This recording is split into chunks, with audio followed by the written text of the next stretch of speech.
click.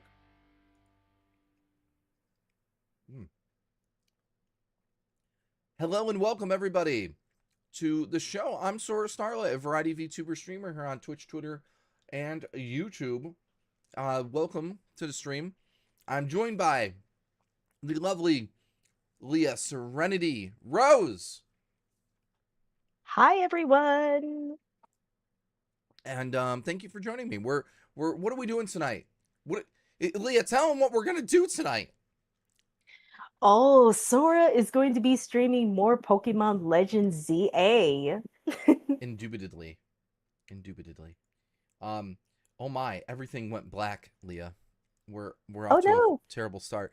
No, sorry. Oh no. Wait, I gotta share my screen with you. I'm sorry. Wait, because you don't get you're not seeing the joke probably. I can see it on Twitch. Do you see it? It went all right. Yeah, I went Yeah, it's black in the black. game. Okay. um, so oh my gosh, we're off to a great start, everybody. No, it's all a farce. I'm okay. Well, I did die, but it was inevitable and kind of intentional. What do you mean, Sora? I'm glad I asked. Well, so there's a shiny method, hunting method that you can do, and I've been doing it. Let me explain. In one of the first wild areas, number 3, with these guys, there's a tower. And you can go into the tower.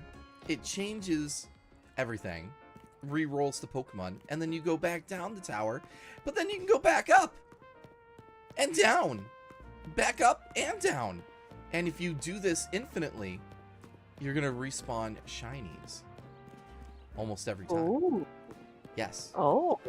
So if all goes well, Leah, when we go in here, it should give me some shinies. Now I've done this several times, so hopefully we get some new ones that I don't have. All right, so let's see what we're walking into here. Oh, I heard it. Did you hear that shiny sound? Look at the Skiddo! It's a white Skiddo! Ooh. We're gonna get that Skiddo.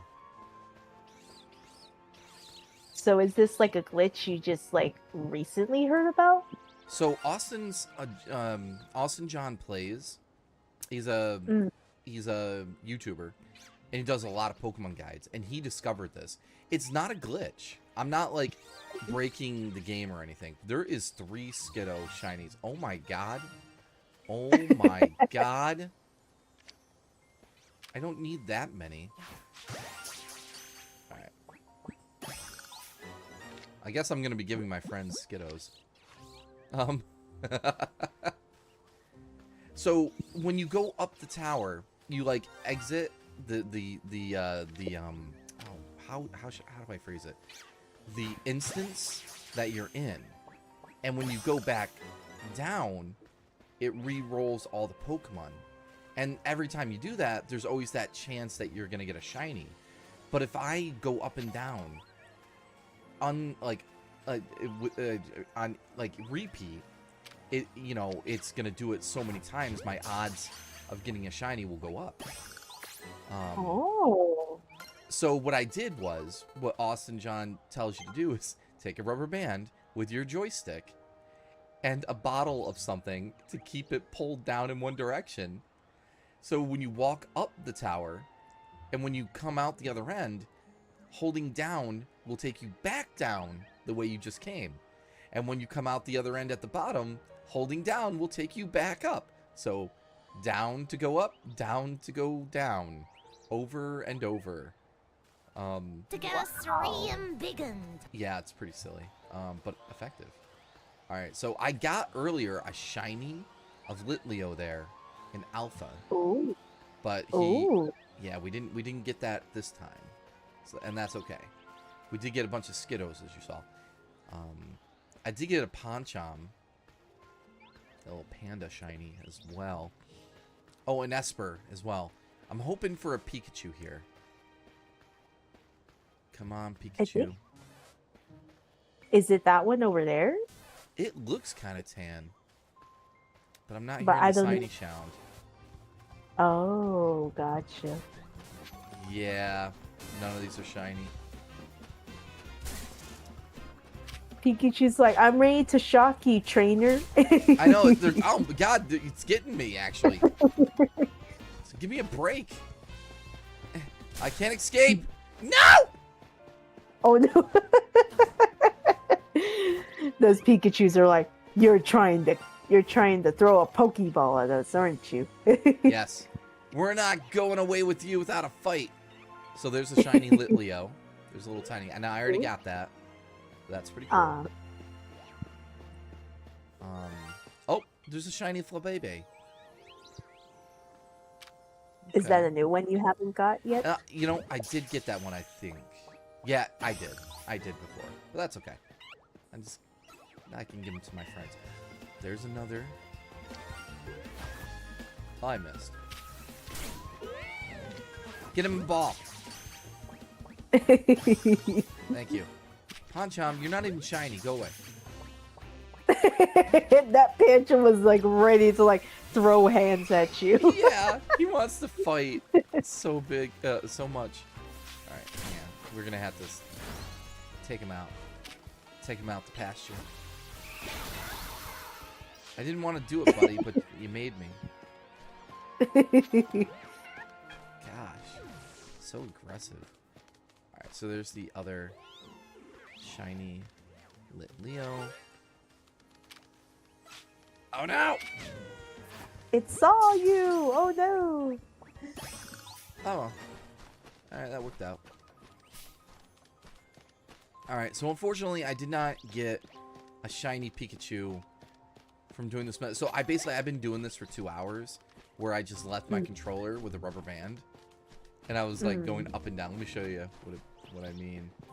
Literally. All this. So go up here. Oh, oh! That's a shiny.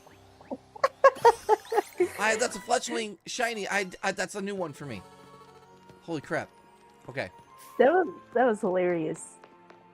Yeah, that surprised me. So you see, if I hold down again, I go back in. Now I'm up top. If I hold down, I go back down. So my controller has been perpetually, endlessly going down, and I'm holding it down, and I go up, and I go back down. I go up, and then I go back down. And this oh Jesus, run! And that re-rolls the Pokemon, and maybe I get shiny. And yeah, so all right, we gotta get out of here. We gotta get out of here. We're gonna die. Like those Pokemon were like ready to like see, that one was like ready to like fight. Yeah, he's like, all right, next time. I'll get you next time. Okay. Bye. Dang. Unfortunately, there's not that many Pokemon in this area. And so far, this is like the only place you can do this at. This method. Gotcha. Are you a Pokemon player? I forget. I'm sorry. I used to. I grew up with Pokemon, but it's something, you know, I still have appreciation for the franchise because it really did shape my childhood. Yeah. But I don't play them anymore, you know. It's kind of a game playing, right? Yeah. Like it's just one of those franchises that I grew out of, you know. Like, don't get me wrong, like, Pokemon still holds a special place in my heart. Like, it's the same thing with, like, Sanrio. If you know Sanrio, like, Hello Kitty and Friends. Hello Kitty and Friends, yeah. Like, I used to be into that stuff, but then I realized when the epiphany hit me when I got older that I realized, oh my gosh, I can't believe I made my mom buy me this expensive stuff. Because Sanrio stuff is very pricey. Like, yeah. You're very pricey. Yeah, and they know that they can get away with it because it's nostalgic. Just so many. Probably in Japan it's a lot cheaper too. Um, I've been to Japan and a lot of their stuff is like cheaper over there. Yes, you don't have to import it. It's not too bad. hmm Like I literally bought like a lot of Sonic and Friends merch, and my parents told me, "Oh my gosh, this is actually cheaper over here in Japan." Like, I was looking, I remember they actually do sell the Sonic and Friends on like Amazon Japan, but Yeah. of course, but the only issue is that you gotta pay for shipping and handling, and you gotta pay for tax. So that goes into that, and that's gonna make it more expensive. Um, Yep. I said no, thank you. So I ended up just getting it for like, just the actual price. And 4 out of the 5 plushes I got 4 of them for tax free. So only just paid for the price of the plushes. So I'm like, yay, no tax. Yeah, if you go to Japan and you're there, you have to stock up. Let's be clear, Mhm. because not only are the prices like normal, the dollar, the U.S. dollar versus the yen, you can Mhm. the dollar's worth more comparatively, so you can get Yeah. more that way. Um, Mm. okay, I guess I have to fight this guy to get the hollow elevator working. Yeah, Well, when he you is a worker. yeah, look, he's all greasy. Go, Eevee. Okay, here we go. Nah. Oh, wow. Good job, Eevee. One hit kill. Wow.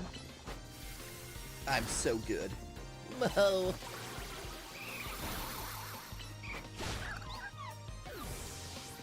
Good job, little dude.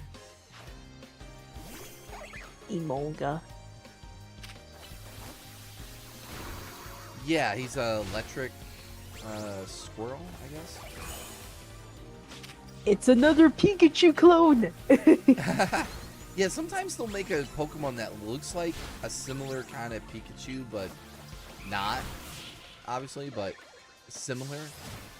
They try to replicate that cuteness. I sure lost in no time. Yeah, the first Pokemon was like a one-hit KO, so yeah, Yeah. that's fair of you to say. I feel like that's something I would say if I was in a position. I'm like, wow, that took no time at all. All right, I suck. um, but yeah, I think I really love like Pokemon has really come a long way. Like remember it used to be pixels, and then now it's like more open world looking. It's like wow. Yeah. This is the same franchise that started out on the Game Boy, on the Game Boy Color. You know, um That's what I it's had, the crazy. Atomic Game Boy Color with Pokemon Red. Nice. Yep. I got it that Christmas of the first year it was out, I guess, in America. Nice. 98? Yeah. Oh, I remember my first introduction to Pokemon was... Whoa! Oh. Did you find a Pokemon you don't have? A shiny. Ooh. But it's not a shiny I care about much, but...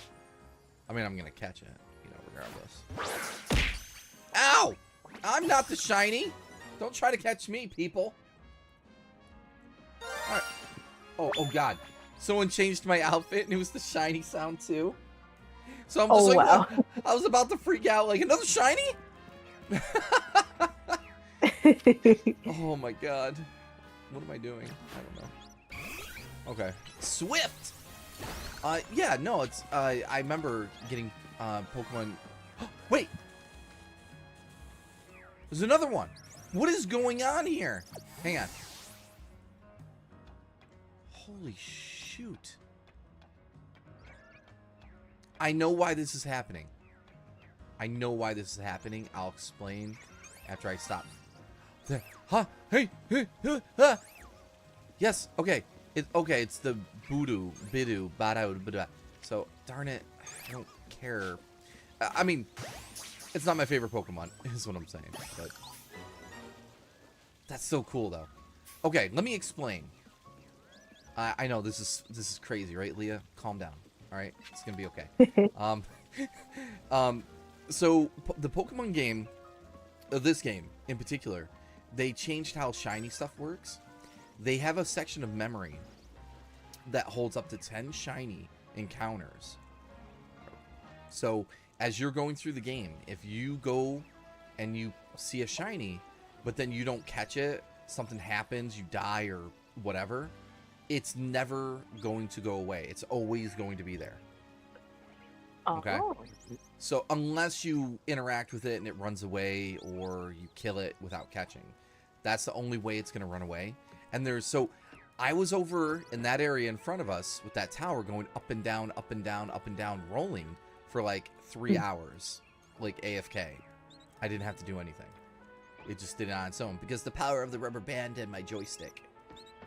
So any Pokemon in the surrounding areas were re-rolling with that area over there simultaneously. It's all very technical, I know.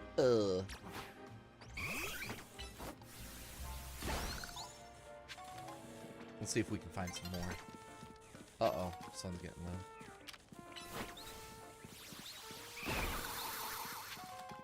low. So you played Pokemon Red or Blue?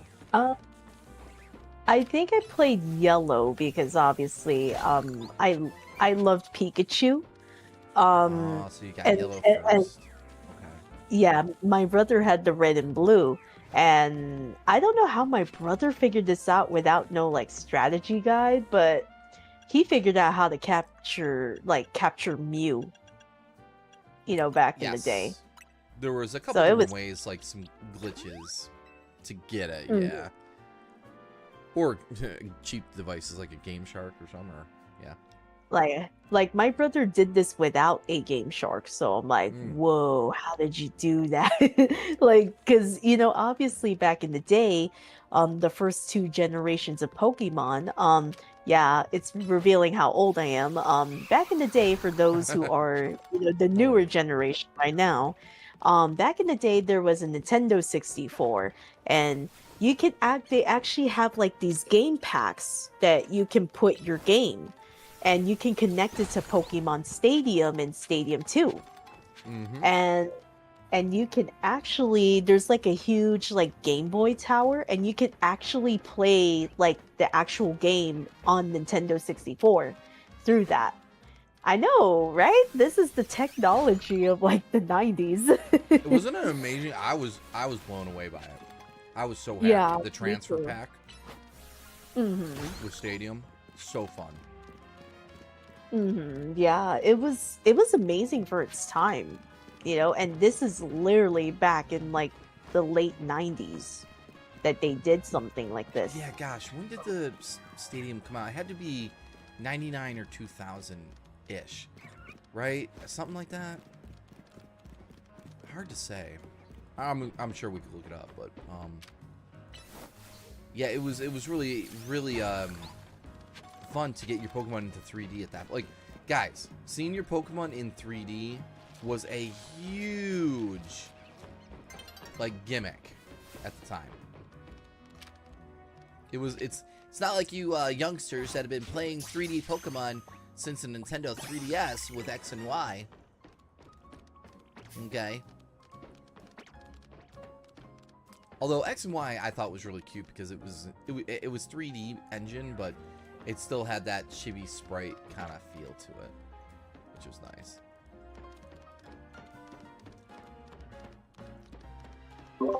Ooh, sorry about that. Just needed to check with my brother on something because he called. He gave you a little bit of a ring. All right, no problem. Oh yeah, you were saying? I'm sorry. Oh, I was kind of commenting like, yeah, unlike you youngsters, having your Pokemon in 3D, oh my god, is that a Alpha Hawlucha Oh my god, look at the big burb. Look at the burb. You see this, Leah? Yep, I sure do. Oh, shoot! Oh no. Okay. It's Oh. alright. Oh my god. Alright, so anyway, I was saying, having Pokemon in 3D was a huge deal for us. It was amazing. Unlike you youngsters that had 3D Pokemon since X and Y. But X and Y, even though it was a 3D engine for the first time, it still had that really cute sprite looking kind of aesthetic to it anyway. So, it was pretty cool. Mhm. I thought it was awesome because X and Y on the 3DS, that was the game that introduced customization for your trainer. So like all this time I spent buying every piece of clothing to customize my trainer. It was so fun. Mhm. Like, I also love that, like, in those game packs, like, it really connects your game where, like, if you want to use your team from, like, either blue, red, or yellow, you know, you can use your team in Pokemon Stadium, which is really neat. It You was know, it's cool. like, it was groundbreaking. Like, if you don't want to use the rentals, because the rentals actually suck. My brother told me this because he actually 100%ed Pokemon Stadium and Stadium 2. Yeah, he was that type Ooh. of person. So I actually watched him play it, and then he said, he told me, yeah, he's like, my team is a lot better than these rentals they give you in the game. That's funny. And he was so OP that he actually got Mewtwo, you know, on his team and Mew. So I'm like, oh my gosh. I was like, Yes. because back in the day, the dark type wasn't even introduced in Generation 1. So Psychic was very OP and broken in the first generation. It was. You're absolutely right. Yep. Oh, Like never mind, Dragonite. I know this because literally Sabrina was so difficult to defeat. Oh, yeah. Like Sabrina was like, she's like the psychic gym leader in Gen 1, and man, I don't know how players were able to defeat her because she is a very difficult gym leader. Well, you know, in the anime, I don't know if you remember, it was this big deal. The only thing that can stand up to a psychic type is a ghost Pokemon. And Yeah. then, but in the game, if you had a psychic Pokemon with psychic, you would one-hit kill ghosts. No big deal. Yeah. It's my experience, which I think plays into like the Pokemon special attack stuff. Like I was never too hardcore with Pokemon. I'm like competitively. Cause you can go really deep on all the stats and everything and go nuts, but I really like the Sabrina episodes. Those are fun. Yeah. Yeah, like the anime, like gave like her episode, her debut episode was a little bit freaky, and It even was. like Ash and his friends were like, "What in the world's going on?" And then I think Brock and Misty get turned into like paper dolls or something. Yeah, they were and put into her dollhouse. Like, how is this okay? You're an official. They need to call like the Pokemon Gym Leader Association. Be like, yeah. So your gym leader is turning trainers into dolls and trapping them. I think she's got some emotional hang up. Like, we need to fix it. You know. Yeah. Yeah, like, and then Ash literally only got the badge because apparently yeah, Sabrina actually laughed when Haunter was just like doing its hilarious, like, I guess comedy bit, I guess. And it made her laugh, and they're like, it's like, yeah, you went through all this trouble, we'll just give you the badge. Which is always crazy when they made him like just get it for no big deal. Like, Yeah. not even defeating, like, they didn't do it with every gym leader, but they did it enough times where I'm like, okay, wait a minute, what are we doing here?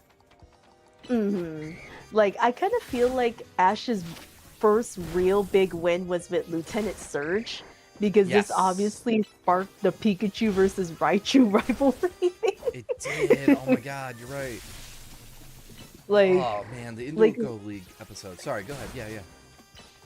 because I feel like Lieutenant Surge's like Raichu was just one hit KOing like the other trainers, and you literally see all of them in the Pokemon Center. I'm like, okay, this guy means business. Like if he's able to take out so many, like if he's able to defeat a lot of trainers, with just his Raichu, I'm like, man, this guy's broken. He's a little OP. Yeah. His Raichu, Raichu's a chonker. So they made that into a speed thing. Like, use speed, not power, and you'll win. Yeah. And now I'm just quoting the movie. But when you think about it, Brock actually had a point that, like, Brock had his suspicions that, like, I felt like Lieutenant Surge, like, what do you call it? He made his Pikachu evolve too fast. And he's like, and his Raichu is, like, slow. So in a way, Brock helped him exploit that, where it's like, oh, his Raichu never was able to have any good speed because he evolved it too fast and he cared more about power over speed. And obviously that's how Pikachu was able to like make him dizzy, because like Brock is like, yeah, I was like, Raichu evolved too fast and it never learned the speed abilities when it was a Pikachu. Because obviously, Pikachu is faster than Raichu in hindsight when you think about it. So it's like, that's true. It's like, that's true. It's like, and I kind of like how like Meowth was like translating. Yeah, wasn't that? He was translating to Jesse. I love how Meowth was translating to Jesse and James. It's like, what's Pikachu saying? It's like, I want to prove that I can beat Raichu as myself and not have to evolve. I'm like, and they're like all touched by Pikachu's like speech. I was like, it was so adorable. Meowth used to do that so a lot. I feel like that dropped off at some point with the character, but you're right. I forgot it that he would translate sometimes. Well, when you think about it, Meowth is like the only Pokemon that can translate, that's, obviously around Ash and his friends a lot. So yeah, exactly. Right. Well, do you remember Meowth's his whole lore of why he learned to talk? Tell everybody, because I think it's really cute actually. If I remember correctly, like it's a little bit foggy, but I kind of remember Meowth actually had like I think he had a thing for this girl Meowth, and then I think this girl Meowth had like a very rich like trainer or something, or owner. Yes. And then Meowth actually learned, I think, not just able to stand up on 2 feet, but he decided to like learn how to speak like a human, to get her attention, I believe. Yeah. And unfortunately that ended up backfiring. I'm like, oh, poor dude. He went through all this effort and then she's still not impressed with the dude. Yeah, well, that was like, what the heck? You just went through all this like to impress you. Yeah. Like when you think about like all 3 members of Team Rocket in the anime had like sad background stories. They do. Like it really, like it's very like, wow, it's like they went through something like this. Like James obviously comes from like a rich family, but his parents like wanted to arrange him to marry a girl that looks like Jessie. Which is funny. I will forever assume Jesse and James are together unofficially, even if they don't act like it. Well, they kind of act like it in a different way, but I don't remember Jesse's backstory. Do you remember hers? I think it wasn't. I think from what I remember, I think there was like a little bit about her mom, and I think it was like later in the series. But I know in the Indigo one when they talked about her, and a bit of Johto, because there's an episode where she runs into an old friend, which is a Blissey. and it was from the Chansey she befriended, obviously when she went to Pokemon nursing school, which is for Chanseys. Oh, did she? I don't Yeah. remember. I'm sure I saw That the was episode. in that was like in Johto. And Jesse, James, and Meowth were like going to steal all the food from the Pokemon Center, and then Jesse like freaks out when she sees the Blissey, but then the Blissey goes and like dives, hugs her, just like how Amy would dive hug Sonic. And Jesse's like, "What you do?" She's like, "Who are you?" And then Jesse was able to only recognize the Blissey because it had the cracked egg necklace, and then Oh. she's like, "Oh, I have this." And then Jesse explains that Jesse wanted to get into nursing school. Unfortunately, that didn't come true. So she decided, Pokemon nursing school. I can learn how to be a Pokemon nurse. And then the guy's like, "Ma'am, that's not a place you should be at." And then it turns out it's like a nursing school for Chanseys. Yeah. And then I think obviously Jessie didn't graduate, and then Jessie's like, she decides to leave. And then the Chansey, at the time, Blissey, when it was a Chansey, tried to like say, "Hey," in its obviously Chansey language, trying to say, don't leave," right? And then Jessie's like, "I'll never be." Yeah. And yeah, she just left. But Aw. but yeah, like I know what's interesting, I think also, I think Jessie's mom was also part of Team Rocket. Oh. I heard about this. I don't know if it was ever shown. I guess it in the anime, probably in Japan, not here, obviously, but there was a bit of like Jessie's mom was also part of the Team Rocket organization. And then I think her mom, like, I think didn't make it after a mission. I Oh think. no kidding. She like, you mean died or something? Yeah, I think so. This is, I think, Oh. from the Japan. Obviously, they didn't want to show that, so They probably censored this. Yeah. Yeah, they censored it, obviously. But I know there's a bit of that. Like, if you are very curious, just go look it up, because Right. apparently this is part of Anime Jessie's lore. I did not know about this because I kind of dabble into some people analyzing Pokemon, like the Pokemon anime, and I'm like, Ooh.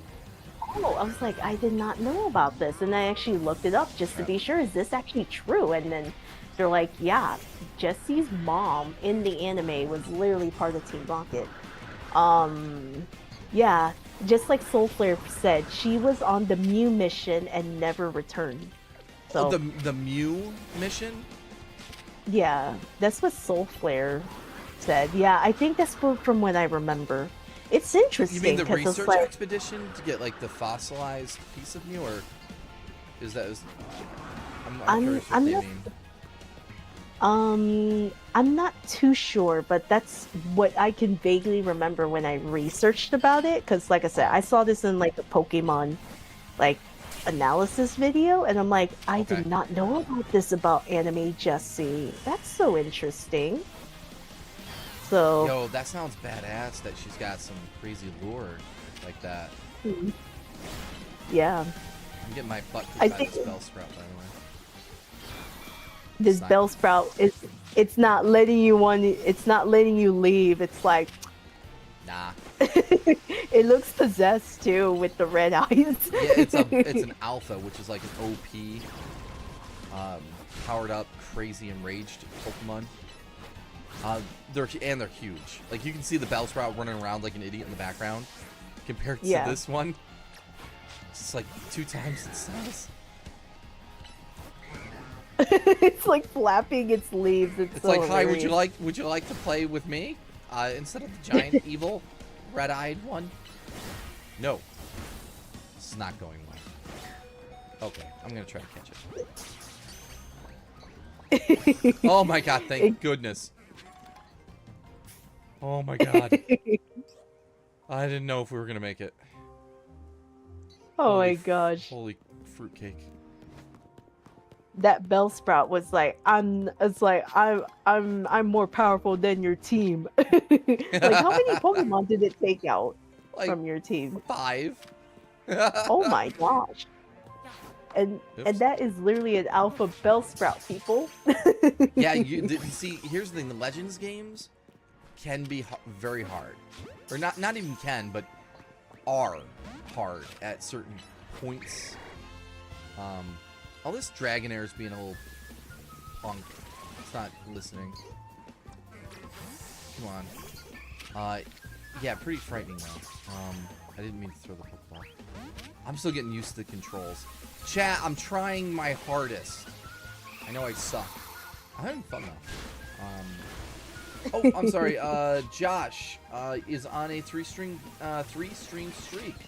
I appreciate you showing up. To all my streams, you know. I appreciate you. It's people like you that are gonna help me grow and, you know, become something more. I appreciate you. And my friends. I'll say Kevin and Leah are new friends in my life, and they've had a very, very positive impact, and they've been helping me grow and getting new opportunities and amazing kindness. So let's get some W's in chat for Kevin and Leah. Come on. Oh. Yeah. But yeah, chat, just as a reminder, Team Starlight is going to be at Sonic Revolution 2025 online next Saturday. So, if you are curious to know what Sonic Revolution is, we do have a Twitter, a Blue Sky, Instagram, Facebook, Do you want to Twitch, put the links and in my chat if you want? Oh, yes. Let me go. Oh, I'm sorry. Did you say you don't have a Twitch account?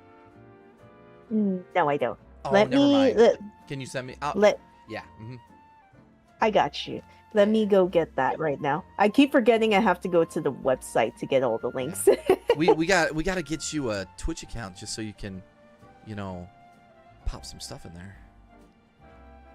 Let me.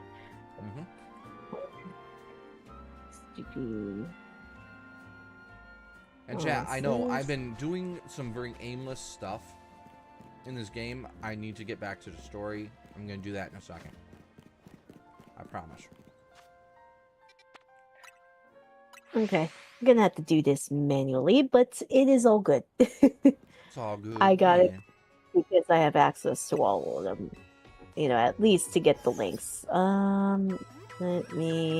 Let me just DM you. And of course, yeah, I'm gonna have to search your name because I've been like DMing other people, and DMs you talk to can other get lost. people than me? What? Come on! What the heck? Yeah, Like, sometimes I have to type someone's name. Yeah, no worries. let me go put this. Okay. Let me because I thought it was on the website, but I can also put the website there too because Sonic Revolution does have a website. Let me ask you a hard-hitting question real quick. Let's be clear. Go ahead. About this. Okay. Would you be a Nurse Joy? Would you wear the pink outfit? Would you heal the Pokemon? Oh, absolutely. Yeah. Like I've been like, you know, my friends literally say I'm like, I like to heal people, you know, and I seem to give off that vibe. So yeah, I could see myself as like a Nurse Joy.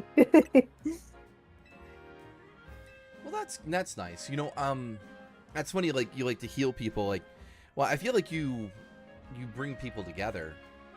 I would say for sure. I haven't known you a long time, but you know, just in what you do in the community, which is what I like to do as well. Like with community events that I put on, and just making people laugh. Like even when the jokes are at my expense, like I don't care. Like I just want to make people laugh. That's really at the core of what I want. You know. Oh. Yeah. Okay, why is the YouTube channel not showing up? I know I am like subscribed to the Sonic Revolution YouTube, but I have to like literally like search it up. Like, Oh, I was well, like, take your time. We'll re-explain everything.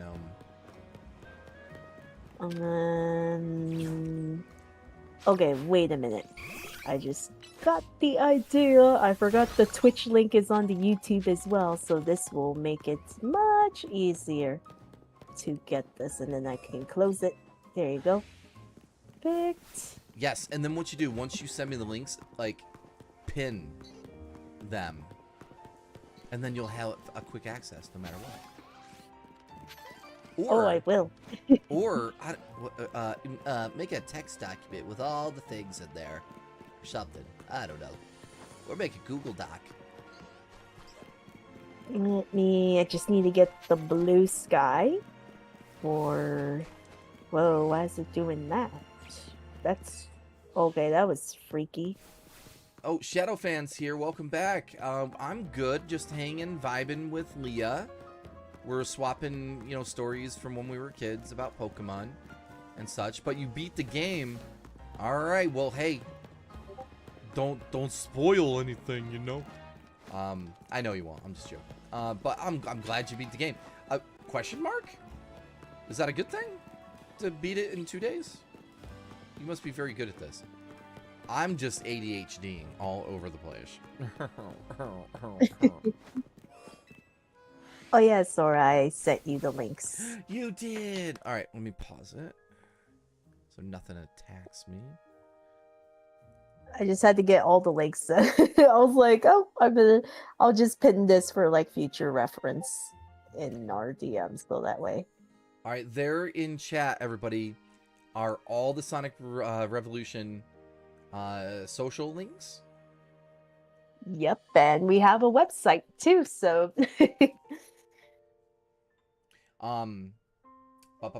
So yes, Team Starlight will be a part of it next weekend. Oh gosh, is it really that soon? Oh my god. yep, it's next Saturday. I am hyper sore now. And then before that though, me and you are hosting the Bill Campbell? Bill Wise. Bill Wise. Bill Yes, Wise. that's right. I'm bad with names. I'm bad with it with everybody. Like I can never remember voice actor names or celebrities. I'm terrible at it. But yes, yes, we're gonna be you're gonna be interviewing. I'm gonna be there to support you and do things which we got to talk about. The format and everything. So I know what everything to do. Anyway, but he's the voice of Knuckles from the Sonic OVA. Yeah. Yeah, so we're gonna be doing that. What date is that? That's like on the early this week, right? October 23. So at 4 p.m. PT, 7 p.m. ET on my YouTube channel. And that is 2 days before Sonic Revolution 2025 online. So Yeah, I see it. Yep, 23rd. Okay, cool.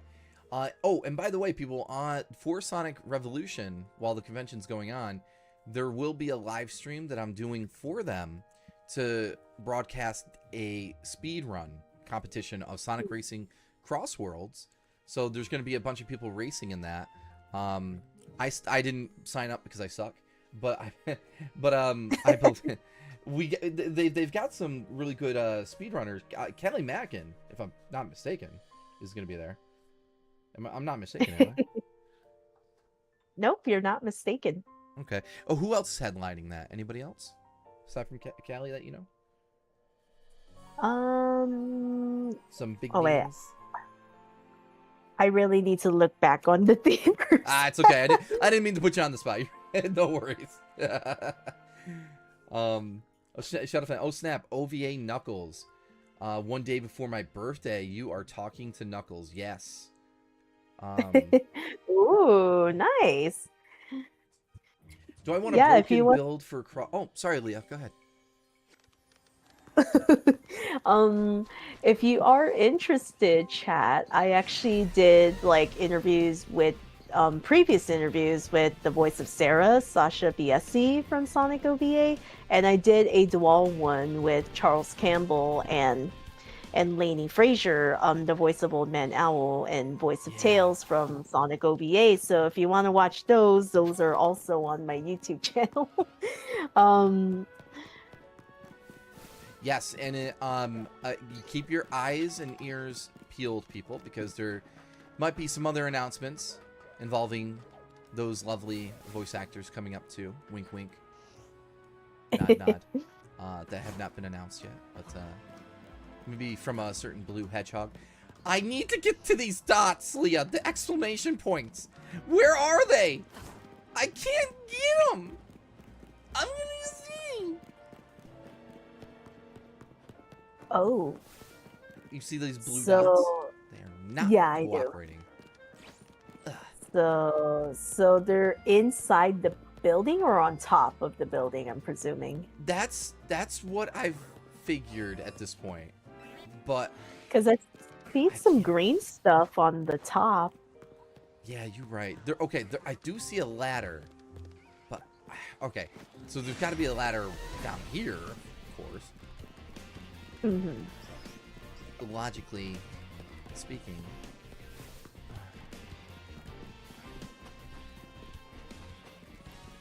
Sora, come on. I'm trying. Nope. Alright, there's none there. They got a respawn of this Bellsprout wanting to smack me around with its leaves. It's like funny. I'm that Bellsprout's like, I'm ready for round 2, Sora. Yeah, you took my brother. Give me back my brother. Gasurium biggen. Uh-oh, dead end. Yeah, there's got to be like a way to get up there. Yeah. Maybe they're, maybe the buildings are connected to a different place. Like, I mean, some adjacent building I need to go climb. Ooh, red ball. Mm-hmm. Right, shoot that.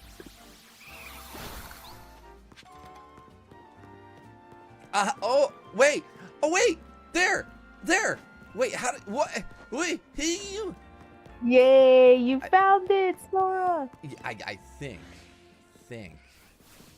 Hopefully. It's my best Good. lead so far. It doesn't hurt to try. Literally, this game is like exploration too, so Yeah. you gotta try all the avenues. I call this the claustrophobic version of open. Oh, an Abra. Ooh. Oh my. Yeah, this is. We're in a city. It's very claustrophobic. Also, Leah, do you think this Yeah. outfit's cute? Do you think everything's cute? I love it. You love it? Oh my! She loves it, everybody. She loves it. Yes. And this is the male character dressed up like this. By the way. Oh, Yeah, you can just Oh, make him wow. a girl. that's cool. Like I wouldn't have guessed. I'm like, I was like, oh my gosh, it reminds me of that time when like Ash cross-dressed as a girl just to get Yeah. into Erica's gym. Yeah, that was funny. I mean, so since we're on this, like, that's one of my favorite episodes of all time. And I was just like, wait, he dressed up as a girl, and because everybody knows I'm transgender. Like, it kind of like got my mind spinning because I was on the cusp of being like a teenager. I think I was like 12, but anyway, I was just like, wait a minute. Is it like it, I don't know, it just got me thinking, like, because okay, I'll put it this way. My mind was like, I want to dress that way too. Was like one of that first realizations is what I'm trying to say. Pidgeys, don't mess with me. So, yeah. Everyone has like their moment, and I'm not saying like, wow, Pokemon made me trans. That I'm not saying that. Pokemon just made me really think about it. Okay, so everyone's like, okay, Sora, fantastic, fantastic. Wait, okay, wait. I mean, you can't blame him, right, Leah? You like girly stuff, right? Yeah. Like there's nothing wrong with that. Like I always just found it hilarious where it's like, you gotta like literally Ash decides to team up with Team Rocket of all people. I'm just like, boy, how dumb are you? like, Right. like boy, I'm like, I get it that your disguise worked, but I'm like, you do realize what you have done. You led the villains to steal and literally set Erica's like gem on fire. I'm like, not Oh your my finest God. moment. You're right. I wonder if he thinks about if he ever. I mean, obviously, I'm sure. He didn't. He never considered it, probably. Yeah. But holy shit, you're right. He teamed up with Team Rocket because he was so desperate to get in there, to get that badge. That's oh my God, that's funny. And then it led to the whole place almost getting burned down, and people could have died. It's like, Yeah. you cross-dressing almost killed people. Oh my God, that's dark. Like, because when you think about it, there's literally a meme about it. Like, remember when Ash was facing Brock? And it literally Ash ended up having to rely on the water sprinklers because water is weak against rock is weak against water. And it's funny, and they said Rock Gym has water sprinklers. Grass Gym has no water sprinklers. I'm like, that's true. I was like, shouldn't all the gyms have at least like sprinklers? Oh my God, we are uncovering some like actual like bad juju. You're right. Yeah. Ash cross-dressing almost killed people, and also it didn't even have water sprinklers in there, but Brock's gym did, which then he took advantage of to win the battle, which was kind of malarkey. But Brock was just like, wow, I'm impressed. I get it. Like, he was like, you're resourceful. Because obviously, Sorry. Because obviously Pikachu was not gonna have a chance if the water sprinkler wasn't there to assist at least. Yeah. When you think about it. So it was funny because this was referenced in the Sun and Moon anime when Brock and Misty, were there the for anniversary stuff. Yeah, during the anniversary. And then literally Brock and Misty just make a face of like, oh, he didn't earn it. We just gave it to him out of pity. Oh yeah, that's right. Misty just gave it to him as well. Like, yeah. Wait, how did that work? Like, her sisters happened to be out of town that time? Or were they there? No, the sisters are like, no, here, take the badge. And then Misty's like, what? Why are you giving him the badge? He's like, we didn't even finish our battle. And it's like, yeah. Yeah, what do you do? Like, I forget that episode. Yeah, it's very confusing because obviously Ash did try to battle Misty, and then I think I don't remember how it got stopped in the middle, I guess. And then the Misty's three older sisters like, nah, here, take the badge. I'm like, why are you just giving it out like candy? Like, I know, right? I'm sorry. Like, I'm kind of like, oh, you do realize in the games you gotta earn the badge, you gotta fight the gym leader. Yeah, even if they're the first two gyms, I mean, still, it's like, put up a fight,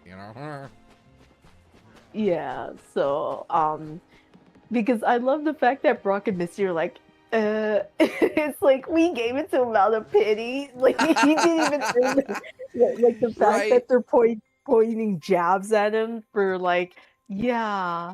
And the reason I bring up Lieutenant Surge, because that was literally Ash's first literal win against a gym leader, in the anime.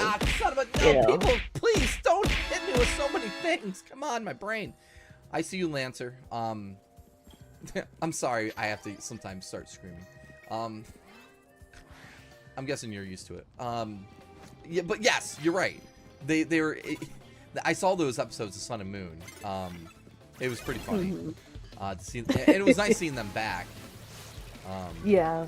I remember Misty. I think she broke out her Mega Gyarados in that episode that she was in for Sun and Moon. Yeah. Cool battle.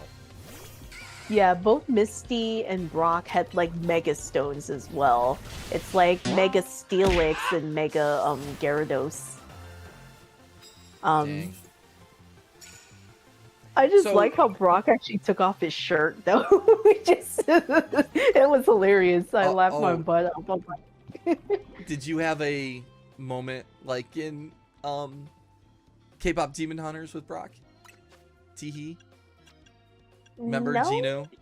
Took No, well, I- they saw the ab. Well, I don't think Brock had abs, but I mean, still. But like no, like I never really had an anime boy crush in Pokemon at all. Mm. It was more towards like Tuxedo Mask from Sailor Moon. Oh, see, now this is a fun topic. Okay, gotcha. Yeah. Okay, so when I was a kid, it was for my first anime cartoon character that I was like felt kind of like a crush on was Sora Takenouchi from Digimon. It was something about her. Her voice is so nice, and her design I really like. You know, but it's funny because she's more of a tomboy character. You know, Yeah. and I'm more attracted to like more feminine, but plus she has a big pink bird, so you know whatever. But you know, people would tell me like they were like that. I was a late bloomer. I'll say like, you know, being attracted to, you know, or having crushes and stuff in the first place. So it's a lot of people tell me like, well, Jessica Rabbit from Who Framed Roger Rabbit was their crush, and I was like, and I thought that was weird because I was like, I don't understand why, but now I do. Now that I'm an adult, Yeah. I now I get it. You know. Yeah. You know, but I really didn't. It wasn't that common for me to have those types of crushes. Oh, well, I watched Power Rangers as a kid, religiously, and people would always be like, "Do you have a crush on Kimberly the Pink Ranger, like everybody else?" I'm like, "No, like I didn't though. Like I liked Kim in Power Rangers, but I was like, never had a crush on her at that age, you know. So I don't know. Everyone's different." But so for you, it was Tuxedo Mask, though. Yeah, because I watched Sailor Moon obviously around the same time as like Pokemon, you know, Digimon, you know, all those like anime that were like in the 90s, you Yes. know, and now when I look at it in hindsight, like Tuxedo Mask has like a meme about him where it's like, my work here is done, and in Sailor Moon's like, you didn't do anything. Yeah, I'm so happy you brought that up because if you didn't, I was about to. So I was hoping you were gonna say it. Oh no, I was aware of it because I'm like, when you look at it in hindsight and I actually rewatch it, you know, I'm just like, yeah, he didn't even do anything. That was Sailor Moon Do doing. anything? What the heck? I think you're right because there were times where he would just show up, he'd throw a rose, and he would, I guess maybe he would kind of distract the enemy for a second, but he did. That's all he did. He's like, "Hi, sup? I'm Tuxedo Mask. Serena, Sailor Moon, do your thing quick. They're distracted." And she would, and that was it. Yeah. So- Yeah. But I would say, like, if you want a more competent Tuxedo Mask, watch Crystal Eternal. At Yeah. least he does stuff. At least he does stuff. He's not just throwing a rose and just let Sailor Moon do all the work. Yes. Like he's actually competent, you know. Yeah. Does And I'm actually kind of do like, things. okay. Like the thing that I would say I don't like, you know, what's interesting, people have talked about this is a comparison. You know how like in K-pop Demon Hunters, people literally praise this film because they literally show that the Sasha boys and Huntrix are equals, you know, in portrayal.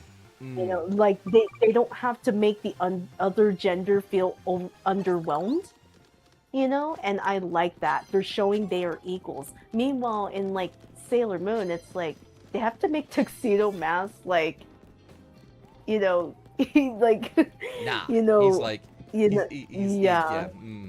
What's the word? I And- don't know how you would put it.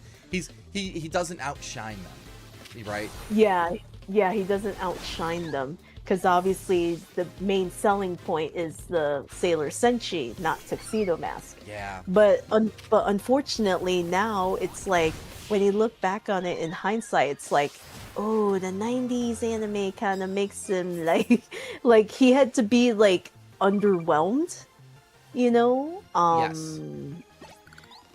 To make the girls look stronger, and then when you look back on it, it doesn't look good, like both Yeah. both genders need to feel equal, and that's why a lot of people praise K-pop Demon Hunters, because you can see like literally the Saja boys were showing they were pretty good rivals to the Huntrix, like when they were going back and forth, at the awards, and they were literally giving each other like glares, Yes. so it shows that both groups were very competent with each other, and it didn't have to like make the other side look weaker, Right. make They were them feel both strong, and yeah, they were both mhm. strong, yeah.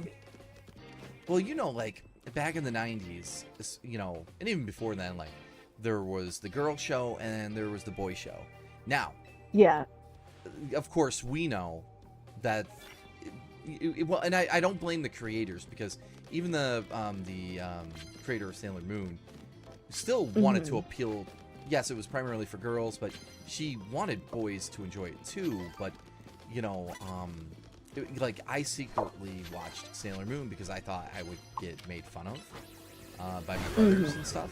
So I would hide that I was like watching it and stuff. In hindsight, I shouldn't have been ashamed, because like hundreds of thousands, if not millions, of guys actually liked and watched Sailor Moon, regardless, in the 90s. But in the 90s especially, it was like this. If you're watching a girl show, that's weird. What are you doing? You know what I mean?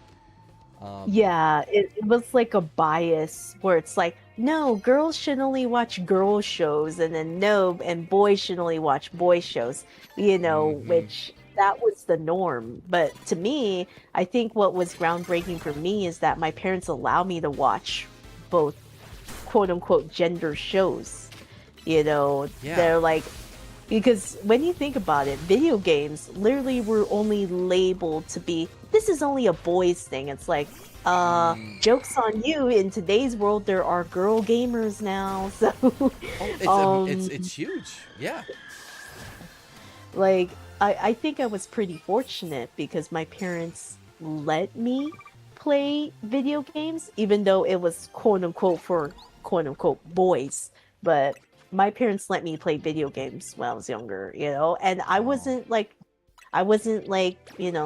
they allowed me to open that avenue, Oh, and I'm which so is happy good. that they did that. Yeah.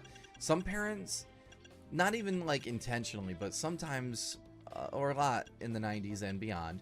Like, I'm not saying this is a problem that's been solved completely, but anyway, point being, Hmm. a lot of parents will gatekeep on what their kids are allowed to watch in this gender Hmm. stereotype. Like for me, as a, Yeah. growing up as a boy, I was looked at weird if I liked anything girly, and Mhm. so Yeah. that's why I had to hide some of those interests, and and so on and so on. Um, Hmm. and it's people that grew up um, that were our age growing up watching the same stuff that we watched, that went on to become artists and voice actors and stuff, and show directors and stuff. They've made the shows accessible for both genders. Not Hmm. always, Yeah. but a lot of them. Like, let's say like the obvious one, My Little Pony, Yeah. Gen 5, right? Yeah. Is Yeah. that with who did that?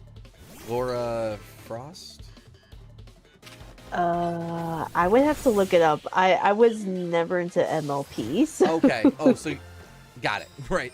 I watched the first two seasons. Those are pretty good. But anyway, point is that generation back in like 2010, 2011, whenever it came out, they wrote it so it didn't matter who watched it, boy or girl. So yeah. um, and they do that a lot with shows more and more these days, which is great. Hmm. Obviously. Yeah. Um, you know. So it was so silly in hindsight that I had to hide liking Sailor Moon. Yeah, but because I think, I was really glad to have parents that, that allowed me to like they allowed me to watch Power Rangers, you know, Oh, um, yeah. like they let me watch Pokemon. Even though Pokemon, but I'm really glad that Pokemon is like now like, hey, you can play as a boy or a girl, because they're like, wait, we realize we're actually getting girl gamers playing this game. So they're a Yes. lot more open to like saying, hey, you can play as a boy or a girl, you know? Yeah. And Well, they started like that with they give you Silver, that. Pokemon Silver. Or Yeah, no, yeah, I'm sorry, Pokemon. Crystal. Crystal, yeah, It Crystal. was Crystal. They introduced the trainer Chris, with a Kris.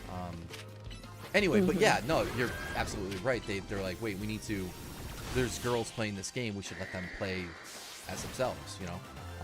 Yeah. Vice versa for that matter. Mm-hmm.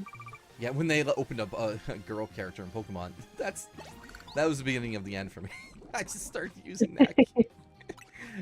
And of course, Mhm, yeah, and mhm. obviously in this game that you're playing, like, wasn't it like I forgot who it was? They said, "Oh, you could actually have the boy dress as a girl." Hey, that's great. Like Not there's gender nothing wrong with locked. that. Yeah, Yeah, it's not gender locked, It's like, hey, this is opening, it's opening another avenue. It's like, hey, that's great, you expression know? for people that, you know. Well, for example, like they don't ask you if you're a boy or a girl in the beginning of the game anymore. It's actually the last couple generations they've been, um, what do you look like? Um, Yeah, what do you look like? Yeah. you know, and yeah, which totally cool, And then yes, there's technically a male or female at the end of the day, but doesn't matter. You can dress the boy any way you want, or the girl for that Mm, matter. So you can suddenly everybody on the spectrum of gender identity mhm. can feel Yeah. comfortable, and I think that's really powerful. Like, Yeah. there's obviously some divide still out there on Yeah. these topics, but just let people express themselves, right? It's simple. Yeah. Yeah, and my parents are very supportive that you know, literally every year my dad's like one asks me, "What do you want for your birthday? What game do you want?" Like he knows I still play games to this day, Aw. but he's very supportive and he doesn't like judge that like, "No, you shouldn't be playing video games." No. Like like my parents are cool like that, Like they're Aw. like, so I appreciate what they, that they broke out of those gender norms, Yeah. and actually allowed me to, because like I said, back in the day, like they're they always assumed video games is only for boys. And I'm like, ha ha ha, joke's on you now. There are a lot of girl gamers out there. So I think that's intriguing, and it's just a whole lot of support from my parents that they allow me to play games when I was young, and they still let me because they're like, hey, it was like, we're not, you do you, you know so Exactly.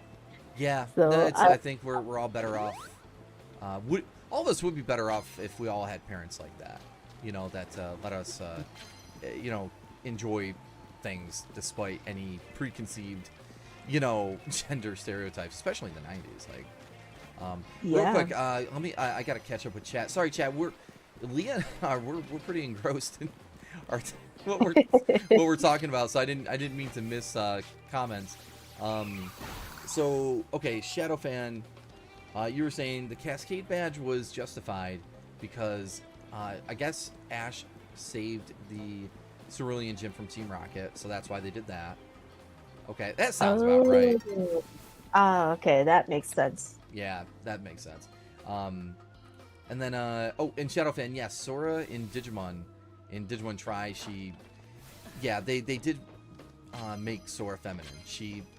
Since Adventure 2, they started doing that because and I don't want to go too deep because it's a whole conversation. I could talk about Sora from Digimon. But they start having her become more feminine as she gets older because she's trying to appease her mother, probably to some degree, which, Yeah. you know, bad, good, you know, but again, it's kind of objective, which I didn't mind her being more girly because I like girly, but it also felt weird for the character that was like so like I want to be my own self, you know, so Yeah. yeah, that was weird. And then Shadowfan went on to say they had a common anime video game crush, Rouge the Bat, which is, yeah, a lot of people you know, find her, you know, very attractive. So that is common. Oh my gosh, the 4Kids dub really sold on that with the saxophone in Sonic X.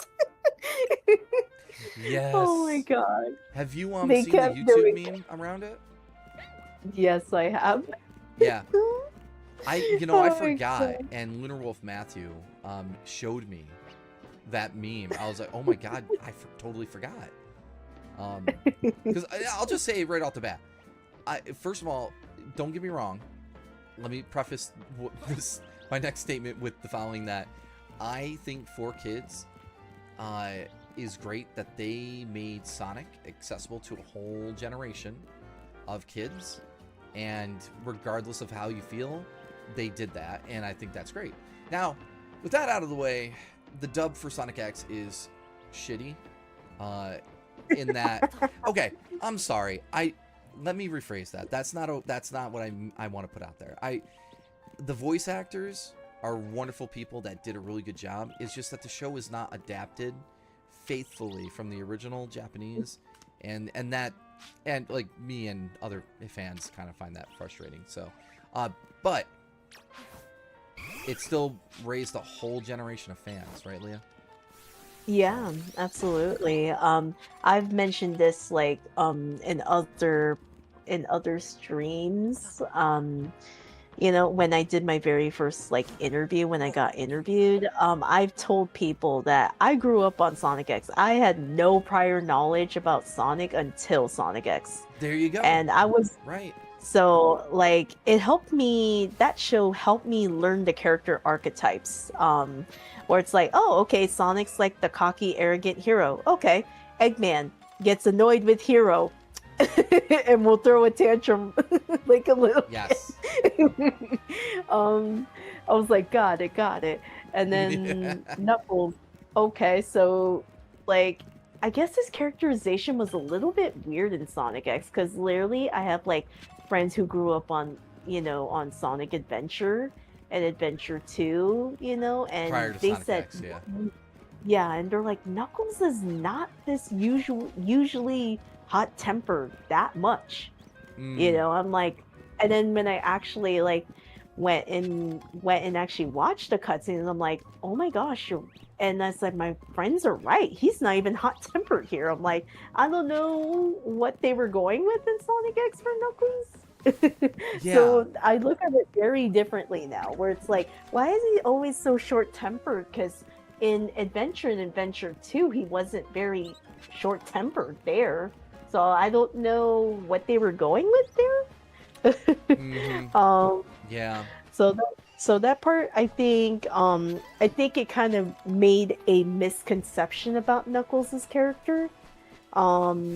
Which now, game, yeah, like Amy at least was like, okay, I understand this character. And then when I saw her in Sonic CD, she was trying to hug him. And I'm like, okay, so at least they kept that part of her character there. It was like, okay, and then learning all these character archetypes, they you know, it helped me learn the characters pretty easily. And then when I saw like Shadow, I was just like, I didn't go into the conception of like, oh, he's Sonic's brother. I'm like, no, it's just basically a character that looks like him, but obviously is obviously different in personality. I'm like, okay, I get it. And when it got to the point where they're like, people were like, oh my gosh, is that Sonic? I'm like, are you guys colorblind? like, I'm like, are you kidding me? I'm like that. Shadow is black and has red stripes. I'm like, are you kidding me? Like, Sonic does not have no stripes on him. I'm like, Yeah, are you he's kidding me? Gamer Hedgehog, you know, gamer. RGB. Right. It was, you know, what, I'll say this, like, to first on the Sonic X stuff, Knuckles, yeah, I think they needed a character to be that archetype, and they chose Knuckles, right? I think that's Mhm. that's why, but you know, Sonic X really for many was what solidified or gave us the base personalities for the Yeah. characters. That because Mhm. I'm not everybody watched or played Sonic Adventure, unfortunately. Yeah. Let's be clear, Mhm. unfortunately.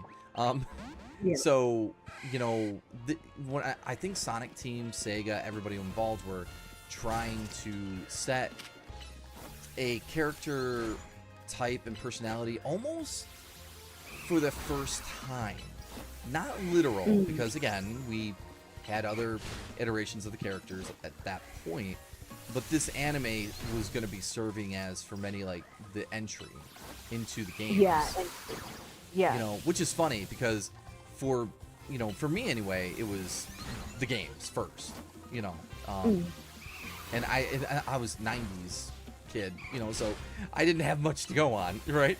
Mhm. You know, and the cartoons Sat AM and Adventures of Sonic the Hedgehog made him, you know, Sonic a cool 90s attitude character, but he was heroic and, you know, cared about his friends, blah, blah, blah. Anyway, so, but I don't want to get off your point.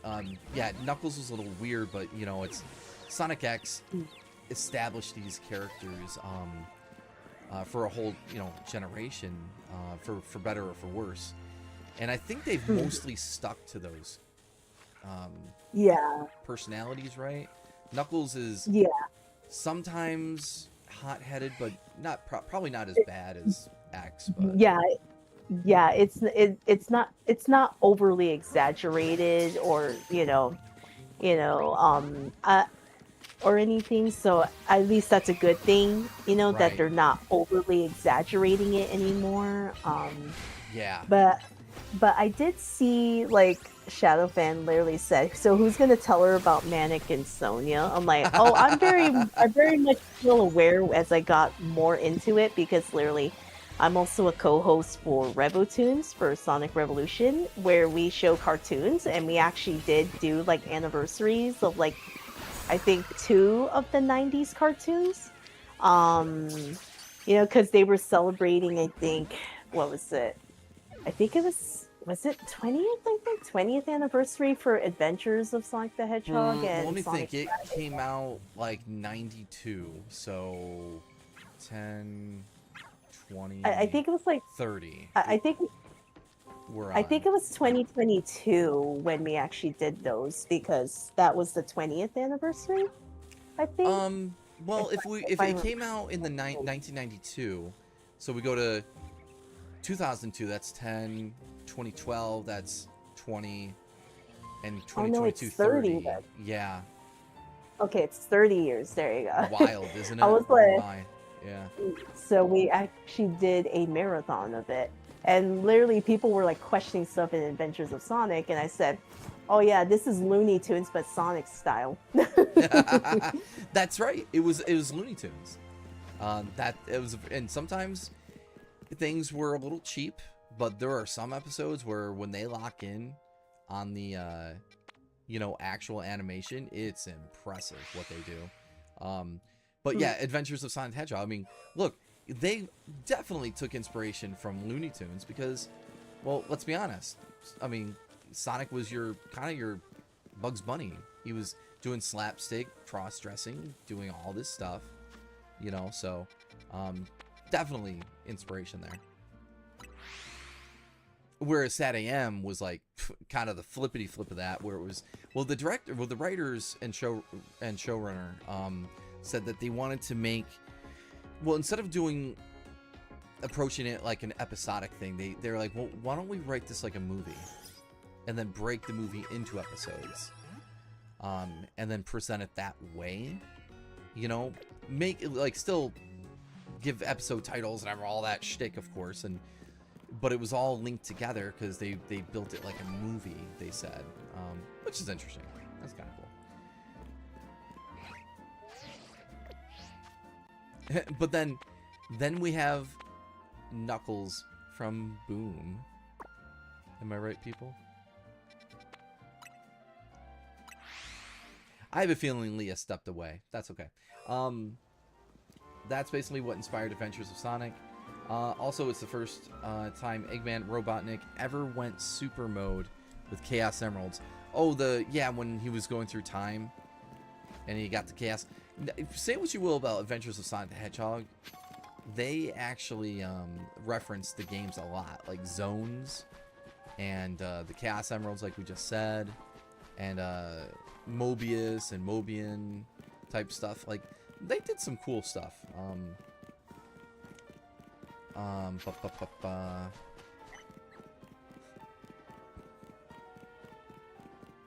Oh, and I saw your point about I think I saw back up there something about Ruki. So yeah, after season 2 they gave us Rika, another tomboy who stayed tomboyish at the end.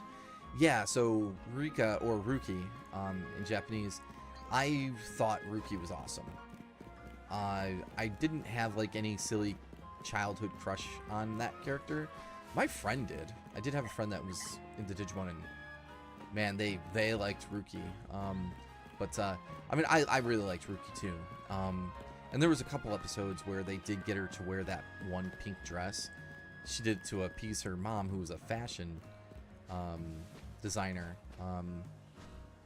So she, like, I remember it was like episode 18 where Renamon evolves first into Talmon, and Ruki is like convinced by her mom to like please do a photo shoot for her, and she did, and then she freaked out because she didn't like the attention and she pushed the cameraman down and then just ran out.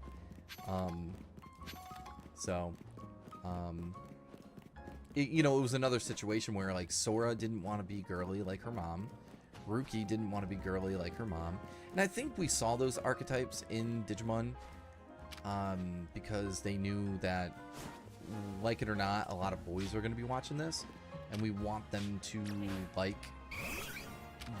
all characters, girl or boy, you know, for that matter. Why's my thing dinging? Am I getting messages?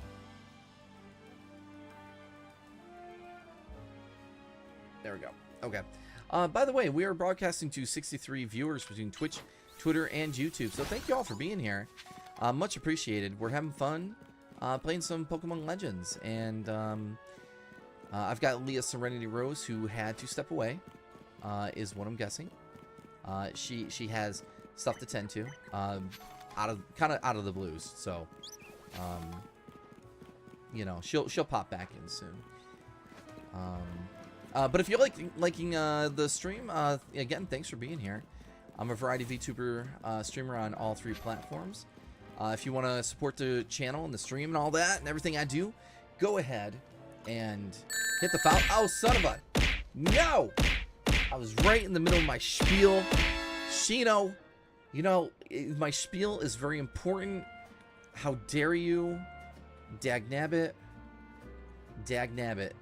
And a half. What was I saying? Go and hit the follow button. Support the channel. We got to get those numbers up. Let me know how you guys are enjoying Pokemon, if you are actively playing it as well. And for the love of God, if anybody knows how to get the missions that are on my map, but I don't. Hang on, where do they go? Hey, Leah, welcome back. Thanks. Yeah, you all good? Just had to tend to something. Is what I was telling everybody. Yeah, I just had to tend to something. So.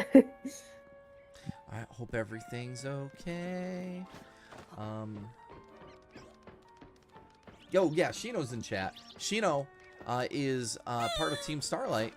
You know, along with me and Trixie Velveteen, we're a group of VTubers here to kick butts and whatnot. Okay, we're super serious. No, we're all very lovable streamers, just trying to make a name for ourselves and having fun along the way. Yeah. I put our Twitch links in chat for both Shino and Trixie, so give them a follow if you guys haven't already. You think I'm good? Wait until you see the other two. Ow! Jeez. Miss Lady Tails here. Oh dear. Oh dear. Okay. Ah. What's going on here? Yeah, so what'd you think of Boom Knuckles?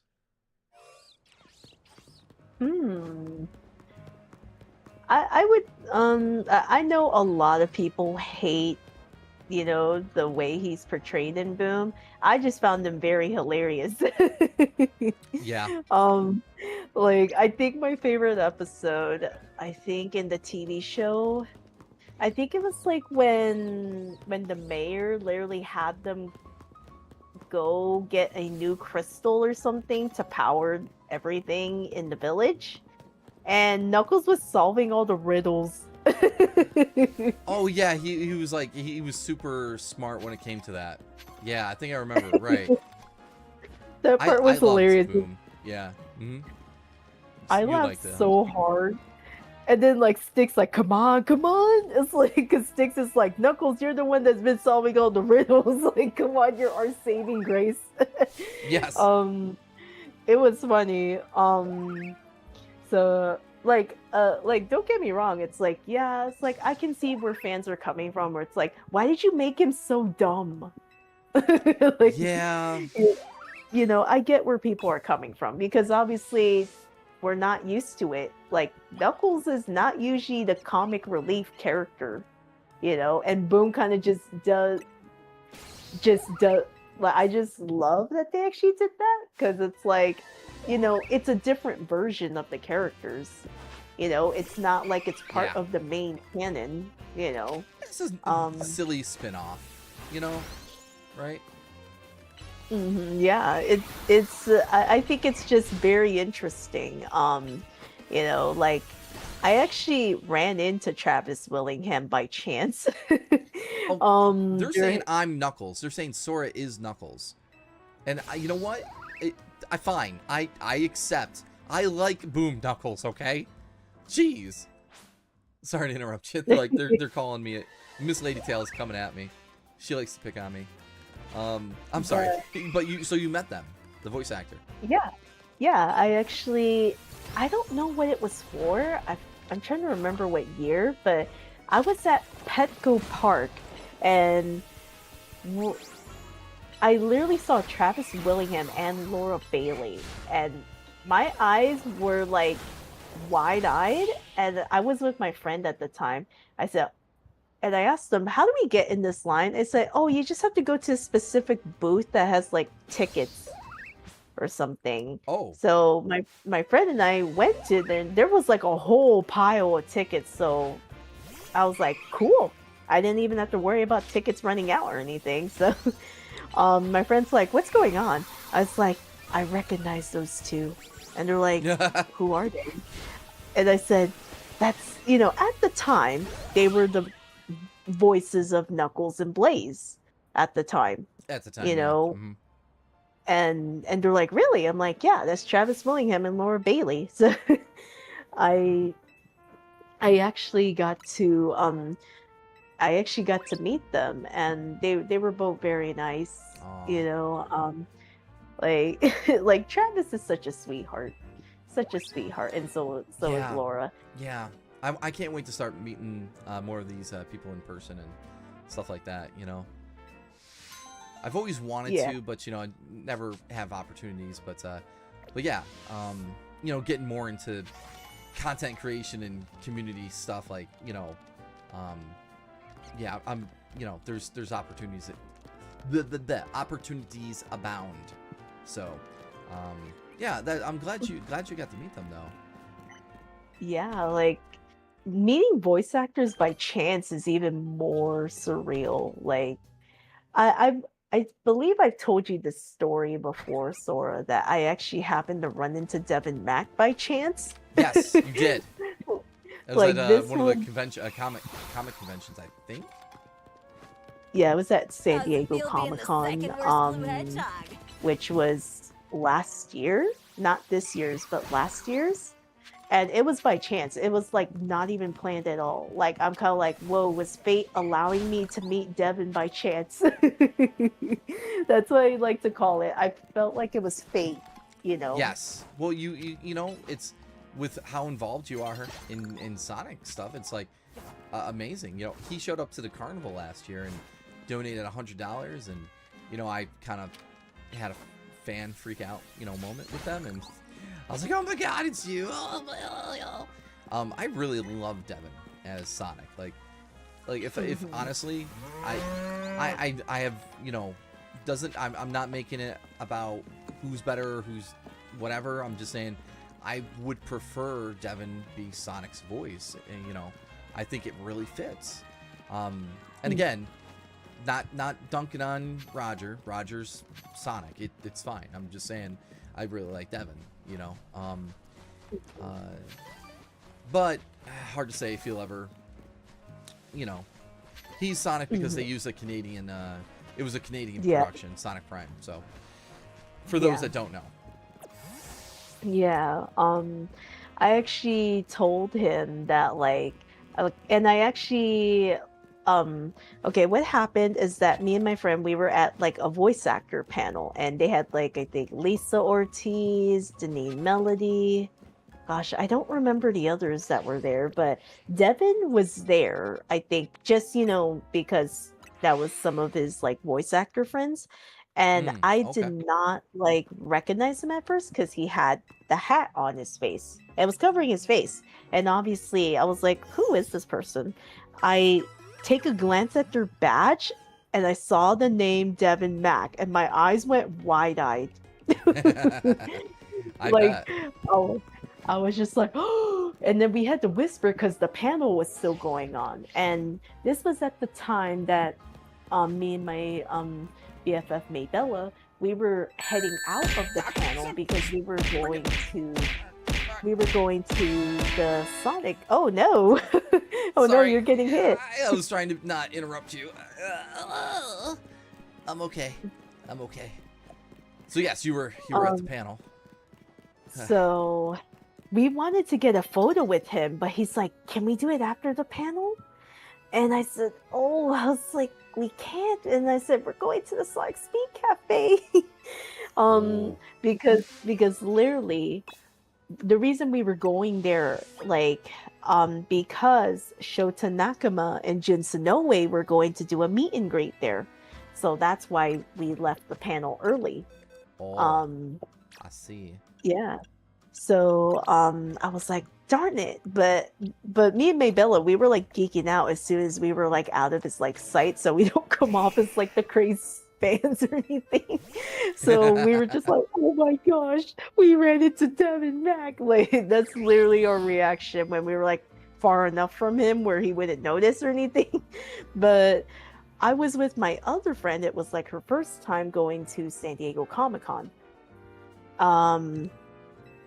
And it was Saturday, you know, the third day. So me and my friend, we were just walking around right after, you know, she got to talk with like Jason Griffith and Colleen O'Shaughnessy because they were there just for one day, you know, doing, you know, meeting fans, signing stuff. And then I see Devin like wandering the exhibit hall. And I took my chance and I said, Devin? And he's like, hey. And then he remembered me from the previous day. And I actually got to chat with him for like 10 minutes and I told him about my podcast and he was very interested. And he's like, you want to interview me? Like, he was very surprised when I asked him. Of So course. I told, Yeah. like, I told him, I was like, I told him I love what you did in Sonic Prime. It's like, I would love to do an interview with you. So, and then like literally I added him on Discord and we coordinated on when he was available, and we did it literally a month after I met him, and and it was so much fun. It was surreal that I got to do that interview with Devin. It's still mind-boggling of all things. I bet, right. Oh, by the way, let And me. So, I see what everyone's saying in chat. Listen, okay, do you want to fight me, Miss Lady Tail, Sofua, if you will? Okay, listen, I'm not interrupting Leah because I'm being a good friend and letting her tell her stories, okay? So, yes, she goes, get this, for one story is not interrupting, huh? Interesting. Yeah, like you know me, huh? You want to go? You want to go downtown and get some ice cream? Let me know. Dagnabbit. Anyway, yeah, everyone's like calling me out right now. They're messing with me in a fun way. oh, It's okay. It's okay. but yeah, that interview was just so mind-boggling, and I got like 20 people like literally like tuning into that Q&A because they're like, oh my gosh, they're like, Leah's doing an interview with Devin Max, you know, and some of my Sora. friends literally told me, and they literally said, Leah, I'm really happy that you as you know, read my question to Devin so he can answer it, you know. I pretty much was making friends' dreams come true, like literally reading out their questions so we can answer them too. So it was a lot of fun. That's something I enjoyed a lot. Like and I have to tell this story also that I also did a Q&A with Ian Hanlon earlier this year, and both he and Devin Yeah. literally told the same story. So I'm like, okay, this story is very legit. So basically, if you guys remember the episode in Sonic Prime, you know, the season 2 episode 1, Into the Void, literally Devin told the story first because obviously I did the Q&A with him. And he literally said, I was the one that literally reached out to the voice director and said, hey, do you think Ian Hanlon and I can like record this together? Oh. So they literally, you know, literally the voice director was able to make that happen, and they were able to record their lines together, which is why that episode is so great. They play off because- each other really good. Yeah. Mhm. Yeah, they actually recorded that episode together. And literally Ian Hanlon said the same thing. And then I told him, yeah, I did a Q&A with Devin last year. And he told the same story. And then Ian's like, oh, did he word it differently? I'm like, no, he said exactly the same thing you were saying. So it's just really great. Like, both of them are just such sweethearts. Yeah. No, I'm sure. You know, hopefully I can I've reached out to them, but timing has not worked out so far. But they said they definitely want to come on to my podcast, so we just got to get time. But anyway, but that story you were telling about them recording together so did they actually get into a studio together, or was it anything like remote in any capacity, or? From what I remember, from what they both told me, I believe Devin was in the studio and Ian was like on a Zoom meeting call.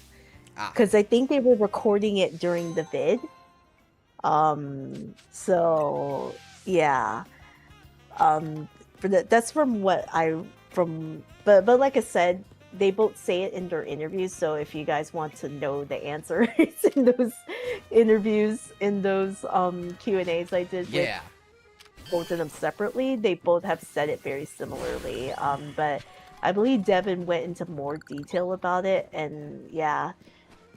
I think Ian was like on a Zoom meeting call, and that's how they were like doing it, I guess, from what I can recall. Well, that's cool. That works. Like, you know, they just, as long as they can hear each other and they're recording simultaneously with, you know, the director, You know, that works out just as much. Um, oh, that's cool though. Yeah, because they do say when you can play off of people in the same room, it usually turns out way better. It's more authentic. It's not like you're like talking by yourself and you don't really get a response, you know.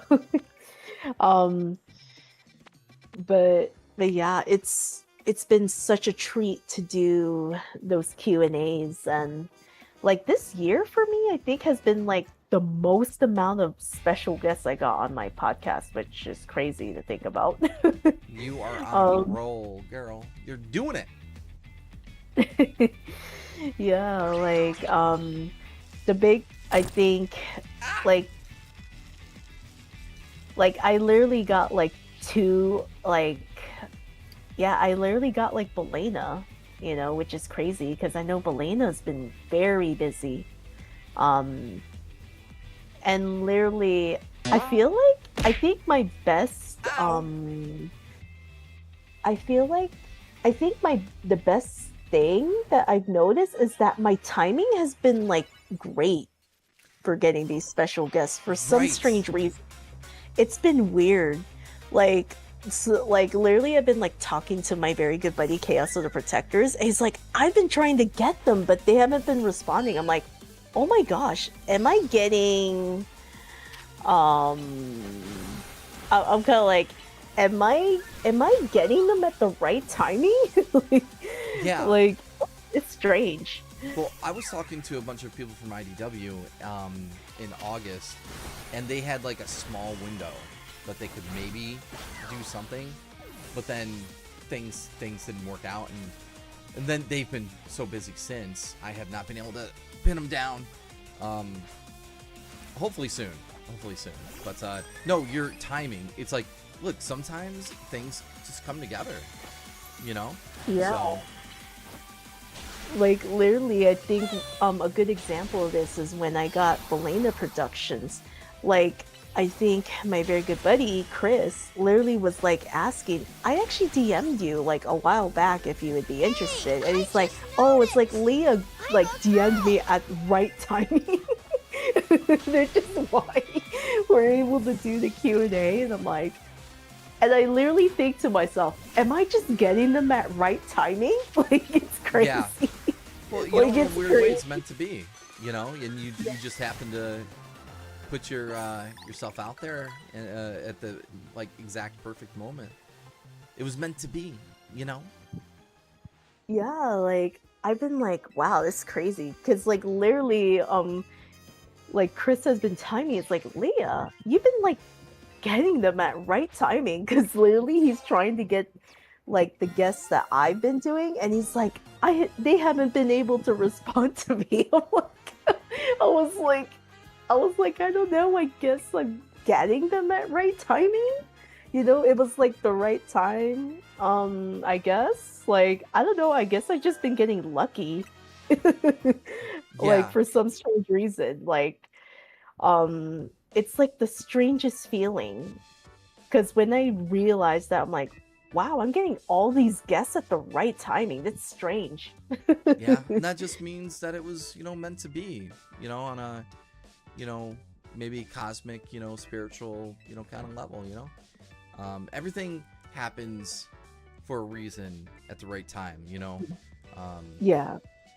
And even if things don't go, you know, the right way all the time, you know, as long as you're putting in the hard work and you're you know, you're reaching out to people and you show them that you've got what it takes. Though that's the thing. A lot of creators or industry people will just if they see that you're putting an earnest effort into what you're trying to accomplish, they'll make time for you, you know. And that's really special, you know. Yeah, absolutely. I think what was also great when I booked Mariah, Angeline, and Johnny, I actually was literally honest with them, and I said, would you both be available in like August, because I'm going on vacation for 3.5 weeks? And they were so nice about it and very understanding. And they're like, yeah, just reach out to us in August. I'm like, I was like, oh my gosh, you guys are such sweethearts and understanding. Thank you. um, so they were both very understanding and they said, yeah, just reach out to us. Like, um, just reach out to us when you're back from vacation. So they were just super understanding, and I was able to make it work with both of them, which was like oh my gosh, Yeah, feels good. yeah, like because obviously they understand, like we all need a vacation at some point, and they understand. It's like, yeah, vacation's vacation. um, Yep, 1000%. Mr. Combat was oh, hang on, I'm about to get hit. Oh my god, oh my god. No, no, no, ow! Yeah, go ahead, Miss Lady Tail. Get it out of your system. You know, it's you're always hurtling objects from the corner, from way over there. Why don't you come on stream and do it? Ha! Bet you're too scared. I got her. I totally won that interaction. So Mr. Oh my god. I asked for it. I asked for it, Leah. oh Ow. no. Ow. Ow. I love that redeem. It's just like slowly floating over here. Eggman bounces into my head. Oh, thanks for the hats, Mr. Combat. Okay, so anyway, Mr. Combat was throwing in their 2 cents. I don't believe that. I believe that sometimes life isn't fair, that we work with what we got and support one another when we can. We encourage good behavior and discourage the bad. Well, if that's in regards to like cosmic or spiritual, like kind of like, it's not to go into that stuff because that's probably not the greatest topic on stream, spiritual and stuff like that. I mean, I'll say a little bit. I do feel like there are times where there is things working in your favor to some degree, and things go really, really well for you. I also think the opposite. I think there can be a lot of things that work against you, and I'm not gonna say there's like some divine thing like doing that, right, necessarily. But sometimes, I don't know. I mean, I've had times in my life where it's like, wow, everything's coming together. Like, everything's perfect. This is the right timeline, so to speak. Yeah. But but at the same time, I've had moments where it's like, well, wow, what the heck is even going on? This is not good. Things are not great, for one reason or another. And I'll say, like, when that stuff does happen, you do have to turn to your friends and family and people to help and encourage you to do good, and to encourage that, and to not fall victim to the ugly and the bad stuff in this world. So yeah, I mean, take what you will from that, I guess. But admittedly, there's things that are incredible that have happened to me, and others I know, but I also recognize that I'm a little better off admitting that life isn't meritocratic.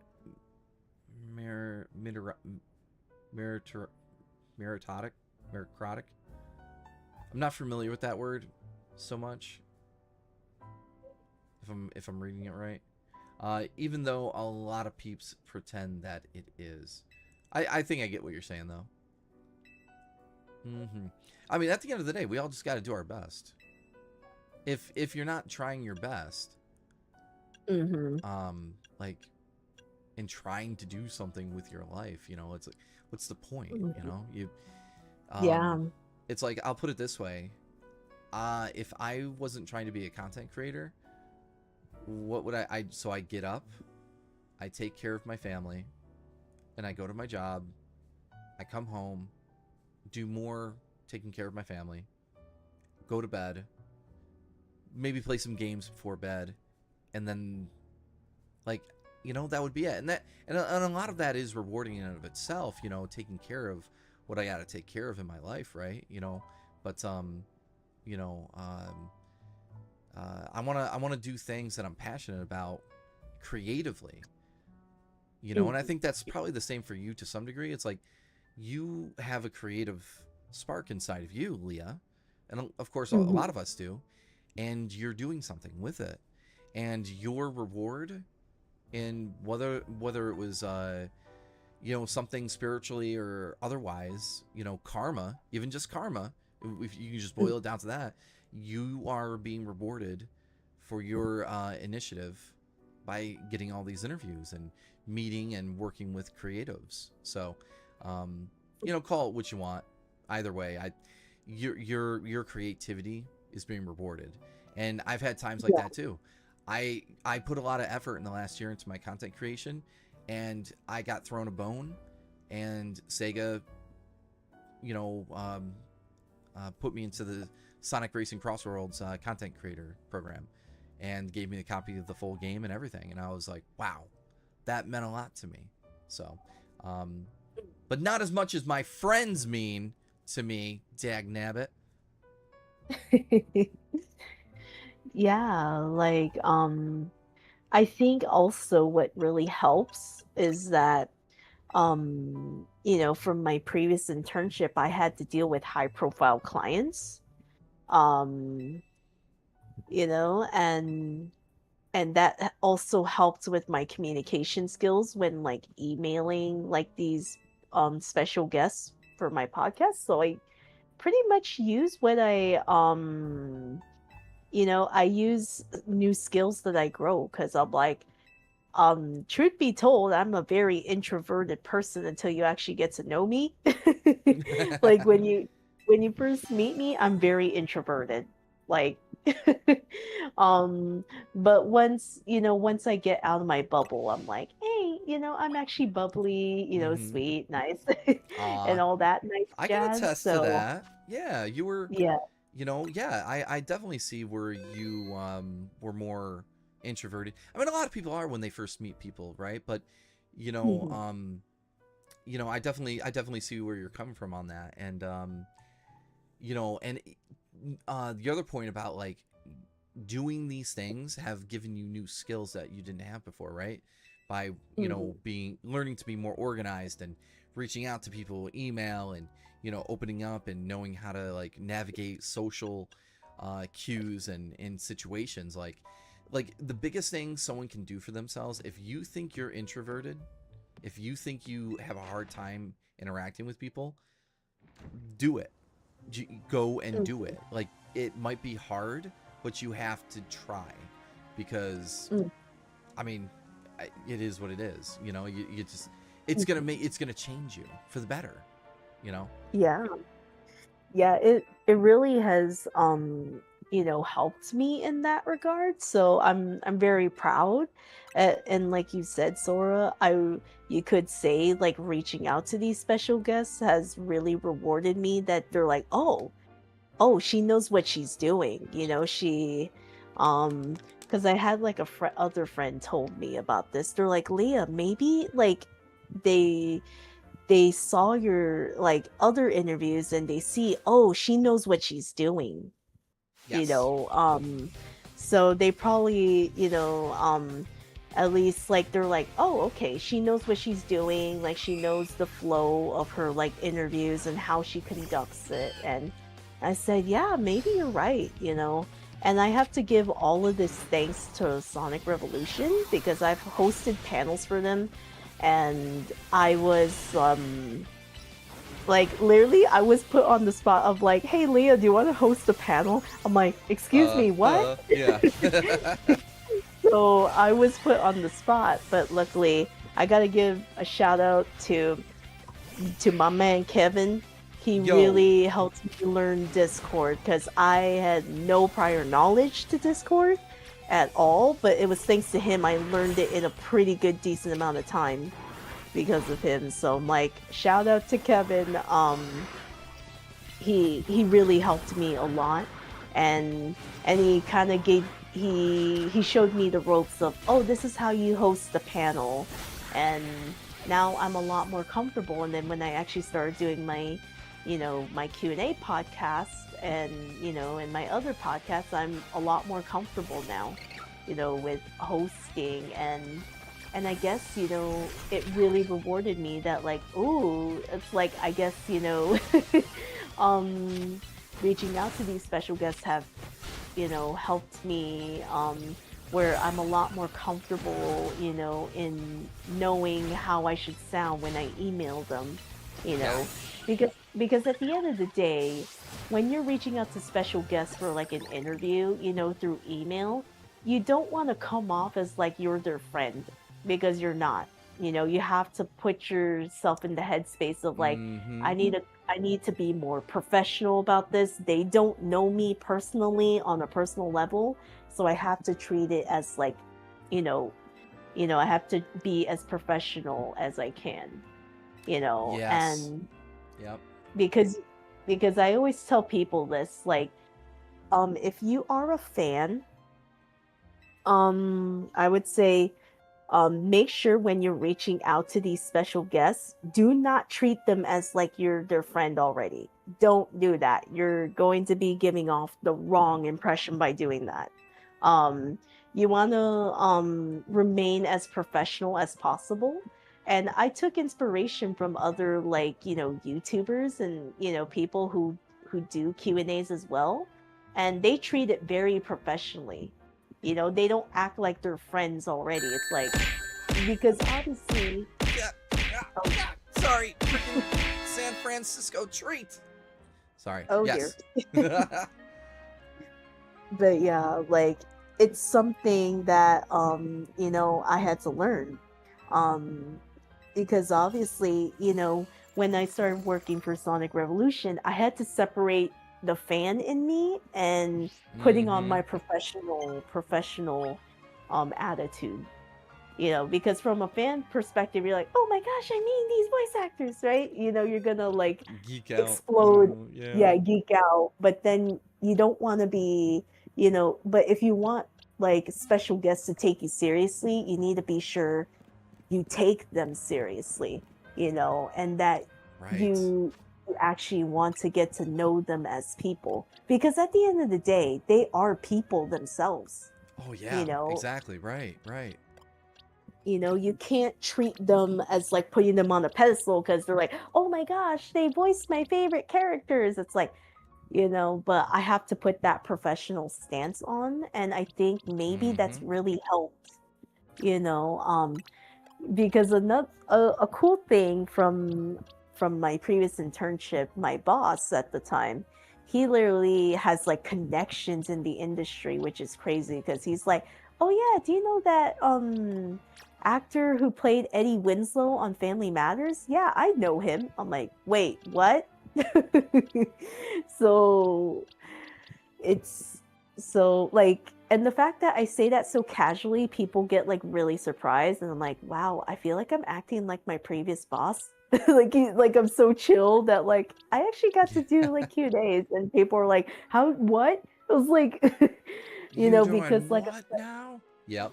Mm-hmm. like I'm more humble about it, like, because like I said, it's like you gotta treat them as people at the end of the day. Yes. um It's a privilege that has yeah, to it's a be privilege. treated, with the right amount of respect.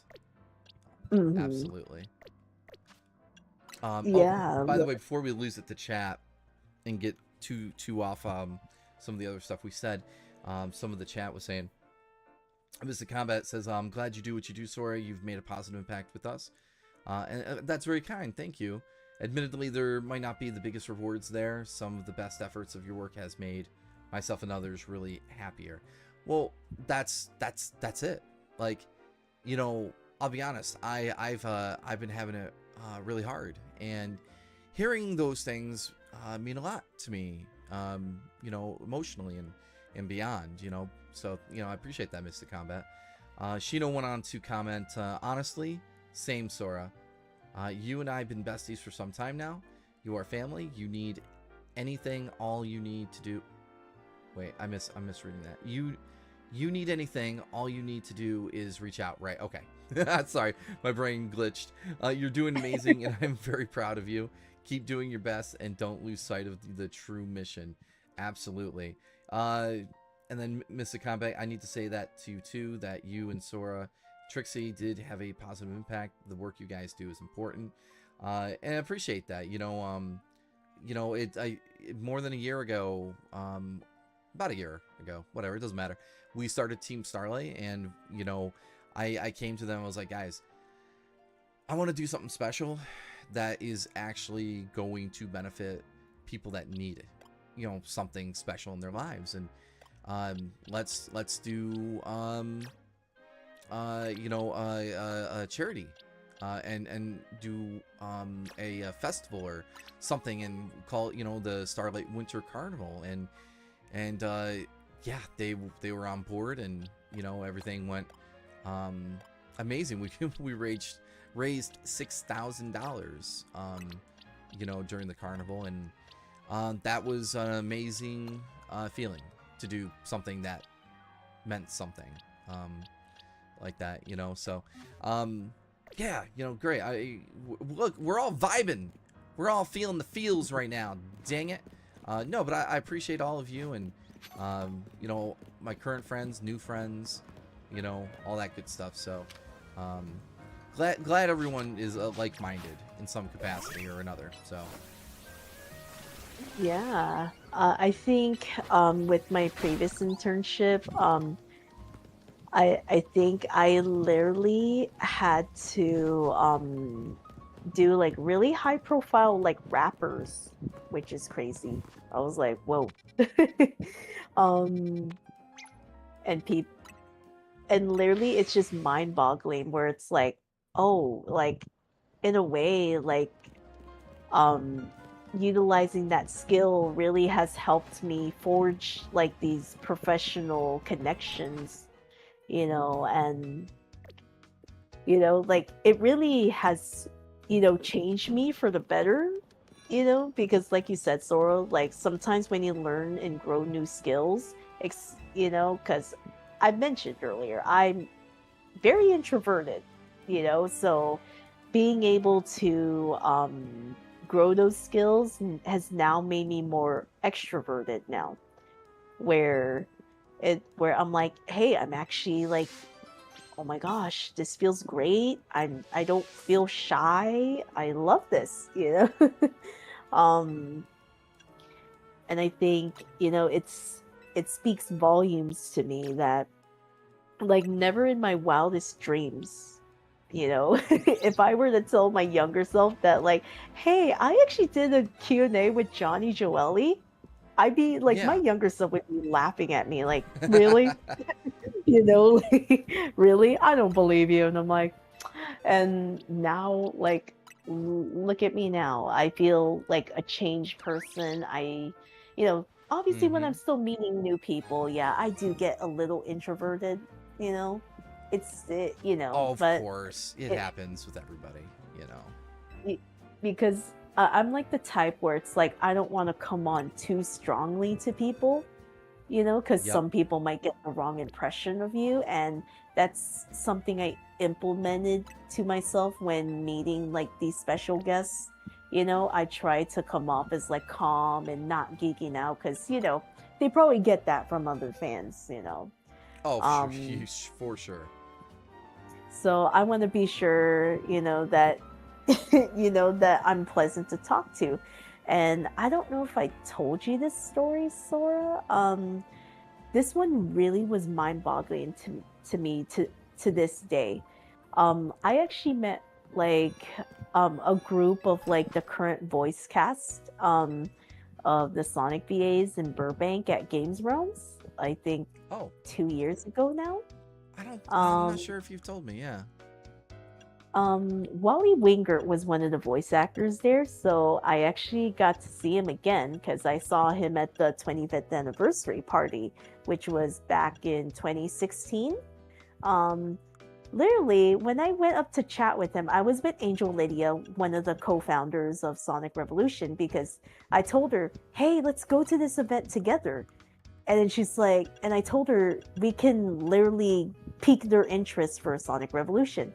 And she agreed, and she came later than me. Like, I arrived earlier because I live like 2 hours from the place where it was located, where they were doing it. So I literally went there, and I actually got to chat with Wally Winger, and then he takes a glimpse at me, and he's like, "You look familiar." I'm like, "I do?" And I was like, "I do?" And then he's like, "At the Sonic 25th anniversary party, you were dressed in that Sonic outfit." What? I'm like, "You remember that?" He's like, "Yeah." And, I got you. and then he said, I was like, I can never forget your smile. I'm like, Oh, okay. I was like, what? I was gobsmacked when he told me that. I'm like, you remember that? And that was more than several years ago. And he's like, yeah. I was like shocked, flustered. I was like, Yeah. how did he remember my face? Like, how did he remember my smile? It's crazy. Like, that's the craziest thing a voice actor has ever said to me, which I am like it's like mind blown. He remembered my smile. Like, what? Like, it's mind boggling. Like, Sora, if you were in my shoes, would you be as gobsmacked as me? So yes, let's be clear, very clear. But I have a way of like kind of rolling in my fan, girlingness and like I don't know. I kind of I roll it into like a whole shtick to try to like just to make people laugh at the time. But no, it's. Yeah, no, to be clear, short answer, yeah. I totally, let's be honest, yeah. There's no other way to be, Yeah, like, the fact he remembered me, I was shocked. Like, Son of he's a- like, how could... Sorry, I'm just getting lambasted. No! More, please. Oh dear. But he's kind of like, that really, like, wow, I did not realize I was memorable, just from my smile. I was like, oh my gosh. Well, that's really sweet, to get a compliment like that, yeah? Yeah, So- that was like a compliment for me, which is like crazy. I was like, whoa, this is the first time a voice actor actually like said something memorable. I was like, what? Like it. And like I said, this is literally the voice of Qbot saying that to me. Pretty Qbot. That's awesome. Like, yeah. We're just like, oh my gosh. But yeah, it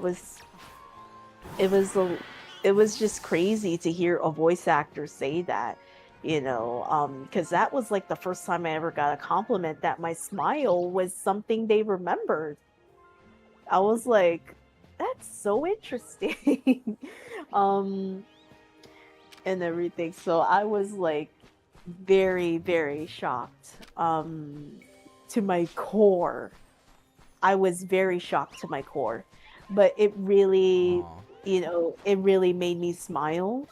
And when I smile, he's like, yeah, I remember that smile. I was like, so it was just very mind-boggling, and where I'm like, wow, it's like, I really love how nice and generous, and he gave me a compliment. So I was like, wow, this is nice. Being able to, do something like that, it was crazy, and I think that's when I like, you know what? I'm hoping I can do like, more special guests, and I'm able to do that this year for my podcast, which I'm very proud of how far it's come. Because I did like a lot of prominent guests this year, which is crazy. Yeah, I see it's like one after another. It's crazy, girl. And you should be proud. Yeah. And I think you are proud, you know, and you should be. Yeah, and like you mentioned, you know, being humble and all that stuff, of course, is really important.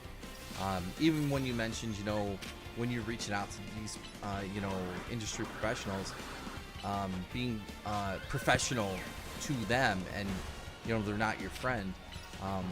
What I was going to add is that whenever I've reached out to anyone, I always bring something to the table, because they get a lot of people, you know, messaging.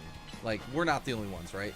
So okay, I'm gonna send them an email, and it's going to show them what I've got, and I'm gonna try to keep it short and sweet, but they're gonna see that I mean business, and hopefully that will you know, get me that time, because their time is limited, of course. You know? Never mind whether, you know, about everything else. It's like, if they're gonna give you their time, you need to make sure they know that this is something that you take seriously. I think it also helps, you know, from my experience when I reach out to these special guests, is that naming your previous guests can also land you some like, this person like did interviews, and putting a link to your, you know, whether if it's your Twitch or your YouTube, you know, where you conduct your interviews. Show them where to go to see everything. Yeah, you know, because it's kind of like showing proof that you actually do this. Because like I said, you can say, hey, I do a podcast, and then not provide your link, and then they probably may not take you seriously. Right, because people saying they have podcasts, it's like a dime a dozen, you know. Yeah. It's like, oh, you have a podcast? Oh, okay. Everybody's got a podcast, you know. Yeah. So when I realized that, if I actually start mentioning my previous guests, they'll take me seriously, you know. And since I've been getting more special guests, it really has helped land more, because they're like, oh, they did it with this voice actor, me. And, you know, so I'm building up, like, you could say I'm building up like a resume. Of like, exactly. Building up a resume of, these are the prominent guests I got on my podcast, you know. And then they're kind of like, okay, so this person has done it with actual voice actors. Okay. You know, because in the very beginning, it was tough, you know, because you have to get that very first special guest on your podcast, and then you have to build it up over time. Like, it was, because when I first started it was to help my Revo VA buddies, you know, because they don't get to do Q&As, you know, so being able to help them with that, you know, really opened avenues. But I'm like, you know, I want to get like actual special guests. That way it will get more people tuning in, you know, to my podcast. Yeah, the first one can be a little tricky, right? But once you get the first one going, and then it kind of, you know, usually hopefully kind of snowballs from there in a good way. Yeah. In a good way. Hey, this is called Rouge District. I did not know Rouge actually has a district here. Yo, look at everything. Yo, maybe we can find something that she would wear. This has some. This is like the fancy area. Rouge the Bat confirmed to have a district in this game. Yup. That's true. 1 second. Let me. Oh, Barry, if I make my UFC debut, I'm gonna represent your country's heritage to make you proud and happy. Are we talking like Sonic, or actually? I'm just joking. But yeah, shout out to Mobius. They got hedgehogs and other things. There's a Sora.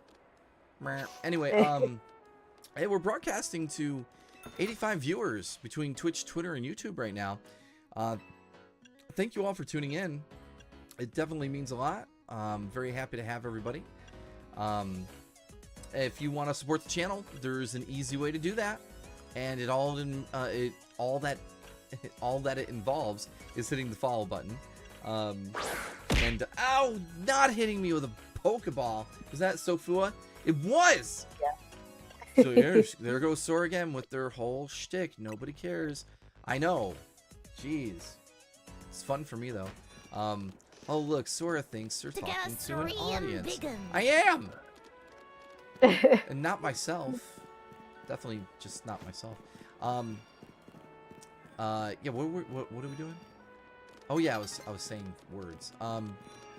Thanks for everyone for being here. It sure is awesome. Thanks. We're playing Pokemon Legends ZA. Admittedly, I feel like I'm floundering a little bit. I need to get my. I shouldn't be in here looking at clothes. Okay. I gotta focus. I gotta get back out there. I gotta go for the missions. All right. But yes, we're hanging out here with Leah, Serenity Rose. Hi. Yes, and we've been talking about so many things. A lot of Pokemon stuff from when we were younger, and you know, I love the story you told about the transfer pack and the N64. And you're like, people, listen. You don't know how we struggled. It was just pixels on a little tiny screen. It wasn't even backlit. But we got to you would get Pokemon Stadium, and then it was on our. I thought again, like I thought that was awesome. I was like, oh my gosh, that was so good. But anyway, yeah, we're having lots of fun. I think I could also say about Pokemon Stadium is that, if I remember correctly, if you do all the other stuff, you unlock the Mewtwo thing above the stadium. Yeah, you get to battle them, right? Yeah. And I forget what the reward is. I think you get something. I don't think it was anything too crazy, but you know. I can actually look it up right now for you to see what they actually reward you. Cool. See, I'm supposed to find more Flabebe. Let me see. I guess I'll go back here. See if any others spawned. I need 3 more. And then we can get more colors for the hair. Stylin'. Oh boy. Everything wants to kill me. Oh, okay. So it says when you defeat Mewtwo in Pokemon Stadium, you unlock the more difficult R2 mode, which includes new battles and a new title screen. Oh. Okay. Interesting. You know, that sounds about right. Because I remember that I remember I was watching my brother play Pokemon Stadium because yeah, he did the whole 100%ed the game because he defeated the gym leader castle, and then he did all of the tournaments, the cups, I think, yeah, the cups, and then yeah, I think that's how you unlock the Mewtwo thing, the Mewtwo fight, and the fact that they did that because the first movie was so popular was crazy. Oh, that was huge. I remember going to it that one night. I was dropped off at the theater by my dad, and then the theater was packed. And it was such an amazing experience because at the time, I hadn't seen that many movies in theaters. Like, I saw Casper, Lion King, Power Rangers, and now, like, Pokemon in theaters. Like, very limited for a person like me. Yo, we have a raid incoming. Mia Robotnik, sorry. Welcome to the stream. Thank you for raiding. Love your face. Would you like to play some hopscotch later? Maybe? Okay, cool. Stupid. Aw. But thanks for being here. What were you doing? What were you streaming? Were you having a good time? Let me know in the chat down to the left or the right or wherever it's positioned on your screen. But yeah, I think Pokemon was just very groundbreaking because it was one of the few animes that the movies got like shown in theaters, I think. Oh, here in America, for Um, that matter. Yeah. yeah, it was very rare. Like, I don't even remember if they ever like showed the Sailor Moon movies in theaters like back in the day. Oh, hell Like, no. No, no, no. yeah, Outside of yeah, Japan? No, no. yeah. It was it's crazy, right? That's why I'm like saying Pokemon was very groundbreaking. Because like the first movie, oh my gosh, they put it in theaters? Cool. Like Yeah. the Pokemon anime really opened up where now there's more anime, at least movies, like actually getting into theaters here now. Sure, it's only for like a limited time, obviously, but And it, usually it's they a have good, to be the bigger ones, so to speak. yeah. Right, but yeah. No, I give Pokemon a lot of credit Mm, for changing kids media and, well, let me rephrase that. They changed the media landscape for cartoons and, both for both adult and kids alike. If it yeah. wasn't for Pokemon, look, Sailor Moon and Dragon Ball Z had stalled. Sora, could Oh, you Yeah. float for a get it, second get and it, hydrate. hydrate? Yes, I will hydrate, Princess, Queen, Amy, whatever you are. Um, like, the biggest animes that anybody that watched anime in the 90s, your typical kid, Sailor Moon and Dragon Ball Z. Okay, cool. But they had already stopped releasing dubs. They were not. Mm, They were just on repeats on Toonami. yeah. Pokemon comes, blows everybody's mind, and suddenly Mhm. everybody wants new anime. So Dragon Ball Z Yeah. and Sailor Moon resume. They start getting new episode dubs. Um, Digimon and thousands of Yeah. other animes come over because now everybody wants their own Pokemon show, so to speak, Yeah. at the Mm, time. Um, and it just, for the next decade, from like 1999 when that anime, or was it late 1998? Doesn't matter. Late 90, whatever. Ever since that came over, anime was so dominant. Um, mhm. and anime is now more mainstream than ever, of course. Um, Yeah. it's kind of cooled off, like but it's a part of our culture now. Now you have people are like, oh yeah, I watch that show. Like at work, I have coworkers that, oh yeah, I watch My Hero Academia, and I'm Mm, like, yeah. so I mean, there you go. It's stuff treated like mainstream now. Yeah. Like Pokemon really changed the landscape in the US, you know, because now like, as you said, Sora, anime is more mainstream now. You can watch it on Crunchyroll,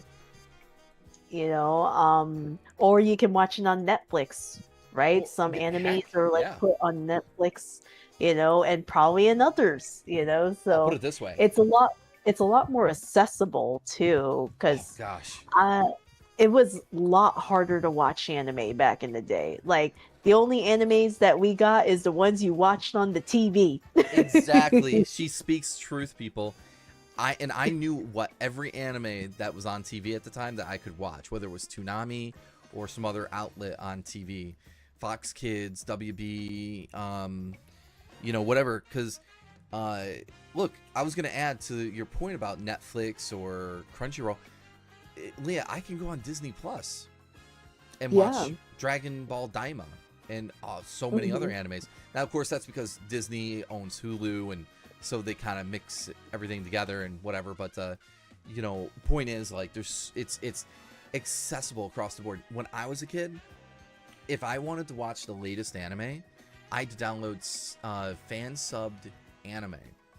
Um, Hmm. whether it was Digimon, because I was always trying to keep up with the new Digimon in Japan before it came over to Hmm. America, or just shows like, I don't know if you ever watched Hikaru no Go. That was a fun, silly anime. I saw Rockman Ikuze, which Mega Man, Oh, you know, yeah, Mega Man, yeah. yeah, I saw that first subtitled. I so many other things, whatever. So yeah, and then everything started to shift in the the 2010s, Crunchyroll became a thing, and now it's like, look, you can watch anime within an hour of it airing in Japan. That's Yeah. crazy. Yeah, that was never a thing back in the day. Like this generation were so spoiled. You know, Mhm. like back in the day, we had to literally watch the anime that we were like given on TV. Mhm. You know, like you could see how it was hard to watch anime. And like you said, Sora, it is facts. It's crazy that you can watch anime like just an hour from when it aired in Japan now Yep. because which is great, it makes it more accessible to people, and I love that they do that because, probably Japan's realized, oh my gosh, there's a whole lot of anime conventions in the US. You know, the Yeah. market for anime in the US is huge because they're like, oh my gosh, there's a whole bunch of conventions, there's anime conventions, and they're like, okay, yeah, we have to hop onto this because, we have to make it accessible to them, Yep. which I'm glad because, like, um, I remember, like, I think there was an anime, I think it was Lucky Star. I don't know if you remember that one, Sora. Yes, I watched it. Of course. That one, like, I watched it at a friend's house because I didn't know how to watch that anime. And I had to watch it whenever I went to my friend's house. Yeah, it's all like Because, you either knew how to get it or you had a friend. yeah, yeah, like, I did not know how she got access to watch the episodes, but I watched Lucky Star back in the day because of my friend. And I'm like, but now it is a whole lot easier now because obviously Crunchyroll, bless their souls, for, Yeah. allowing like, audience from around the world to watch their anime, Yep. because anime, it is like Japan really embraces the anime and gaming culture over there. Like, if you Oh, see a yeah. lot of reels and videos on social media that people post on whatever social media platform, they really embrace it over there. And I can like, I can vouch for that. I've seen it. It's crazy. Like, it's very crazy. Like, I think I saw, like, I think in Universal Studios Japan, they literally have like anime IP stuff over there in Universal Studios Japan. Right. Which I'm envious because I'm like, we don't get that here in our Universal Studios. I'm like, how come we don't get the anime stuff? Like, come on. Yeah, I But can't it's remember what so, Pokemon I just swapped out. I'm sorry. I'm like, wait, what did I do? oh, oh no. Which Pokemon was I using when I put But the it's Skiddo? Oh great. no. Oh no. No, it's fine. It's fine. But No, I agree. You're absolutely right. They Universal has anime mascot characters and stuff running around over there. It's crazy. And it was a lot of the industry was like, no, you're not allowed to watch this anime until it comes over to America on DVD. yeah. And they were fighting fan sub people left and right. They're like, you're ruining our DVD sales. And people are like, well, why should we have to wait to consume the Yeah. show a year or year and a half, 2 years after it's already aired in Japan? And, on Yeah. one hand, I'm like, okay, but you are illegally consuming, Mhm. you know, but I also sympathize. Like, it's like, yeah, it's not fun to wait that long to consume something. Sorry, real quick. Yeah, Sofua, I do want some pizza. Thank you.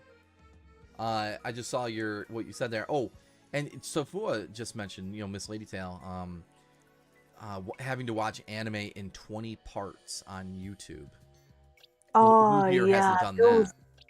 I've done that. Oh my gosh, it's such a pain. Like, I get it, they had to do that because of copyrights, Yeah. but that was a pain. That was a pain to do that. But Well, when but you're now desperate, since you're it's desperate. Got to get your anime fixed. yeah, like it was tough back in the day. Like I said, in this modern era now, like it's anime is much more accessible, and we're very fortunate now. But I'm like, oh my gosh, like back in the day, we had to deal with the struggles of that, The man. Like, struggles are real. yeah, Jeez. like I think because what's even crazy that I can say this about Miraculous, because I think it took them a long time to literally dub Miraculous in Japanese, actually, which Oh. is crazy. Because literally Hmm. Miraculous came out like 2015, and it took them like more than like 3 years, I think, which is crazy. Huh. Yeah, Oh. you know, Japan it can be a little weird with importing and exporting, content in and out of that country. Hmm. One example I'll give is like any movie that they produce, and, like Hmm. most of the time, you'd be lucky if you see that movie here available on digital, Blu-ray or DVD, no less than 2 years later. It's Hmm. wild. Yeah, so Japan's a little weird about it. I'm not sure why. Yeah. Not sure why. Yeah. Yeah, I actually get to meet Christina V. She's super sweet. um, I actually saw both Christina and Bryce the most recent time this year because they were promoting Miraculous season 6 and stuff, and I told them that both of them have been like knocking it out of the park. I literally asked like, what did you think of like Marinette and Adrian like dating now? And they're like, it's so sweet, Yeah. and like, and it's really cute that they say, yeah, it's really sweet, that they're like actually officially dating in the show. It's not just like a ship we're into. It's an actual, my OTP got together and One I'm so true happy. pair. Yeah. Well, I will say, I feel like what they have with those characters is very kind of wholesome and kind of, well, okay. I mean, this isn't the only show to do it, but it's like they make this wholesome relationship with these characters that you wish you could have had, like growing up. Hmm. Um, Yeah. a lot of media does that. Obviously, the two characters, having this cutesy, perfect, romantic, encounter and becoming, friends and then becoming, more and, it's nice. Um, Mm. Although Yeah. I've told you, I've seen Marionette having her spazzes. I don't, whatever you want to call them, and I just say to myself, damn, that girl's got to calm down. This is not Yeah, healthy. exactly. This is worse than Yeah, Amy. exactly. I don't know. Yeah, like because it's weird. Okay. You know how people, when they were complaining about Amy's behavior back in the day and Oh, said she was a please. stalker? Yeah. And I'm just like, are you kidding me? I'm like, watch freaking Miraculous. You're gonna see Marinette is a lot worse than Amy. Like when you watch various episodes from that show, you're gonna be like, oh my gosh. Like, I like guess you're we had gonna, it good with you're Amy. gonna question. Yeah, like because now Amy actually, obviously they're trying to like make her more mature, which Yes. there's nothing wrong with that, because I'm like, think about it. When you're like a kid, Steak you're time. immature and you're just learning, right? Yes. Learning as you grow up, and that's just normal with the Sonic characters. They're going through their own character arcs. And people are like saying like, "Oh, Amy's not the same," and I'm like, "What do you want her to be then?" Because Yeah. you fans were like complaining about the she's following Sonic all the time, and then now she's not doing it. You guys are still complaining?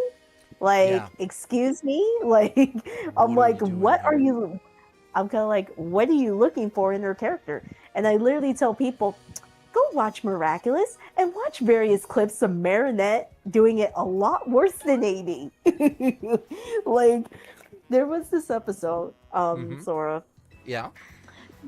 There was this episode where Marinette, like, she finds out that the guys are throwing a party at Adrian's house. Do you want to know what she does? Oh, did she like spy on it from the bushes or something?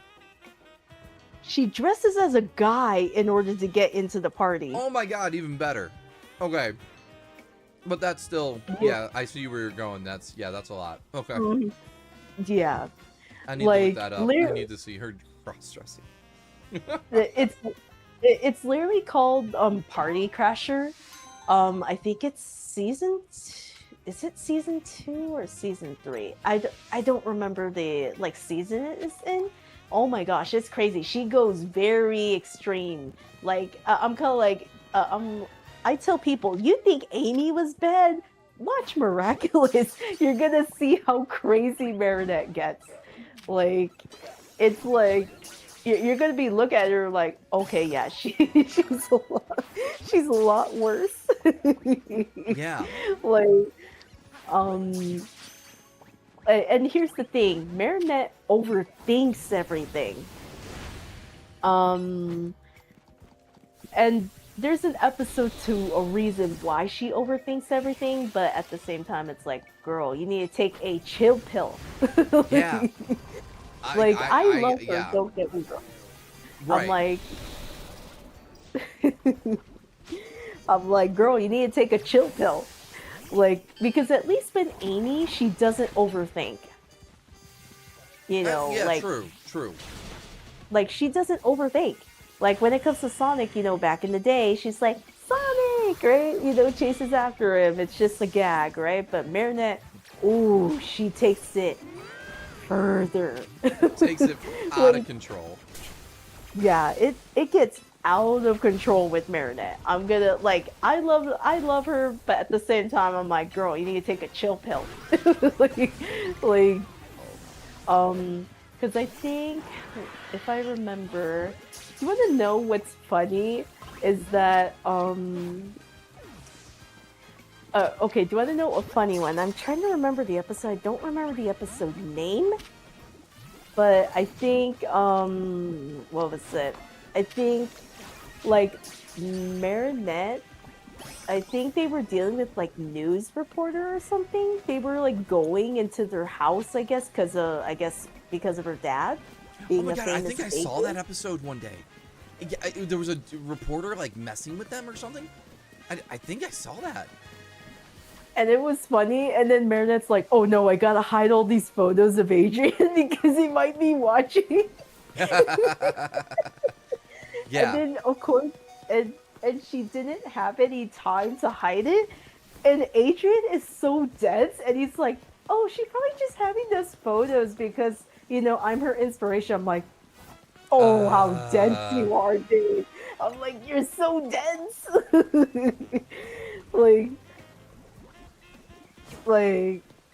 Yeah, like, don't get me wrong, Mystic Combat. Marinette is cute, but she could be too much sometimes. Her facial expressions are just like, holy shit, I'm not prepared for that. Yeah, like, I'm just like, every time.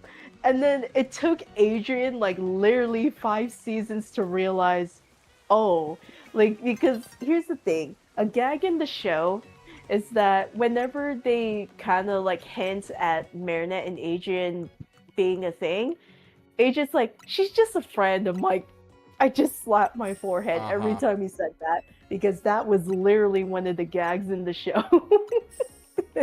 Just and I'm like, TV. I'm just like, oh, I was like, boy, if only if you knew.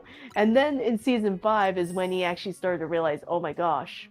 Like, literally, I think it was Kagami that made him realize that, like, you obviously love her. You need to, like, tell her. Like, Adrian, it was funny because when Kagami called him out on it, and he's like, no, she's just a friend.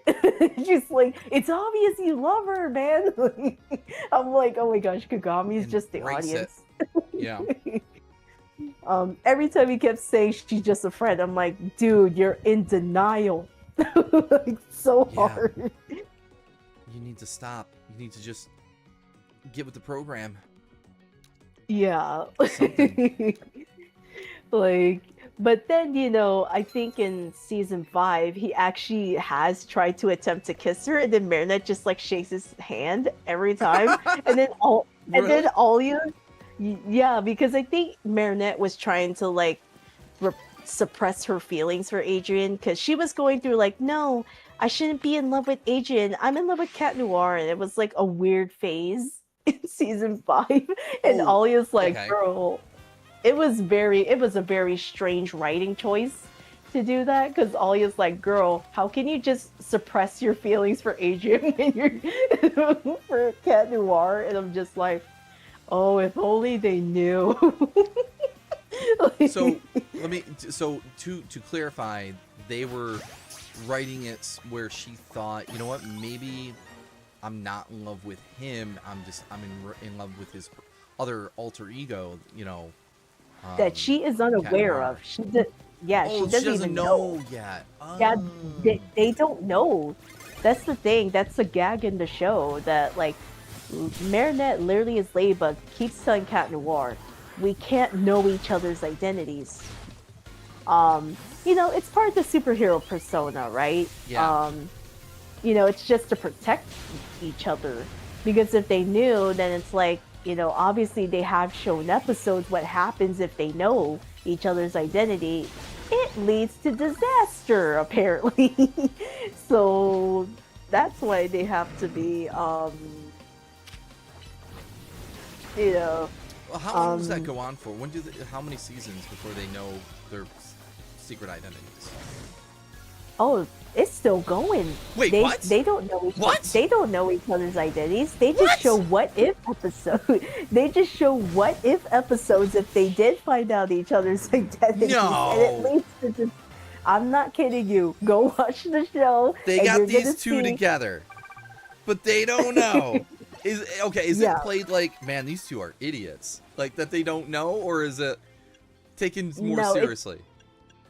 No, it's a gag in the show, but it's for a good reason, obviously, because they have, like I said, they have shown what if episodes if they found out each other's identities, and it leads to disaster, obviously. I bet. Which is not a good thing. So that's why, like, literally, Ladybug, like Marinette as Ladybug, is like Cat Noir. We can't know each other's identity, you know because it obviously we've seen proof of that, that it leads to disaster, Okay. which really sucks because lots of fans are like, when are they going to know each other's identities? And we get like our proxy through the movie version.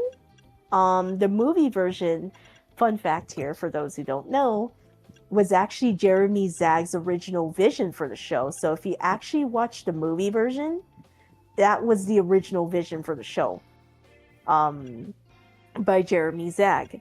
The movie, I'm happy to tell you, Sora, Yeah. they actually do tell each other. Well, Marinette finds out Adrian's Cat Noir, but she actually reveals to him that she's Ladybug. Oh, okay. All right. In the movie, the In movie movie version. itself. Okay, gotcha. The movie version, yeah. So a lot of fans were happy about that, and they're like, "Yes!" I was like, they know each other's identities. When you said Like- yes, I thought of the K-pop Demon Hunters, going, yeah. Yeah, that moment where where Huntrix is like, "Let's send those disgusting demons back to the desert where they belong." Yeah. They all go Yeah. crazy. Oh, that's funny. Yeah. That's funny. Yeah, but the movie, Miraculous Movie, is actually on Netflix. So if you ever want to watch the movie, Sora, it's on Netflix, and it's pretty good, for what they were able to fit within like an hour and something. Oh, gotcha. But yeah, the Kind of movie like an versus where they abridged setup. maybe, Yeah. or- Okay. no, it's like I said, it's the original vision of the show. Oh, that's right. Right. Yes, of course you said that. Yep, that's right. Yeah, Because the it was show's the kind of original gotten vision off of the show. course a little bit. Sounds like. Yeah, But season 6 has been like impressing me. I'm like, okay, the writing's a lot better. Thank God. It's gotten better. like season 5 was like at its lowest point where it's like where I just learned to tolerate it because I'm like, okay, maybe season 6 will be better. And Only can season hope. 6 has been, and season 6 has been like knocking it out of the park. I'm like, oh, thank God, you know. Mm-hmm. So I've been like discussing because literally I've been like watching the season 6 episodes with Kevin, and we talk about our thoughts about the episode, and it's going pretty well, you know. But like I said, the most recent episode that we watched, the Dark Castle, yeah, I'm kind of like, there's no way to explain time travel. It gets tricky. Teehee. You get lost very easily. Because literally, I think when we watched the Dark Castle, it had a lot of time travel, and we're just like, and we were confused at the end of the episode. We're just like, what just happened? What? Like, here's the thing. If you're going to incorporate time travel in any media, no matter what it is, I don't think you're gonna be able to explain it at all. It sounds like it's easy to understand on paper, you know, but executing it, yeah, it gets very hard to understand, you know, like, and the Dark Castle had to deal with like time travel, and they kept showing a few scenes like a few times in the episode, and we're like, huh? So like, I'm like, Kevin and I, we were both confused after that episode because they kept showing similar scenes within the episode a few times, and we're just like, what is going on here? What? It's like, explain yourself. How do I get rid of this muck? Sorry, chat. I gotta look up how to get rid of it because I think I need to go through there. Legends ZA. Get rid of sludge. Thank you. To get rid of sludge, and use a water type move. Aha.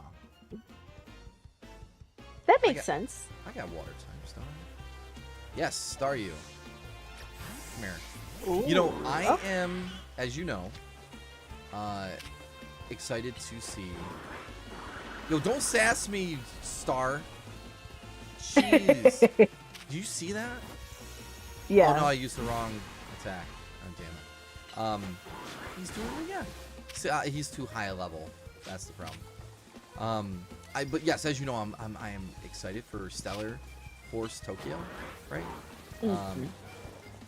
Like, because it's 2D, and you know, I saw watching the trailer. I was like, okay, am I supposed to like interpret like they are literally on a plane in CG, and then it just transitions to 2D when they get to Japan? Like, perfect. 10 out of 10. Yeah.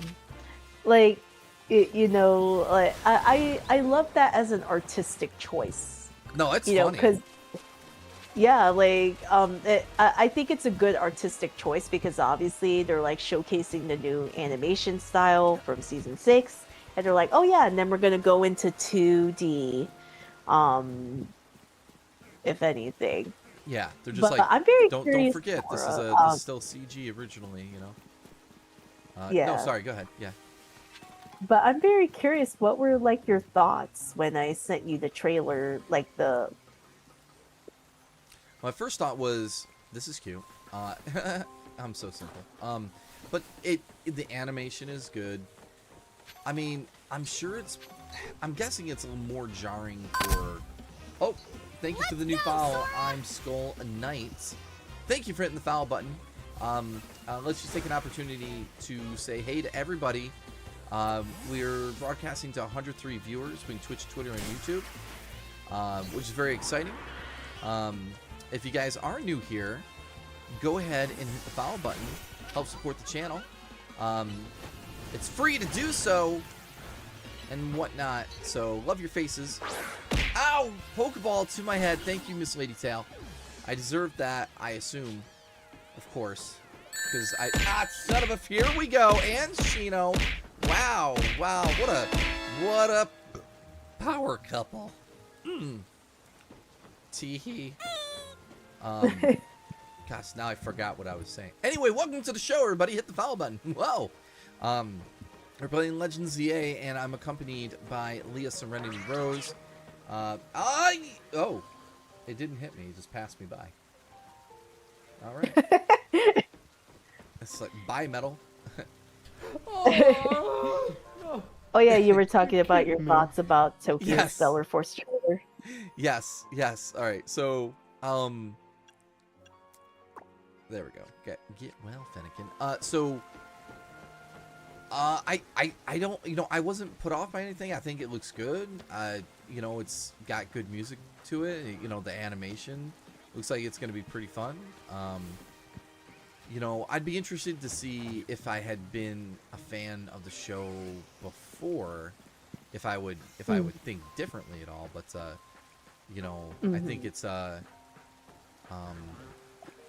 looks cute, and I'm kind of going in blind, so I'll have to watch it, with you and Kevin. Yeah.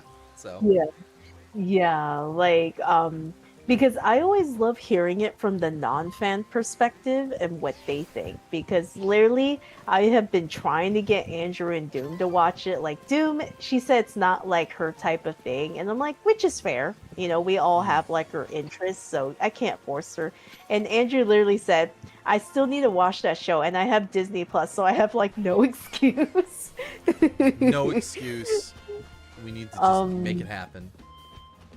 It was just funny the way he said that though, but I was like, because I literally told Doom, would you be willing to watch the Miraculous movie, from a non-fan perspective? Because I would love to hear from their perspectives of like, oh, what did you think of the movie? Because like I said, I'm a huge fan, and there are times where I can be biased, because I enjoy the show. Yeah. But hearing it from a non-fan's perspective, they give you some like interesting insight, So it was just funny, because the thing that all three of us can agree with, like when you watch the movie Sora, here's the thing: Christina V does not sing in the movie. Oh, I know she's talented. I know she can. Which is very weird. It's a very weird choice, because literally Andrew and Doom had told me this. They're like, Leah, like it's so jarring that you go from Christina V's speaking voice and then Marinette's singing voice is deep. They're like, it's a little jarring. Oh, it's one of those situations like growing up watching, like, I guess I'll say Disney movies as a good example. You'd be like, okay, it sounds like the character's singing, but it's clearly different. And you don't quite, as a kid, understand why. Yeah. So, no, but that sounds terrifying, though. That they didn't get it closer matched. Yeah, because Cat Noir's singing voice, it sounds very similar to Bryce Papenbrook. So I'm like, okay, that's good, but how come you didn't have like Christina sing? Because I'm like, does the company not know she sings? Like they must know. I've listened to her songs. Like I was following her when she was still doing fan dubs, back in the day, just like I was. So I've heard her sing. She's very pretty singing voice. Yeah, and what's funny is that Keith Silverstein and Melody Lee sang in the movie, but they didn't have Christina sing, so that was a weird choice. Oh, that's the weird part. Okay. Yeah. Well, maybe so I'm it was bad timing. Maybe she had something wrong with her voice at the time, or her throat. I don't know. It's a little weird, because even like I said, Andrew and Doom, they're like non-fans of the show, and they both agreed with me. Yeah, it's very jarring to hear like Marinette go from high-pitched Christina V voice to like deep voice singing, and they said it's a little jarring. I was like, yeah, I'm like, it is like, because here's the thing, like, what I love about K-pop Demon Hunters, they do it right. Like the singers sound very similar to the speaking voices, at least, where it's not jarring, if you know what I mean. Yeah. You know, I when mean, they transition from like speaking to singing, it sounds seamless. Like it doesn't sound like it's too different. You know? Yeah, I get what you're saying. Like, and that's when it's most ideal. Like, you know, most, like I mentioned, growing up, listening, you know, to Disney, this or that, you could tell it was a little different. But usually it's like, well, no, I think that's the same person. You know, it didn't really take me out of the movie. And if it's this bad, like you're describing, it sounds like it takes you out of the movie. I'm gonna have to go look it up and just hear it for myself. Yeah, like it's very hilarious because, like I said, this is from my BFFs Andrew, HB, and Doom the Meme Queen, and they're non-fans of the show, and they listened to the songs. They said, "Yeah, that's a little jarring. Why is Marinette's singing voice like deep? It's when Christina's voice for her is high." It was like. It's just very hilarious to hear from their perspective. Like, and I told them, yeah, it's very jarring. Like don't get me wrong, like the singing voice is Lou, you know, but I'm like, I kind of feel like Christina V should have just sang the songs because she's a singer too. I'm like, because I've heard Bryce sing, and yeah, I could see why they hired a singing voice like sound alike. You know, for him. Yes. In some cases, it's like, yeah, no, that was the right choice. Had to do what you had to do. It's like if I ever got to become a voice actor, which I there was a time where I wanted to be one. You know, I can't sing. I know Shino and Trixie say I sing very nice. I just don't have confidence in it, right? Isn't that right, Shino? Yeah. I'm such a good singer. No. The joke is I'm terrible. And they know it. Dang it.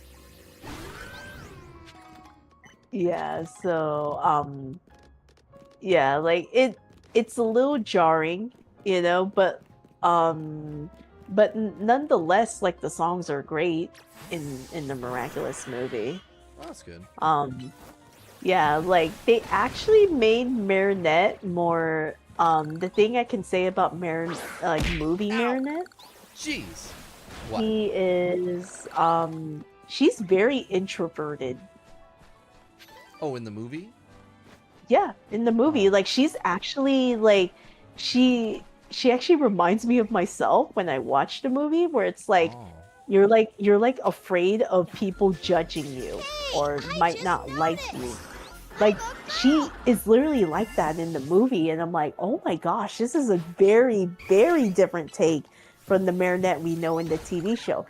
And I'm like, oh my gosh, this is such great character arc here, though. And she learns, you know, to be a little more extroverted. Obviously, it takes time, you know. If you're like introverted, you know, I understand that because I went through that too, you know. And I love that they made her like that. And Adrian in the movie is portrayed a lot better than his TV show counterpart. So, did then the creator kind of lose a lot of creative control of his series? Like, and it happens a lot to people when their shows go to production. Yeah, that's what I'm presuming. Yeah, that's what I'm presuming, because Thomas Struve like took over the creative direction for the show. So I think, yeah, it really sucks because like Jeremy Zag, like his version of the characters are like a lot more they have a lot more nuance than their TV show counterpart. But like I said, Marinette is not a stalker in Jeremy Zag's original vision. She isn't.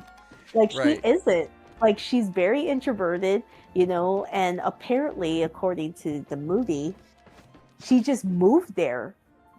Like she didn't grow up in Paris. Like her family just Oh. recently moved there. So it's like a whole different like, oh wow. I like that better So because she it's more of a culture shock to them. yeah, Okay. yeah. And I'm like, oh my gosh. I'm like, how come we didn't get this story in the TV show? I'm like, I would have loved this story, Right. if we got this in the TV show. I'm like, but hey, like season 6 is at least like making up for it, which is good. um, but the movie, like, oh my gosh, the movie versions of these characters are a lot better. Like Adrian actually has backbone in the movie. um, Oh. like She's more of a like in the pushover in the show. yeah, because like his dad is very controlling. But movie agent, oh my gosh, he calls out his dad on his like behavior. I'm like clapping my hands. I'm like, thank you. I'm like, thank you. Um, but season 6 is clearly showing that Adrian is actually like, yeah, I'm not sugarcoating what my dad did to me. Like, that's great and all. But I'm like, you could have had him do that while his dad was still around. Right. But it's only like in season 6 now that Adrian is like able to voice his opinions because his father was like talking to a brick wall. You know those types of people, Sora, Yep, right? sure do. I'll Where you tell kind ya. of feel like you're talking to a brick wall. No, And I experience like the type of work I do and the people I deal with. Like, there's no getting through. They're not there because they don't care. Yeah. It's frustrating. Yeah. No doubt. And- no doubt. And it's something that I like admire about movie Adrian, because like when his dad was like worried, he's like, "Oh, you care now? Where were you when I needed you?" I'm like, "Thank you." I'm like, "Thank you." I'm like, "Oh my gosh." And I did like a movie review with the Cartoon Hotspot, aka G, and we talked about how much we enjoyed Adrian's characterization in the movie, because we felt like that was missing in the TV show, where it's like, how come he's not growing a spine, to stand up to his dad, like, but in the movie he does that, and we're just like, oh my gosh, It's like, this good for is- you doing that. Yeah. it's like a breath of fresh air. It's like, oh my gosh. And we were literally talking about it, in different segments. We have like specific segments that I came up with of how to direct the conversation discussion about our movie review. And I told them that I love Adrian and Marinette's characterizations in the movie, because I literally said, I'm so glad she's not a stalker in the movie. They actually make her so introverted, and we literally talk about how Adrian and Marinette are so similar in a different way in the movie than they are in the TV show. Okay. And here's the thing, Adrian is also introverted. He doesn't really talk to too much people. Meanwhile, Marinette is introverted because she's scared of judgment. Meanwhile, Adrian kind of comes off as like a lone wolf. And he doesn't have that many friends. Which I think I had like a segment on the episode where we talked about they are two sides of the same coin in terms of their personality. Oh. Yeah. Ow! Son of a fruit. Thank you. I'm hyper sore now. Well. Because when you think about it, they're both introverted but in different ways, which is like, oh my gosh. And That's cool. And we just Okay. and we went into a deep analysis of it, and I love it. I think with with what they did in the movie, it was like they nailed the characterization of the characters in the movie. Um, I have to say, Chloe is a lot more tolerable in the movie than she is in the TV show. Is that just one of the random friends, or No, she's still a bully to Marinette, but she's a oh, I lot more think is like that the blonde tolerable. one? Yeah, Chloe. Okay, Chloe. Yeah, Okay, Chloe, the blonde. Yeah, the blonde one. it's the blonde one.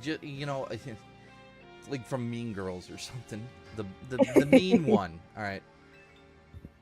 Yeah, like I think with um like the characterization of like in the movie was very, very awesome. It was a breath of fresh air. I'm like, oh, this feels great.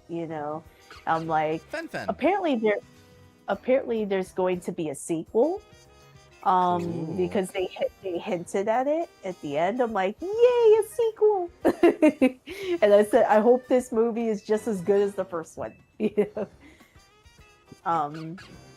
But yeah, I'm super excited for Tokyo Stellar Force. Oh no, I should have saved before. Oh no. Uh-oh.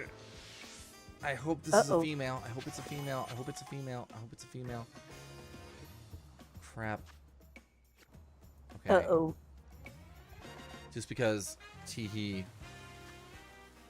When did it last save? At 12:15? Yep, that's now. Alright, I'm screwed. Oh well, let's take a gander. So I like Fennekin, at least up to the second form. It's a girl! Everybody, it's a girl! It's a girl! Alright, we're good. We're good. Like, what would have happened if it was a male, though? Why were you kind of like... I would have sent it to the I would have sent it to the glue factory. I don't know. I don't know. Fennekin is like... Yeah, go ahead.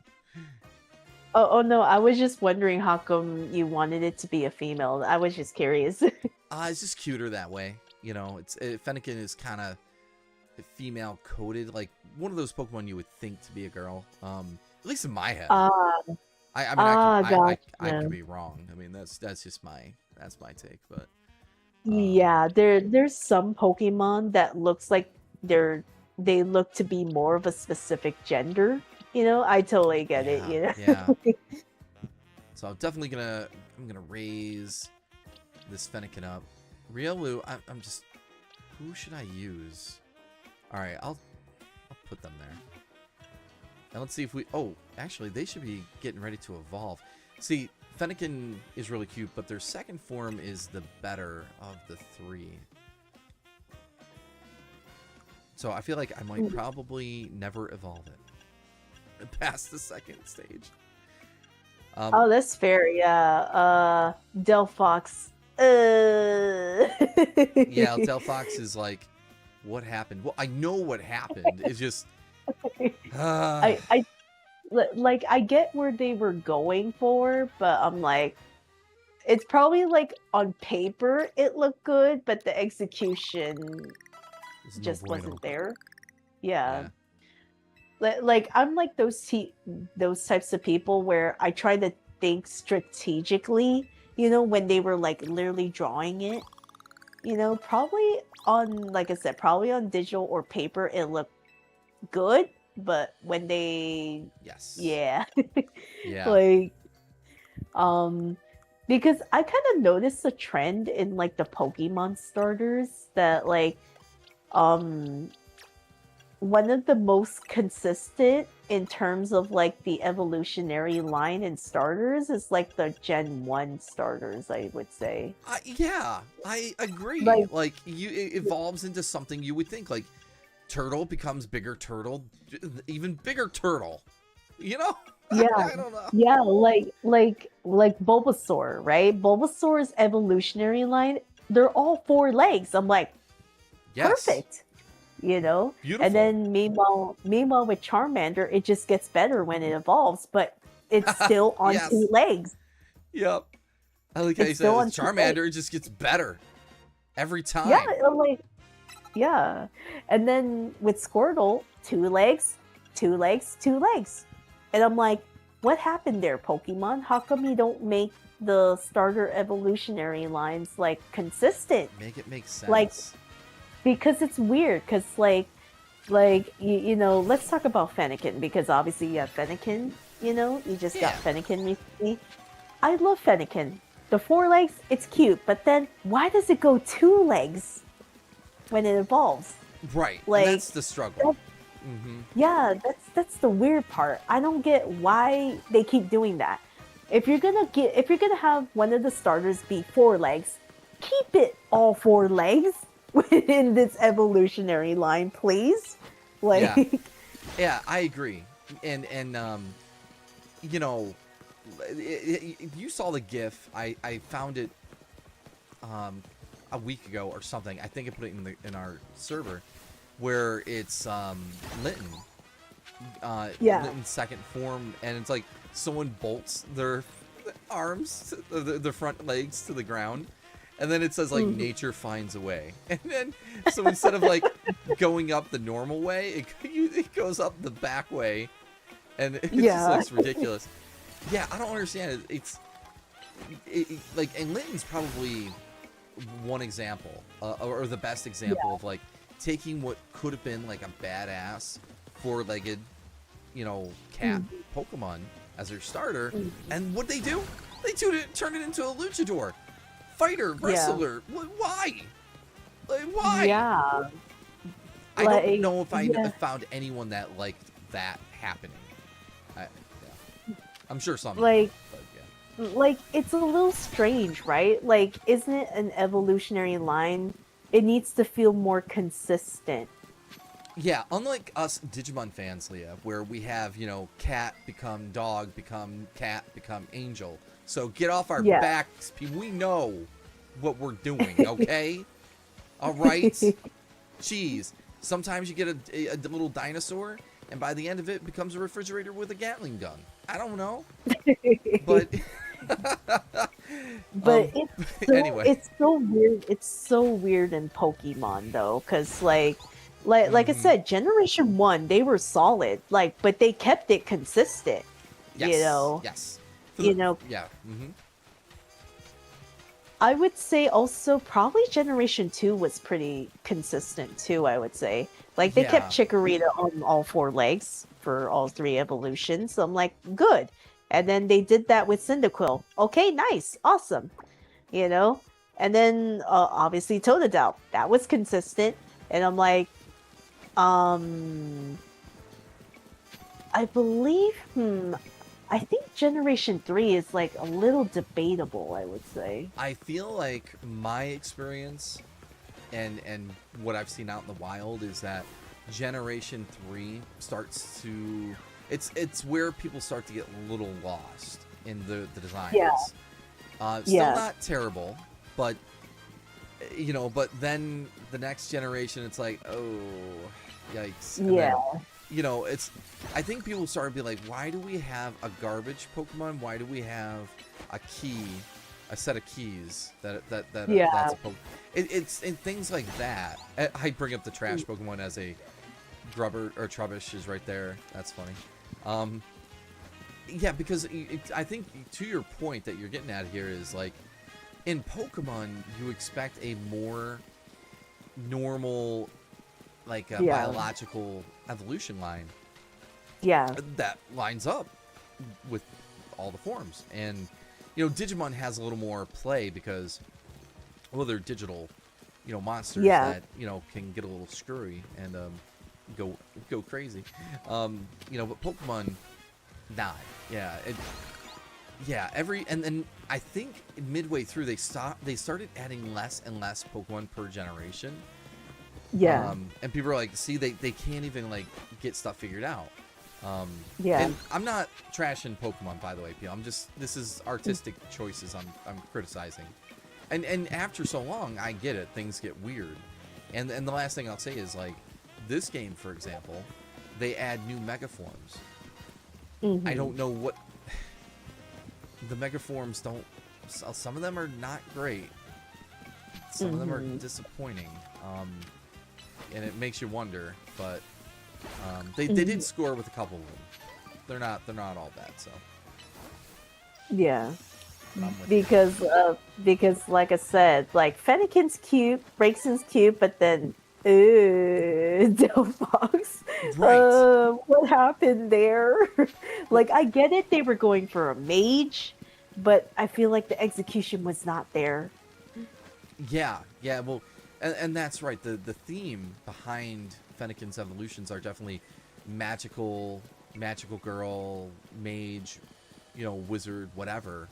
Mhm. I tolerate Braxian because it is cute. Like, right? It's on 2 feet, okay, but it's floofy and it looks like it's wearing a skirt. It's cute, whatever. But yeah, all day long, Delphox, nah, get that out Yeah. of here. I'm sorry. Yeah, like it's kind of like, what happened there?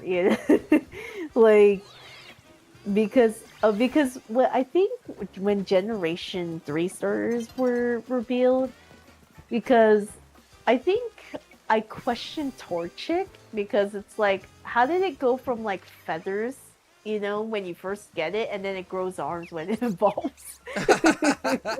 Which is It gets a little funny. wild, like Yeah, immediately. because you're like, huh?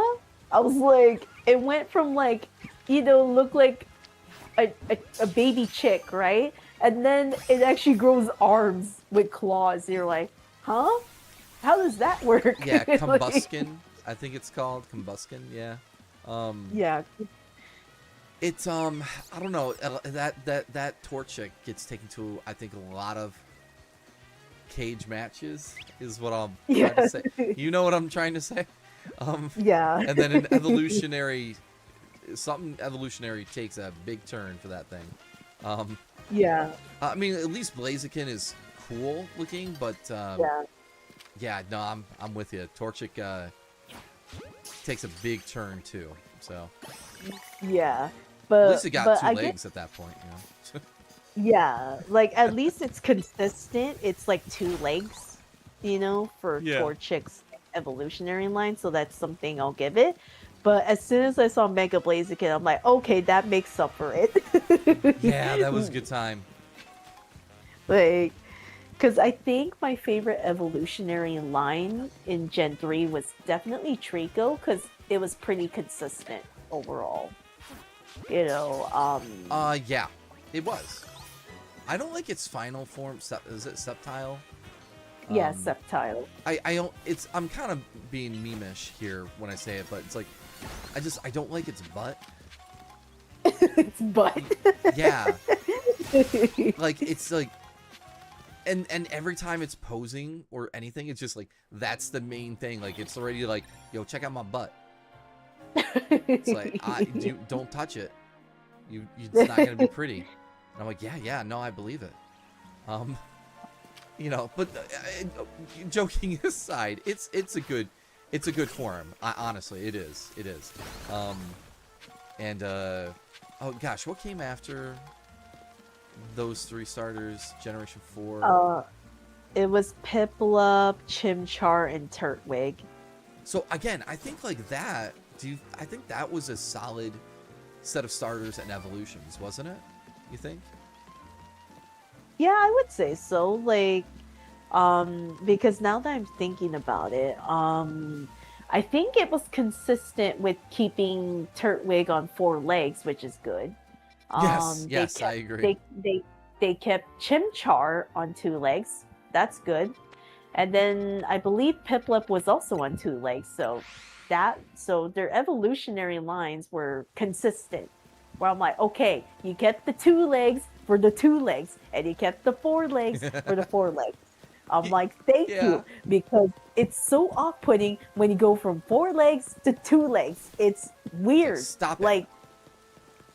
Like I don't know. Like it's very off-putting. Because I I agree. think what's funny, I think Snivy, in terms of Snivy. its evolution, Yeah. people make fun of that one because it literally has like arms in its first evolutionary, but then when it evolves, it just loses the arms, and people would pointed that out. It just commits to going full serpent. Yeah. Or superior, whatever it's called. I don't know, serpentarian. I don't know. Some of Yeah, these Pokemon it's names so- get a little harder the more higher we go in Gen.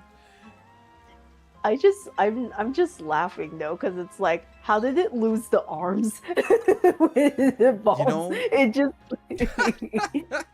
Sometimes you just funny. like, you wake up one morning, you're like, you know what? I don't need these. It's fine. You know, no big deal.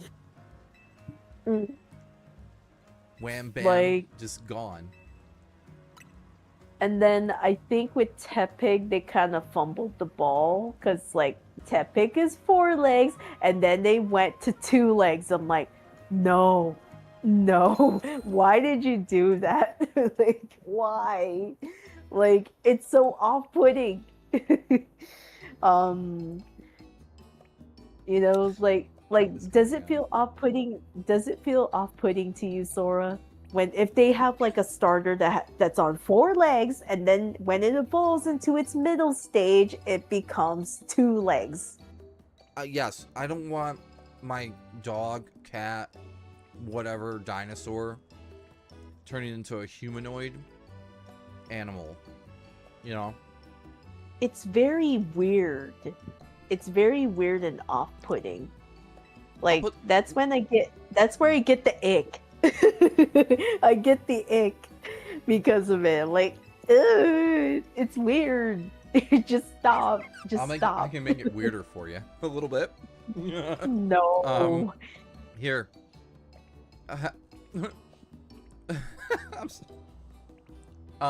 Sprigatito.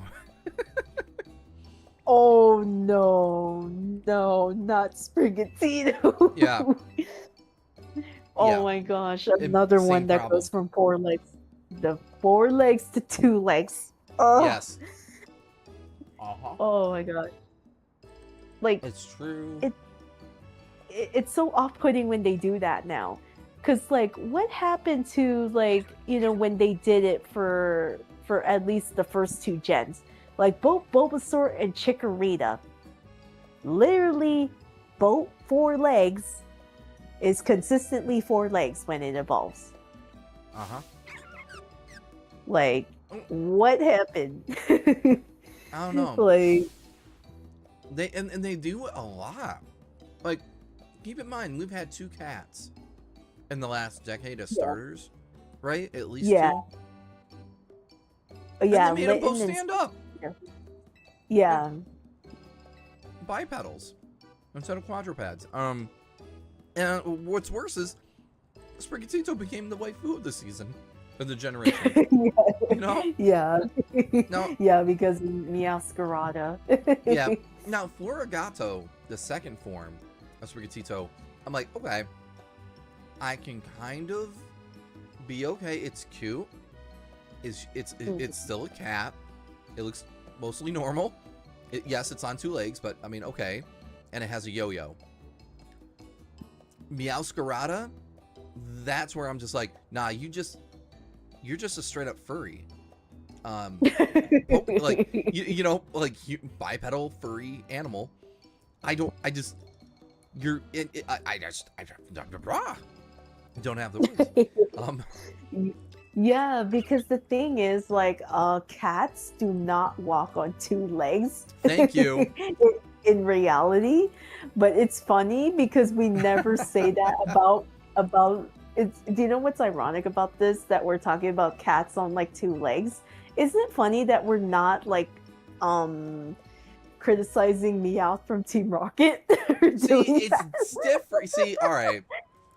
I don't know. Funny thing. That's the ironic thing. I'm not saying it's a bad thing, but I'm just like, Right. it's just ironic that we're talking about Litten and Sprigatito when they go on 2 legs, but Meowth from Team Rocket is on 2 legs, and he's a cat. You know, but you're right. It is kind of funny. I think it's all about, okay, I don't know.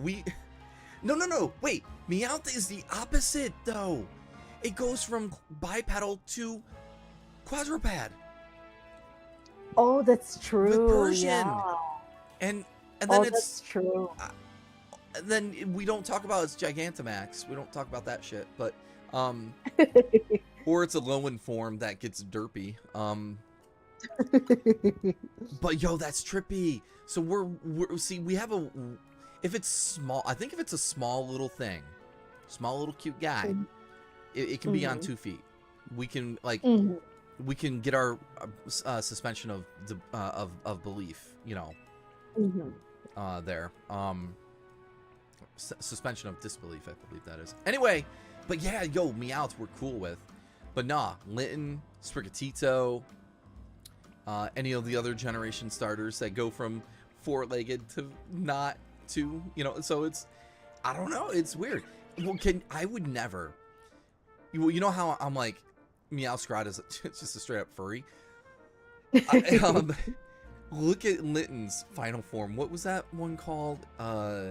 Incineroar? Incineroar, yeah. You want to talk about, that's a furry. And I would not want that walking around my house. Because that thing could kick my ass anytime. And I just, that feels like a liability. Yeah. Yeah, but I do agree with you. Yeah, Meowth is like opposite. It goes from like literally like bipedal to 4 legs when it evolves, which is interesting.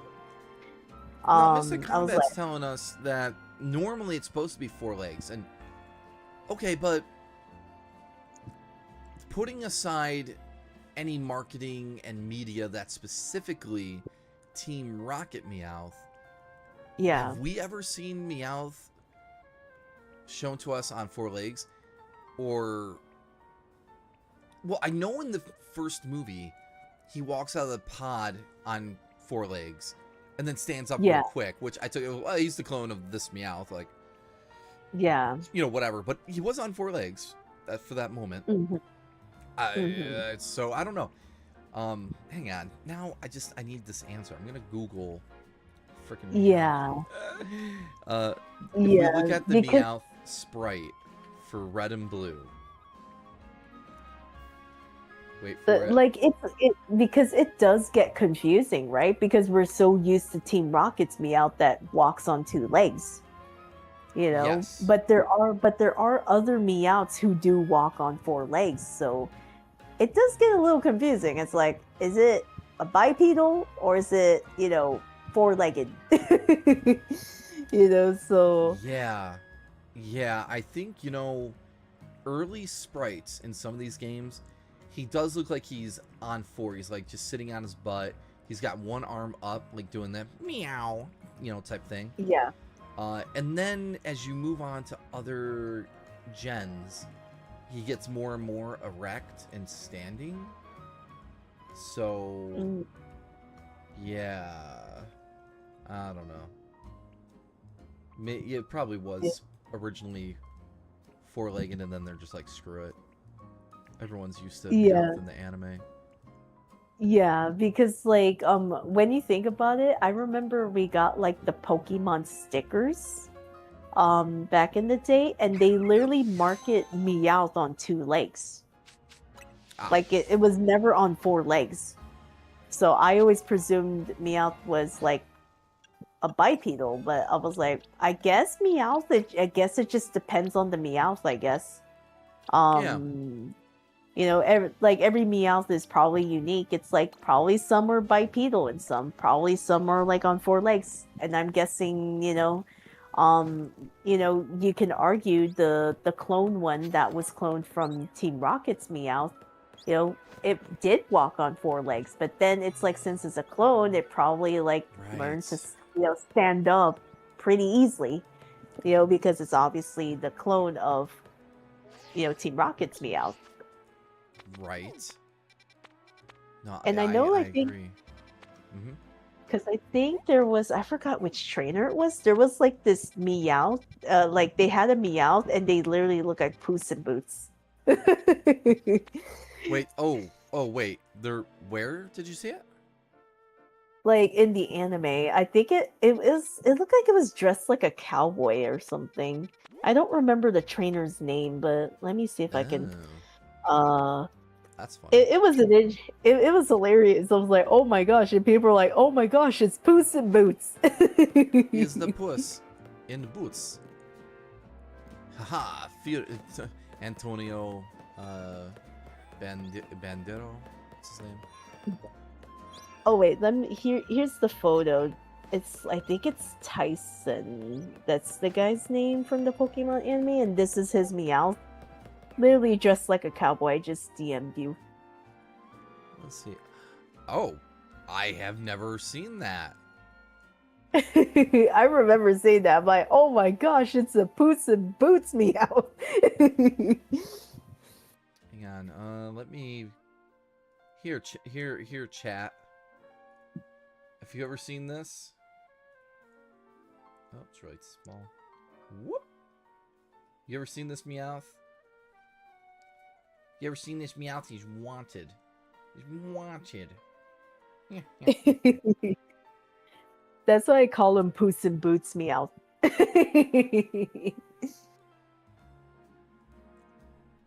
Yeah, I Oh, think you're that right. That was- is totally with the hat and the feather and everything. Yeah, that's totally Puss in Boots. Yeah. What was it? Meow, 4 legs good, 2 legs bad. Yes, that's kind of what we're out of everything. That's what we're conveying. Yes. Well, that's the thing. Meowth that came out of the pod in the movie was 4 legs. Yeah. Oh, and it acted more feminine, I guess. More cat like. Yeah, Yeah. yeah, it acted more cat-like. That's, yeah. Because it's not like Meowth's personality got necessarily cloned or anything, but so they should act different in general. Yeah, like I think what was interesting is that I believe if I remember in the first movie, Meowth literally said like goes into like a TED talk talking about we're TED different. It's just so interesting. I'm like, oh my gosh, Meowth be preaching right here. Well, it was funny because for even though they made changes, from the original version, they still maintained a very solid message in the English dub of the movie. And I do like the lines where they're like, we do have a lot in common, breathe in the same air, share the same sky, so on and so on. I was like, all right, that's really nice. What they pulled off there. Yeah. English, I love the Pokemon first movie. It's solid. Yeah. Second one's fun. I- Not as Oh good. my gosh. I still laugh in the first movie that Team Rocket was able to stop a Dragonite with a frying pan. Yeah, what's up with that?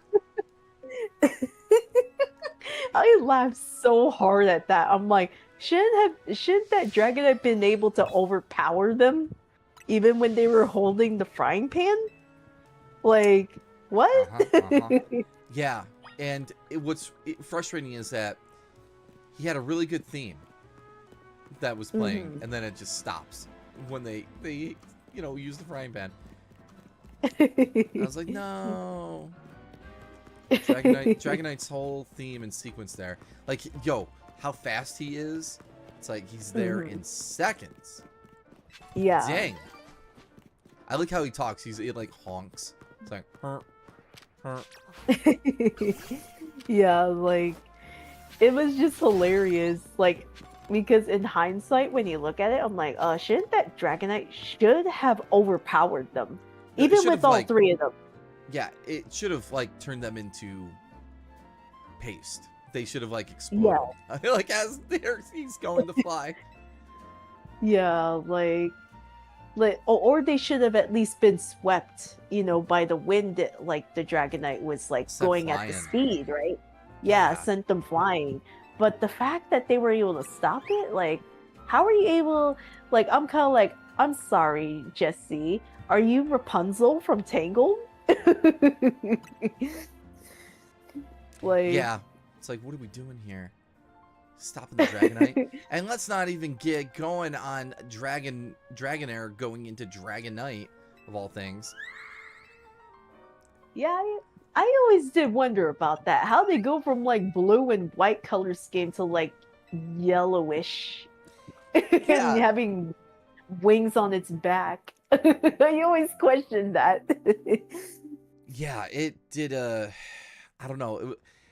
Sometimes I think Dragonite was its own Pokemon, and it just were like, well, no. What if we just made them a three Pokemon line?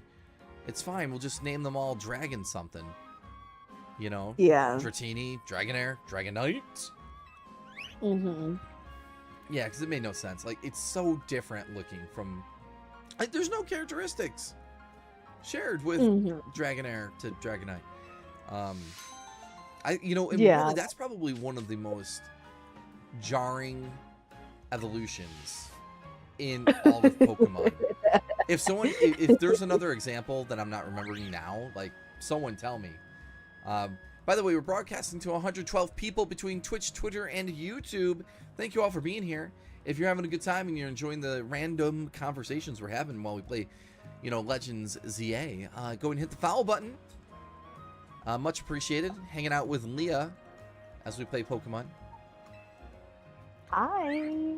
It's Leah. So yeah, I don't know. I'm gonna go until someone comes up with something else. Dragonair to Dragonite is the most unusual, random ass, no relation evolution that I can think of right now. So I'm sure there's another example. But... I think the funniest one, I remember this was an episode in the anime. Remember when James actually got a Magikarp and then he insulted his Magikarp and then it actually evolved into the Gyarados? Oh yeah, it's like, excuse you, you wanna go? Like, yeah, it just... Oh god. I laughed so hard. Like, James got really mad at his, like, I think he was like insulting his Magikarp, and then the Magikarp's like, you know what? Since you think I'm useless, I'm gonna evolve into the Gyarados. Yeah, how about this? Try this on for size, why don't you? Jeez. I found it so hilarious. Because I believe Magikarp's evolution, I think, was based off a tale in Japan, I think. I think if it's like a fish, like a specific fish crosses, like, is successful, then they evolve into like that dragon thing that's very similar to Gyarados. Yeah, I think you're right. I don't remember what type of fish it was, but I know that's part in Japanese like legend or something like that. So yeah, I mean, a quick Google would probably tell us, but if I take an educated guess, I think Magikarp reminds me a little bit of the koi fish, which I think is part of some Japanese folklore, maybe. But yeah, I don't know. Yeah, that one I'll give a pass, because if it is, part of like, a Japanese legend, that's where I'm like, okay, that makes sense. You're basing off a Pokemon evolutionary line off of an actual Japanese legend. Hey, I'll give that one a pass. Yeah, right. Because the thing is, I don't know how, like, it's crazy because my brother actually got a Magikarp, and I don't know how you level up a Magikarp that only knows Splash and it doesn't even do anything. So, yeah, I think I remember that as a kid. And that's like, let them come out during when you first throw them, like so you get into a battle, they're the first Pokemon to go out, but you immediately call them back and put something else in. So leveling up was a grind, people, back in the original games. Oh boy. It was nuts getting a Gyarados. That's why it was like such a challenge. But now he knows other moves as a Magikarp, and it's like not as hard, but yeah, the original game, super hard. Especially later, like A lot of people, yo, that's why a lot of people. Oh, why Titanic? What did I do? What did I do? Did you just buy one at the store yesterday? Sorry, there's no refunds. Please go away. That sounds right. Also, James got sold a Magikarp and he was mad at. Oh yeah, Leah was just telling that. Care to battle my Audino and me? We're all right. Oh gosh, yeah. No, back in the day it was crazy. You would get a lot of people would get to like the Elite Four, and you would have that one Pokemon, usually your starter, that would be able to tank through them if it was high enough level. Or you would have to get like the legendary birds to help you by that point, because it was, there was no experience share mechanism. It was just hard. And if you wanted to level any Pokemon at the end of the game, you literally are just fighting the Elite Four over and over and over. Yeah. Yeah, it was crazy, man. Like I don't know how my brother got the patience to like, level up a Magikarp that only knew Splash. Yeah. It's crazy because the Splash doesn't even do anything. Like, how do you even train it to like evolve into a Gyarados? It's like, it's just crazy. Like, it's crazy when you think about it. Right. Like, because my gosh. the only throwing Magikarp out first for a battle and then recalling it was all you could do. And you would then share the experience that you would get from killing whatever you're fighting, at the time, with another Pokemon. So, yeah, it's like you have to share this minuscule of experience with this stupid fish, to get. And of course, the payoff was Gyarados, Yeah. Thank you for the adventure ranks. Keep rolling. D's not that great. I'll tell you, a couple years ago, I was playing Pokemon Let's Go Eevee, because I really like it. It's really fun. I think the Let's Go, those two games, they're just fun, simple, nothing crazy, right? And they look great. But anyway, I was shiny hunting like a Staryu or Starmie, and for nights, I was getting chained Pokemon of like hundreds of Starmies, trying to get one to spawn. And I swear to God, I'm just sitting there, and you know what comes flopping onto screen as if to troll me? A freaking Magikarp. Freaking Magikarp. A shiny Magikarp comes flopping on screen, as if to troll me.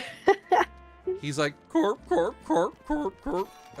And I paused the game. I'm pretty sure there's a clip where I'm just like, duh! Like hours, like days wasted. And then I get a shiny Magikarp, and I just gave up. People are like, well, a shiny Magikarp's pretty cool, right? I mean, you get a red Gyarados. And I'm like, but I wanted a Starmie because it's cuter, So, first world problems, as always. But yeah. So that was frustrating. Yeah.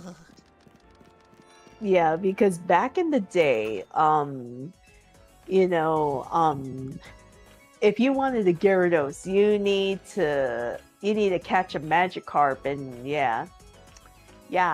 the grind was real. Yeah. And what makes it worse is that Magikarp only knows Splash, which doesn't even do anything. And, like Sora said, all you can do is you have to summon it and then renounce it back to its Pokeball. And that was the only way you can get it to get experience, which was a hassle. So much. Like I said, I don't know how my brother did that. I don't know how he had the patience to get experience for a Magikarp, which has a pretty much useless attack and doesn't do anything until it evolves into a Gyarados. Yeah. It's painful. yeah, it's very, very painful. But yeah. But I think also I want to talk about Pokemon Stadium too. Oh, yeah, the second one, right? Yeah. Okay. I've seen my brother play like the gym leader castle, and then that one is more expanded because oh yeah, you go through Johto, then you go through their Elite Four, and then they decide that's not enough. We're gonna make you go to Kanto. I'm like, are you kidding me? Like, what? I'm like, are you kidding me? Yeah. Because in the first game, it was just the gym leaders and the Elite Four and the champion, right? Right? Oh, yeah. Right. And then Stadium 2 is like, nah. We're gonna make you do Johto gym leaders first, and then the Elite Four, and then the champion or whatever, and then they're gonna make you go to Kanto. And then you face, for whatever reason, Blue is Viridian gym leader in Stadium 2, for whatever reason. And then they make you fight Red. And I'm like, wait a minute, what? Yeah, they really went hard, like, to, like, buffer out that game. Like, they're like, look at all the content we have. Haha. And then when I saw Red, I kept saying, Ash? Is that you, Ash? Yes, it's Red's distant cover, or cousin, I mean, freaking Ash. So that really surprised me. I'm like, huh? Yeah, no bueno. like that part was like, it was just hilarious though. But I think what I also love in the Pokemon Stadium games is that I think when you do specific stuff, you unlock that you can play like the cartridge games at like a higher speed. Which is also, yeah, the frame skip. Yeah. Yeah. That was interesting. I was not expecting that. And that was literally from the Nintendo 64 and the cartridge thing attached to it, to the controller. I'm like, whoa. Right. No, I forgot about that. That they actually, yeah, they did that.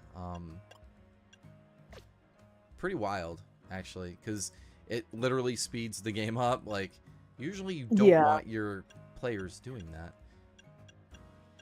Yeah, it's so intriguing because like literally, I think it's like Doduo, and then if you complete something else, you get Dodrio, and it's like, oh, you get to play the game at this rate. And I'm like, isn't it great, guys? Oh man, here we go. Look, you can move faster. You'll run into Zubats in Mount Moon even quicker. Ha! Freaking Zubats. Zubats everywhere. No. Yeah. It's so funny. Like Mystic Combat said in the chat. So you can play as Ash, Gary's rival, the kid from the anime who looks like Red, and Satoshi.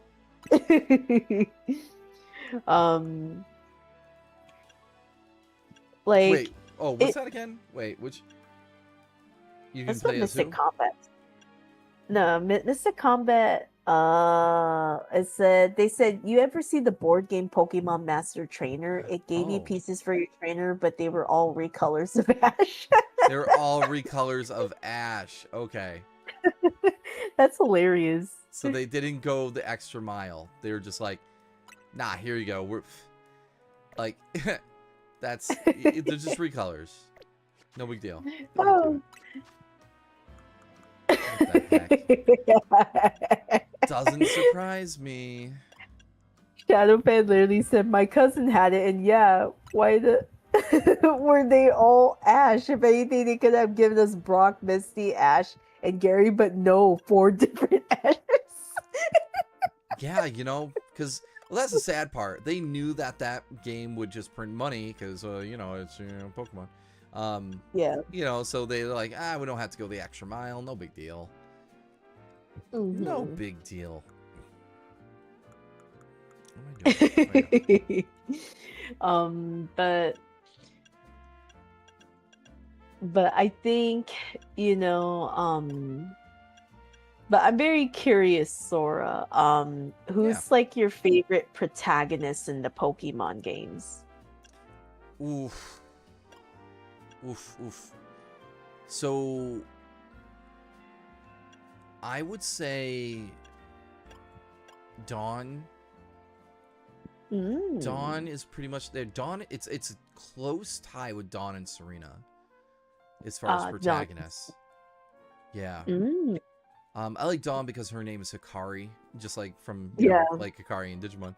Uh, Yeah. but yeah, but Serena's cool too. Um, Mm. I would say shout out to Chris from Crystal, the first female protag. Mm. Gotta give her, just gotta give her some recognition for being the first. Mhm. I think what's also cool is that when they release the Sun and Moon, you can actually face Red, I think. Like I saw like when they look like they're older. Oh, you're right. Forgot about that. That was interesting. I was like, "What?" I'm like, "You're bringing back the like first generation protagonist that you played Yes. as?" And they're Like, aged up to, I guess they were straight up adults, but I felt like their outfits were a little uninspired, whatever. But it was still cool. It was cool. it was like an interesting callback too. I was like, oh my gosh. I'm like, they're actually like yeah, and Shadowfan said they were the Battle Tree bosses Oh, were they? in well, that's what Shadowfan said in the chat. Oh, okay.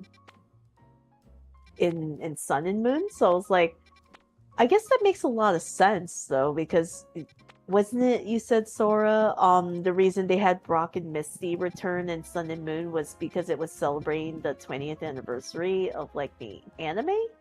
Right? It was 20th or they're about 20th something.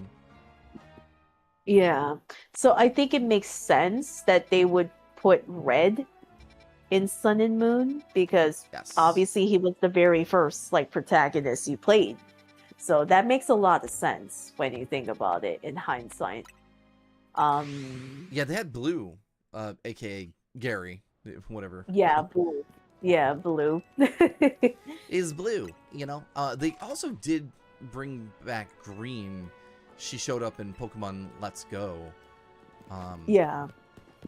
Which was an interesting design for her, but I'm not sure if they brought her anywhere else. But anyway, yeah, right all around that time they were bringing back people, definitely.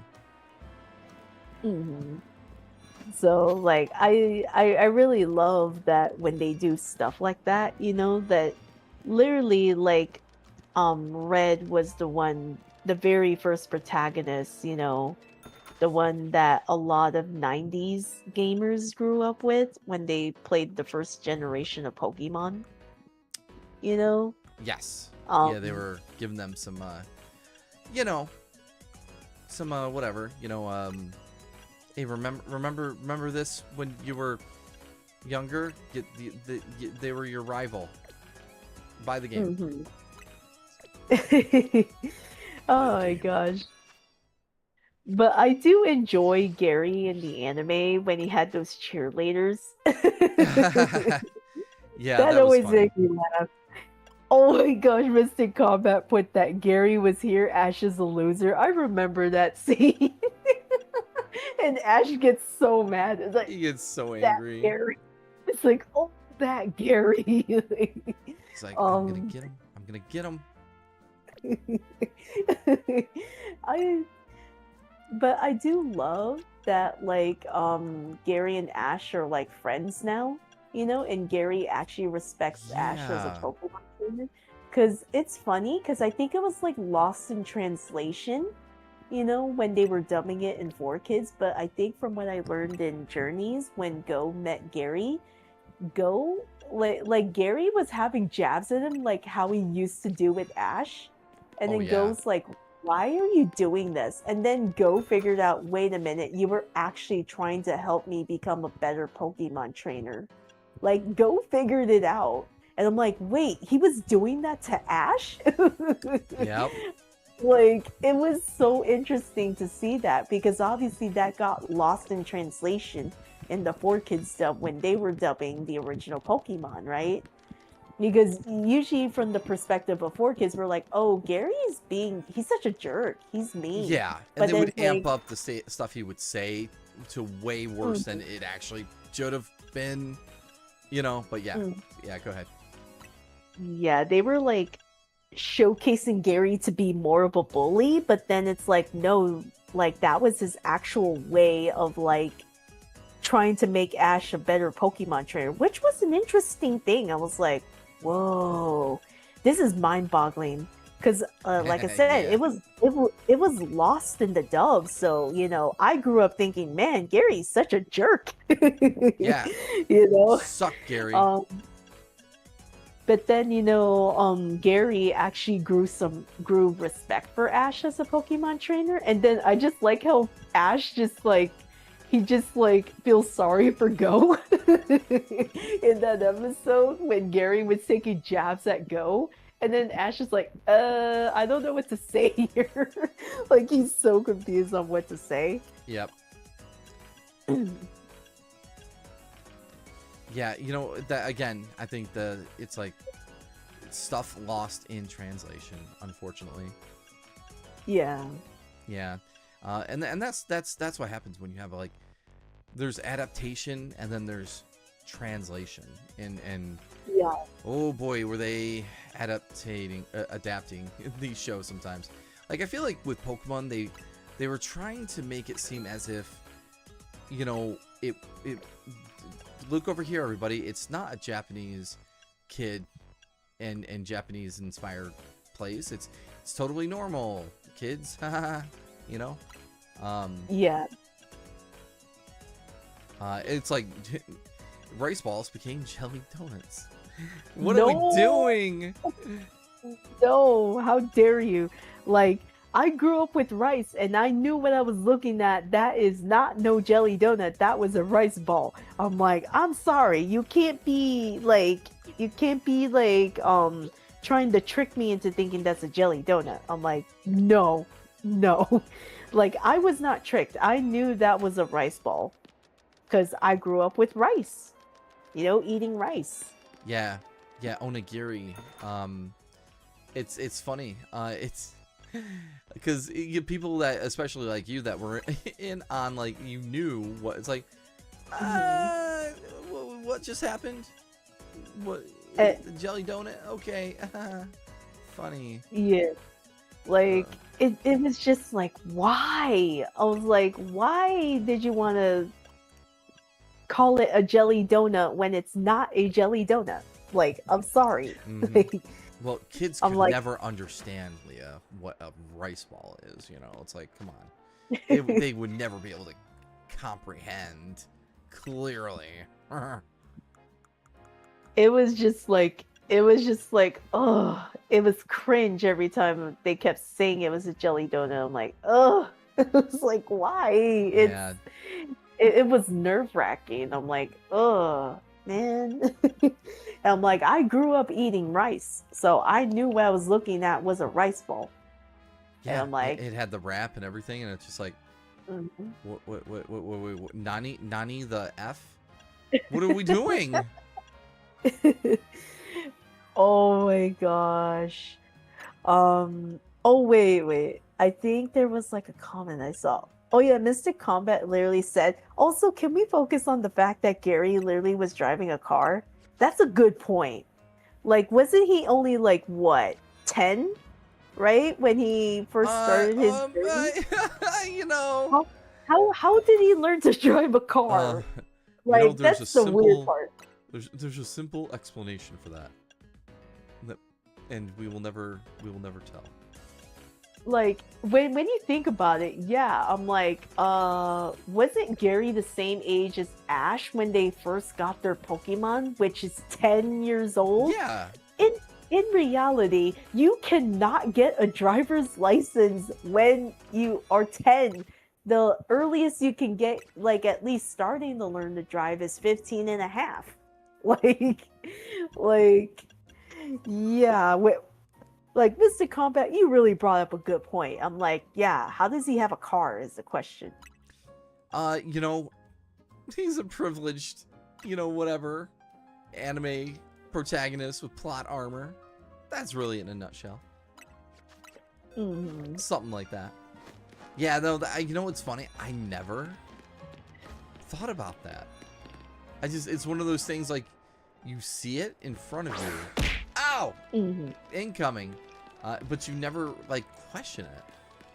It's like, oh, he's in a Yeah. car with a bunch of girls. Ha ha ha. Bye. And then, he just drives off. Oh my gosh. We're getting pretty deep here. These are things that have kept me up for decades, and I didn't even know. And Mr. Combat brought up another point. Also, if you think about it, Professor Oak knew how many kids he was going to get that day and purposefully left it where at least one kid would get stuck, getting only a troublemaking Pikachu. Yes, yo, that's right. He knew, it was like, okay, I've got 4 people. It'd be a shame to whoever shows up last. Mhm. Yeah. Jeez. I think what's also interesting, I think there was like a little bit of answer to that. Have you watched Pokemon Forever, Sora? Oh, yep. With, Oak, and then meeting in the past, and all that good stuff, Mhm. right? That's true. Yeah. Forgot about that. I think maybe that's why Professor Oak, I think that's the anime explanation of why Ash got stuck with Pikachu. Because Professor Oak actually met Ash when he was a little boy because of the time travel. He's like, I gotta get this kid a Pikachu one day. Yeah, he's kind of like, I have to give Ash the Pikachu. Yeah. Which is crazy because Which then, is oh yeah, go ahead. it's funny that we're both saying which is crazy. Yes. Uh, Well, and then, a couple years ago they made a special episode where they show Pikachu and his origins when he was a Pichu still, and then he got semi-adopted by like some Kangaskhan or whatever, right? Yeah. I wonder if that plays into the lore or breaks any of it. Yeah. Hopefully not.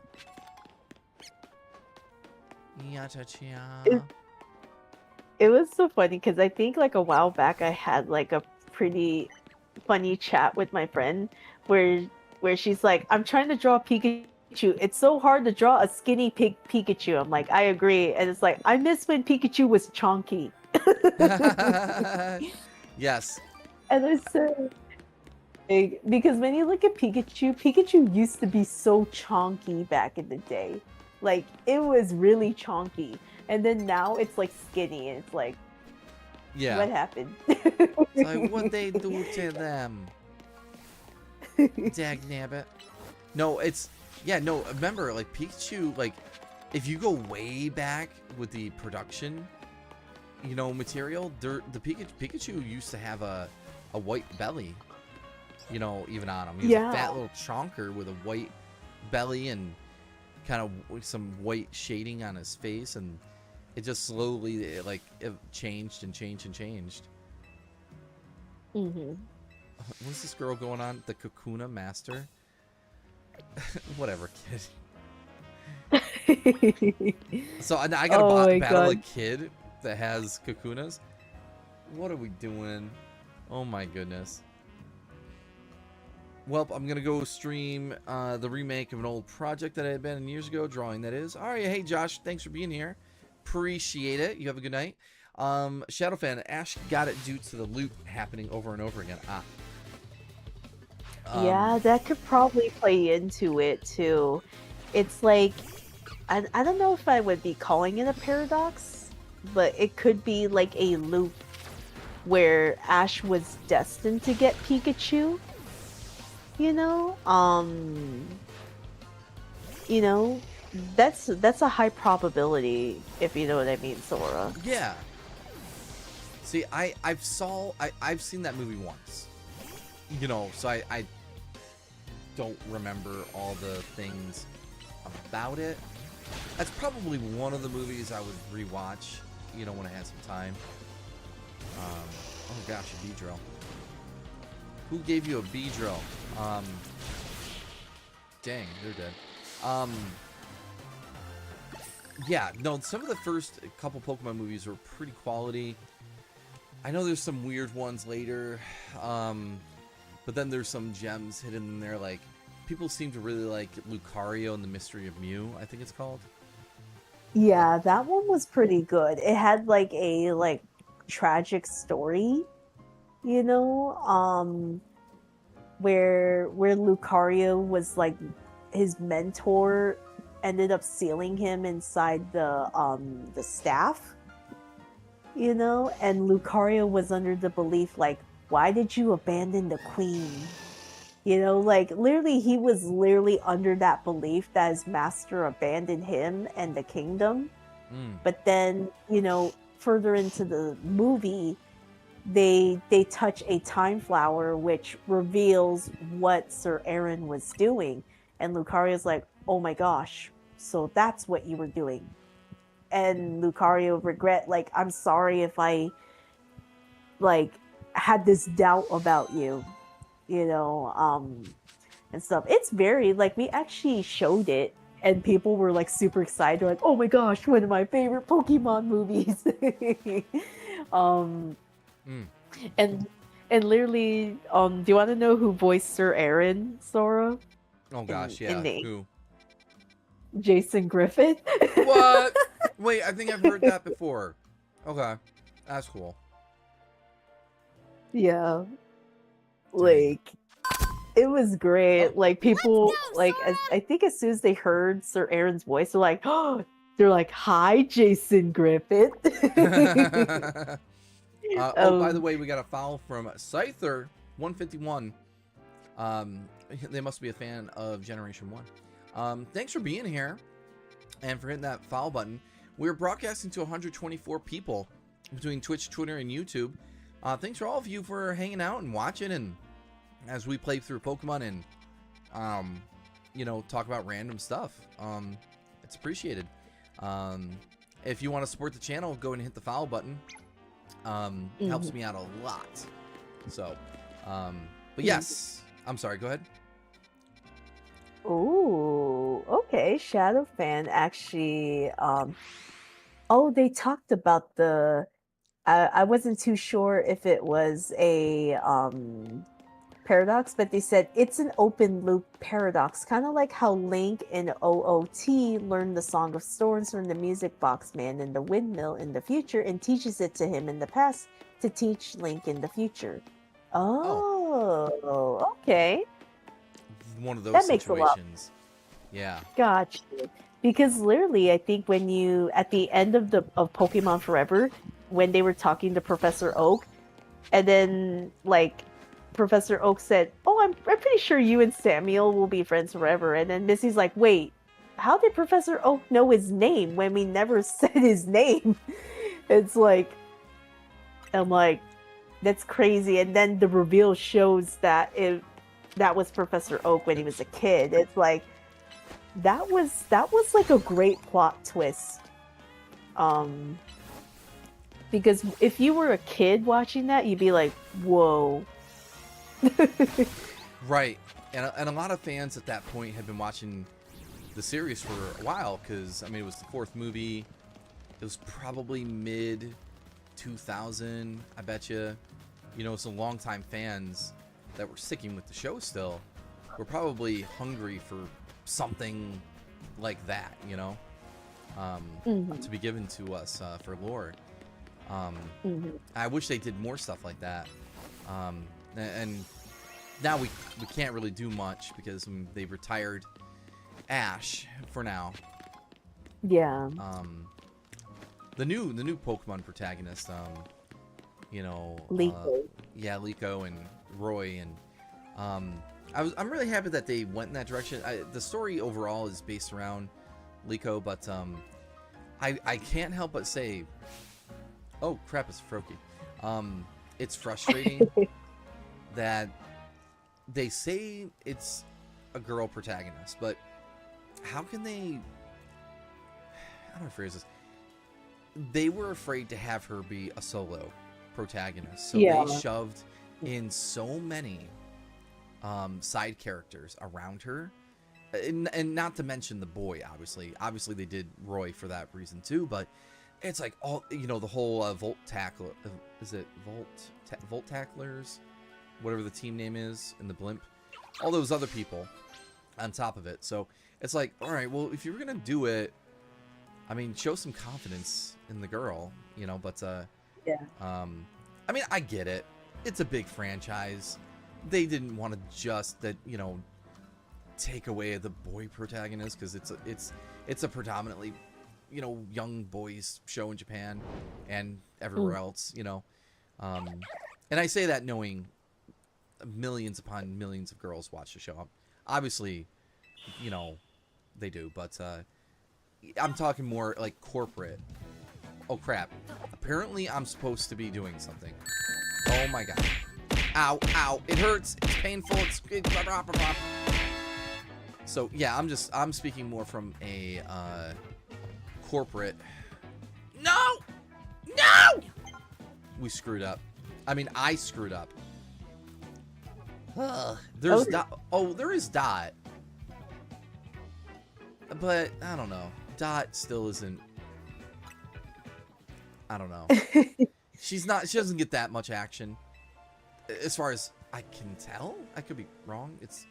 I haven't watched it in a while, but Yeah, Shadow Fan literally said the current Japan season is focusing on Roy actually. So Yeah. like, oh, okay. That's good. true.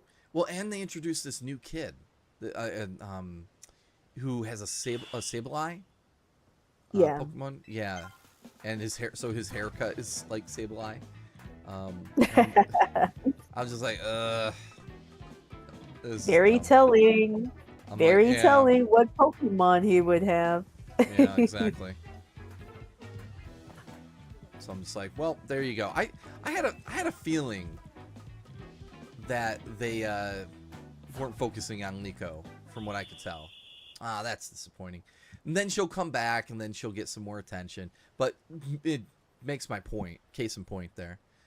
I did it. Mhm. Now the Froakie will want to be my friend. Right? Froak. Nope, it's just gone. Okay. Nah, it'll come back. Yo, what's up with this construction dude just wearing the total anime girl tank top? It's funny. Hey, love what you love. Wait, we're not done yet? Oh, wow. Wow, bro. You say, oh, we're not done. Like, bro, what? It's like, what? So in the latest episode, he gives a story about he's totally super into Sableye. I mean, I figured it was something like that. He's obsessed. It'd be like if there was someone obsessed with Eevee or Pikachu, which there have been in the anime. Oh the my the gosh. cosplay trainers. Oh my gosh. I remember the Eevee brothers. Oh, The yes. Eevee brothers were hilarious. Like, they were basically pressuring their little brother. Oh yeah, you gotta evolve your Eevee into one of the other Eevee. You know, obviously, in the first gen, it was only 3 evolutions at the time. A little easier to choose. It was so funny. And then Got him. Okay. And then I think the second one in second gen was literally like the sisters, the five sisters, because they added two more evolutions to Eevee in Gen Yeah, 2. wasn't it Umbreon and Espeon? Yeah, Umbreon and Espeon. And it was like the Eevee sisters, and that's why there was like, oh, and then the youngest had like the Espeon, and then the four older sisters had the other evolutions. Ew. Yeah, weren't there one of their names was Sakura, who had the Espeon. Uh boy, Oh no. you're Okay. making me do it again. Okay. Oh no, Sora. I just remembered. You're right. The youngest sister is named Sakura, but do you want to know how they said it? Oh, like Sakura or something? Yeah. They I- said it like that. Oh, it's cringe. I know the American pronunciation of that word, like, well, you remember Card Captors and how they said it that same way. Sakura. Yeah. When it's like I mean, I try to say it with the Japanese accent as much as possible, Sakura, you know, but you know, I'm such a anime elitist, clearly, but am I actually going all the way over here? Jesus. It was cringe, man. Like when you look back on it, I'm like, why did they try to Americanize it? It's weird. Well, in Digimon Frontier, season 4, I don't know if you remember, they kind of had the same problem with Takuya. They named him Takuya in America. Yeah, it's cringe. It is cringe. Like, I guess you could kind of explain it away, like, but it's like, I don't like when they assume kids can't understand how to do something. We're talking kids. If there's anything, kids are more likely to embrace and understand and learn way better than us adults. You know, kids' brains are like sponges sometimes. So, I mean, season 1 shortened Taichi to just Tai. Well, you know what's funny about Digimon? When you're looking at the credit sequence in the beginning, they have Taichi and then quotes Tai Kamiya. So yeah. you know, it's like they have nicknames, and then they get to Yeah. Yamato, Matt, Ishida, you know, and so on. Now, mind you, of course, they changed Yagami Taichi's name to Kamiya, so totally changed that part. But it was still interesting, Yeah. like people, because someone made the argument one time in a message board back then, guys. They go like, guys, you need to understand, these are nicknames. Their full names are Taichi and Yamato and so on, but these are nicknames. And I'm like, okay, maybe I see what you're saying. Yeah. But at least they But left the at- girls alone. Sora and Mimi, they didn't change a thing about them on their names. Yeah.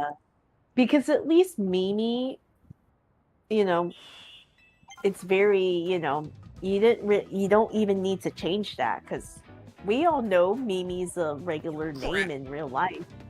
You know, same with Yes. Sora in Japan. It's like a unisex name. You know, Crap. so at least, you know, meanwhile with like the other, like, isn't it like Joe also the one they also kept the same? I More or less, they believe, just right? changed the spelling. Instead of J-O-U, they changed J-O-E. They Americanized it. Yeah, which, okay. And then, you know, Koshiro became Izzy. You know. Yeah. I forget how they did it on the title card, but I think they kept same name. It was still Izumi, but Izzy. Yeah, Izumi. Izzy. Yeah. Yeah. Oh, and then they said Takaru, TK Takaishi. You know. Yeah. Yeah. So I was like, all right, here we go again. Yeah. Oh my god. It was so funny because I actually have friends who loved you know like Usagi and Mamoru's like English adaptation names Serena and Darien more than Usagi and Mamoru. I'm like, that's interesting. Like I like either name actually. You know, because when I found Yeah. out it's Usagi and Mamoru, I'm like, I found out Mamoru means protect. or to protect or something. I'm like, oh, that makes a Oh. lot of sense. You know? Mamoru, yes, I've heard that them. Oh, one sec. Yo, we got Sonic the Virtual Tuber. Yo, I love your face, man. How you doing? We gotta get something on the books. We gotta do some collabing. But thank you for being here with the raid, a party of 5, Mr. Sonic the VTuber. How you doing? What were you doing? Were you in VR chat or anything? Everybody, show Sonic mad respect. They're out there, you know, fighting the good fight. We love him in this place that we are now. My stream, that is. Anyway, gotta get the Froakie. This is gonna be bad. I'm probably gonna fail again. So it's like, it's interesting, you know, that people, that I have friends who love Serena and Darien. You know, that's obviously from the deep dub of Sailor Moon.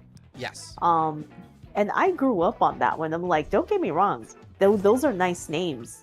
But I also love Usagi and Mamoru because obviously it's like special meaning to their name. Yeah, I agree. So, like, they're both good names, like whether it's English or Japanese. And at the end of the day, like, you grew up with the English dub, so you're probably gonna lean towards that. Like, you know, just like anybody that grew up with something, they're gonna be more nostalgic to it. You know, I'll put it this way: I grew up on the dub, so when I hear Serena, I'm like, that's Sailor Moon to me. Like, you know. Yeah. Do I like the name Usagi? Yeah, I actually I've used that as a username in the past on certain things, because it means, you know, rabbit or bunny. Yeah. So they're both fine names, and they you know, Darien, like, I don't know what Darien means, if it's, you know, from anything special, but they're good names. Like, I can't knock them. You know. Yeah. You know. Yeah. Some people are gonna hate no matter what, you know, so. Yeah. Yeah, like, because I think what was interesting about that is, like, I think in the deep dub, I think they kept Ray's name the same. If anything, yeah. Ray's name, I think, was like the only one that was the same, I think. And then Mikado was Lita, I think, in the deep dub, and then Minako was Mina. You know, which makes a lot of sense. You know, they wanted to make it so American. And then meanwhile with like Ami, it was Amy. Yeah. Yeah, it was Which just was- such a funny, like, yo, it's like, guys, it kind of sounds like Amy. Well, it's like the Yeah. Japanese version of Amy. Like, so yeah, I was like, whatever, okay. It was just funny. Because when I look back at it now, I'm like, oh my gosh, the English dub is like Ami was Amy, and like, that's so funny. The only one, like I said, that they kept the same, I think, was Ray. You know? I don't remember. You know, honestly, her name is escaping me. But how did they spell it? Did they actually keep it REI?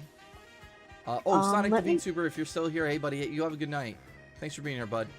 Amy, I hate to drop and go, but Amy needs me. That's fine. Whoops! Sorry, Sora. I think it was spelled the same, I think. Yeah, which in my brain that sounds unexpected, but that's cool. I think the one that was really hilarious though, was Chibiusa, and it was like Rini. Oh yeah, I Rini. I always found that hilarious. I was like, why did they name her Rini? Yeah, there has to be something they pulled from. You just don't choose that. Someone needs to find out what was that based on or pulled from. Like, it's so random. Yeah, because I'm like, who names, who calls a nickname Reenie? Like, do you know anyone that has a nickname named Reenie? Yeah, and what did they call her sailor form? Although I don't. Sailor Chibi Moon, Well, or well, in the original Deke dub was Mini Moon, they not just said Mini Chibi Moon. Moon. Okay. Yeah, Mini Moon. I mean, Mini Moon sounds cute in and of itself, to be honest, but Like, not a big difference. I think right? I kind of feel like that was like their equivalent to Chibi, Oh yeah, you know? chibi, small, So tiny, mini, like same thing. You know, at the end of the day, tomato, tomato. yeah, but Rini, man, how did Something she went go wrong. from Chibiusa? Yep. But do you want to know the biggest crime with what they did in Sailor Moon, Sora? Please. Oh, I have an idea, but I'm gonna let you say it.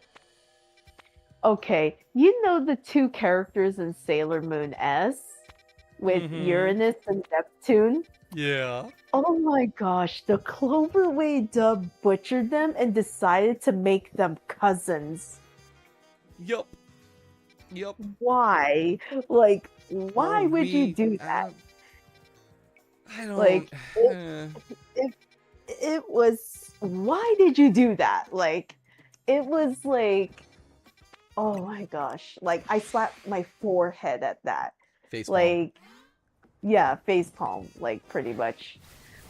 It was horrible that they did that because they're like, they literally kept, every time they said, oh my gosh, it's cousins Amara and Michelle. I'm like, we just look Yeah. at it like, what are you doing? Are you kidding me?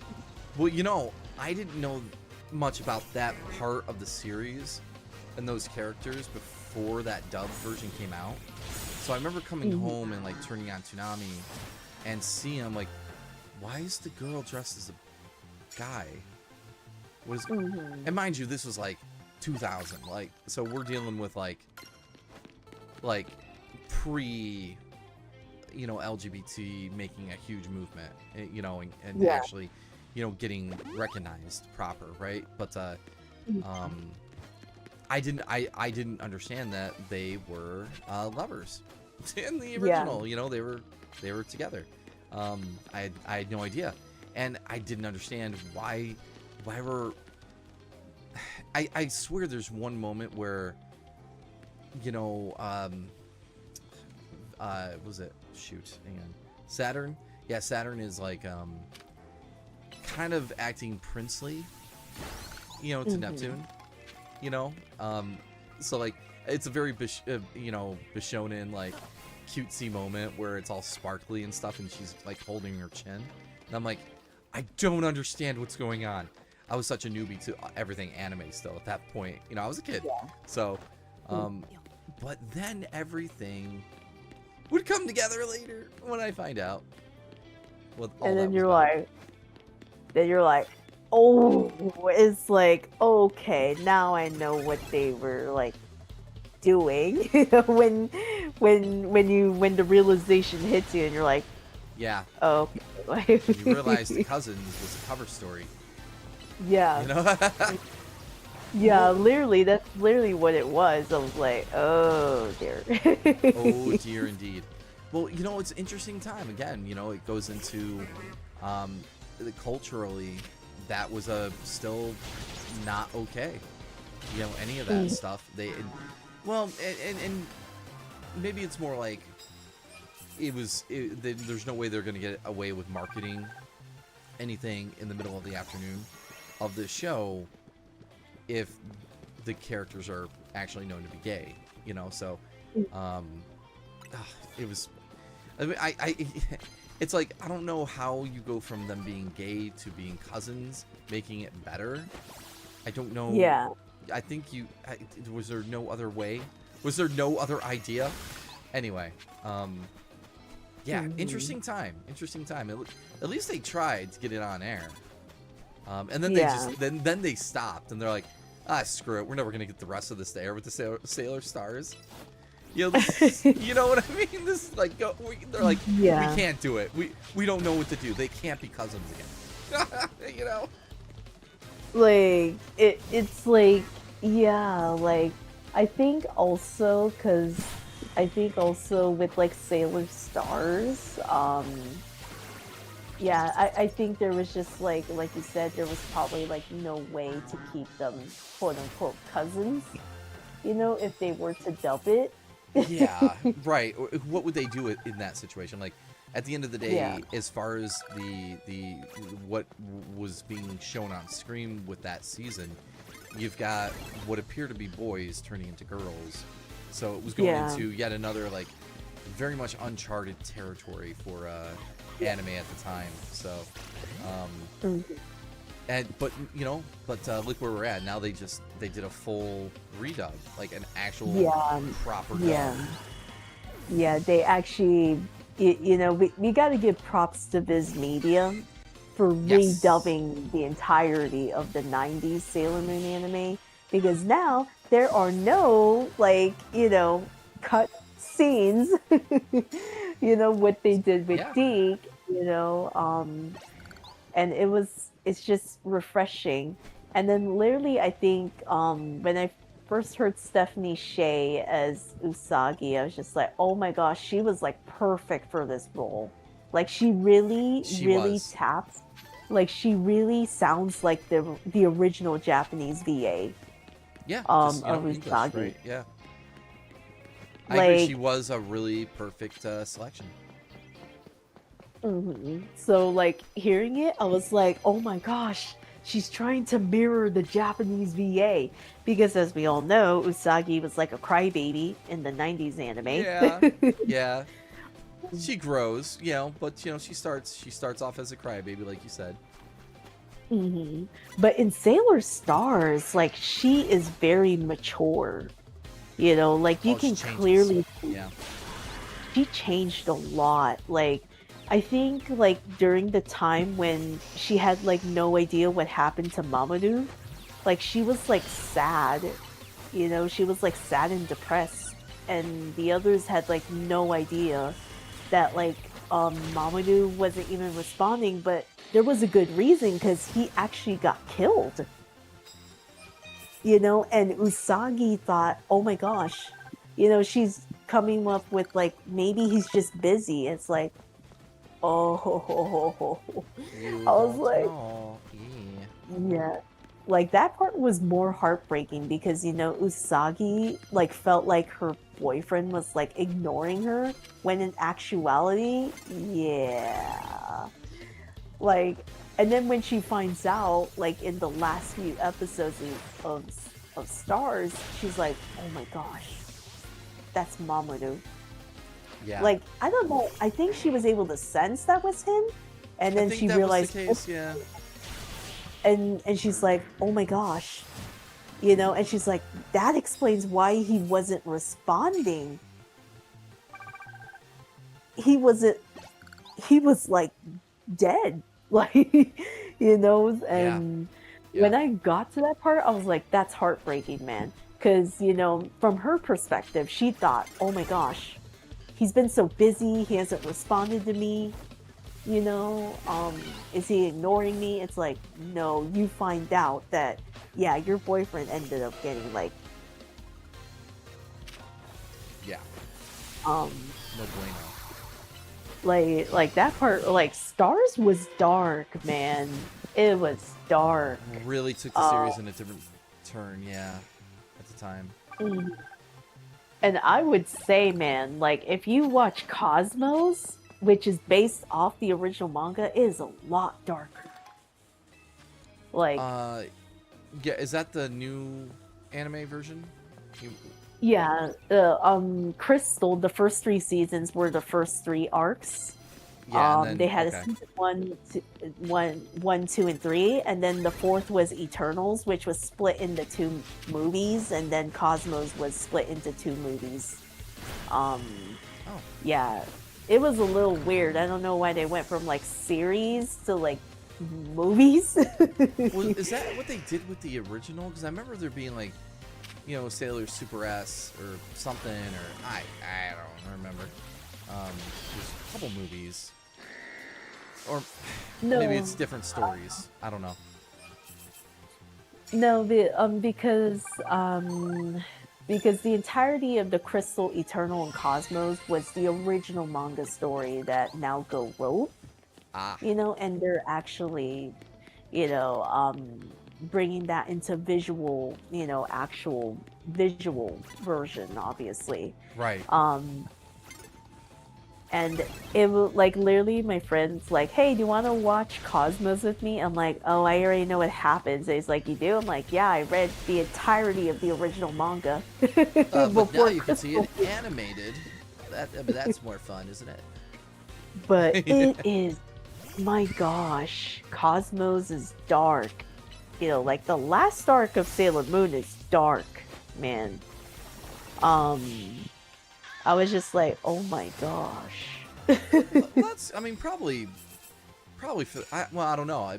I didn't watch the entirety of Sailor Moon. I saw like the first stuff in America, but I never saw the rest of it. But anyway, the series matured with its audience.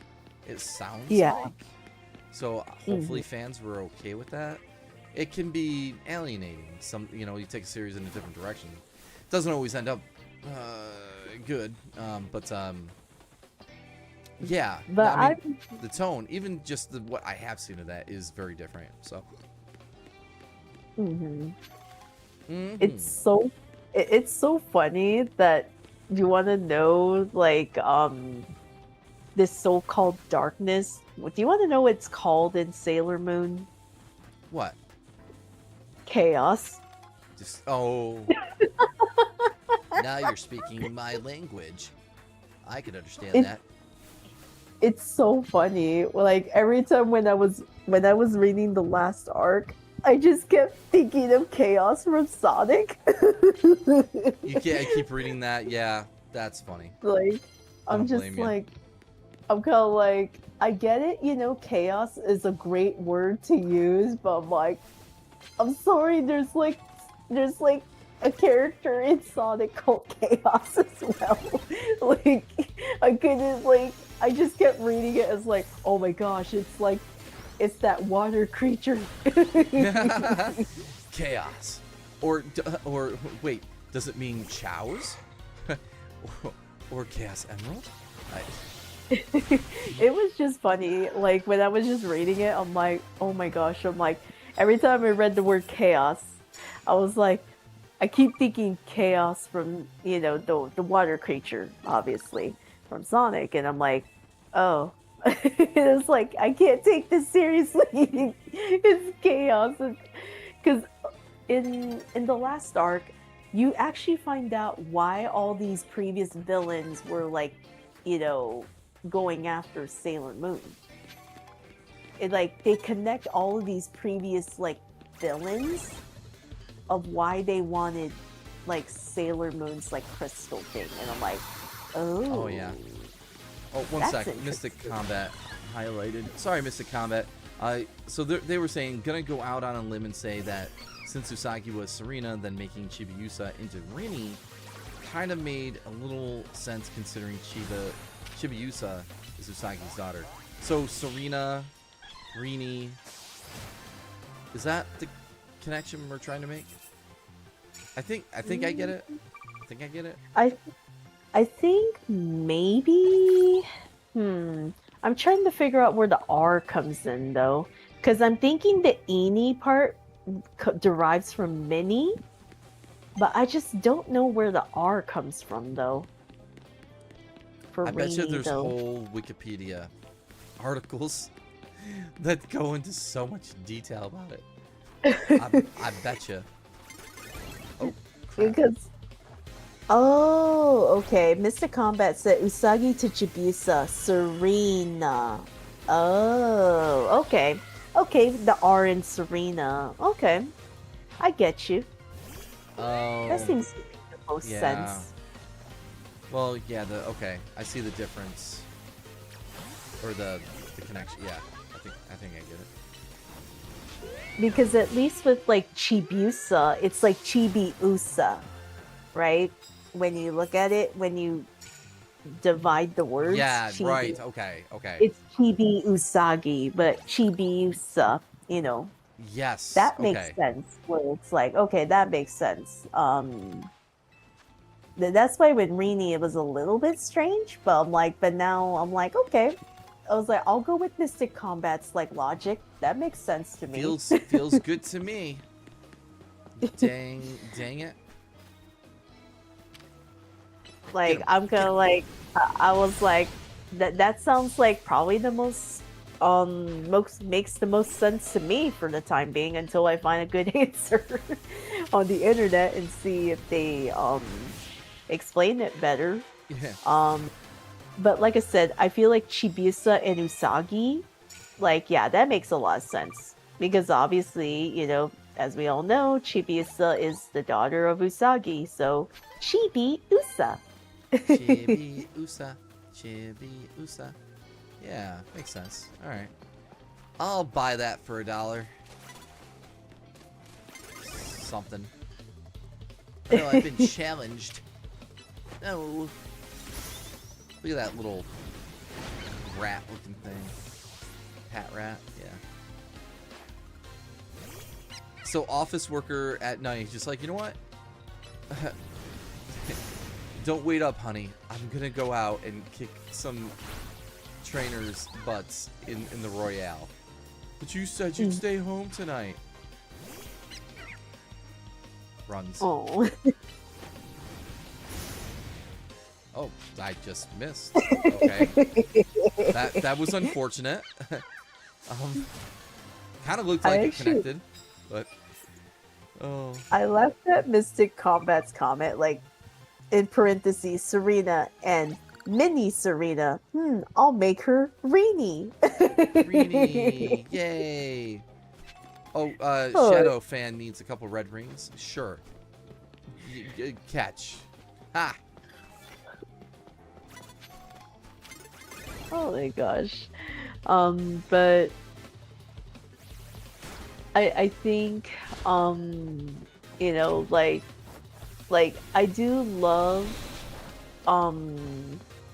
here's the thing. I actually love both the 90s and the actual Sorry.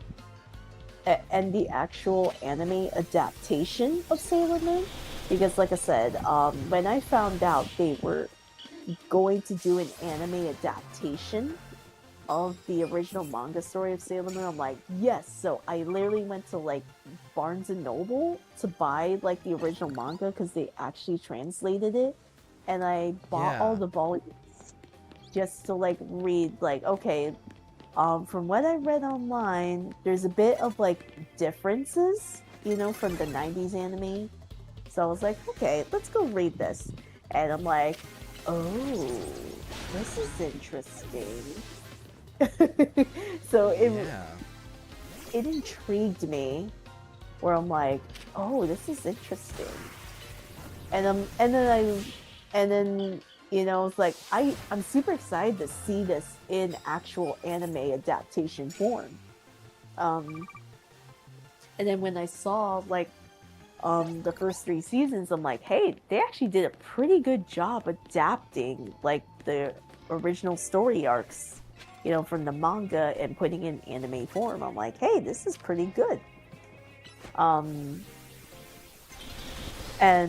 when I got to the last arc, I'm like, oh no, this is gonna be more heartbreaking when they put this in anime form.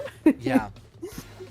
And then when I actually watch it, I'm like, yeah, this still hurts, man. This still hurts. It hits you where it feels good, huh? Right, Yeah, because, like, I'm like, my gosh. I'm like, this hits. Like, the animators did a great job if they were able to capture, like, the same, like, when you're reading it in manga form. It, like, oh my gosh, it hits, like... But I already knew what was going to happen in Cosmos, because my friend's like, hey, do you want to watch it? I'm like, well, I read the original manga, and I already know how it ends. So, and my friend's like, oh, that's fair. I'm like, yeah. And I literally said, you're going to be surprised how dark this gets. Like, this final arc does not play around. You're going to be like, oh.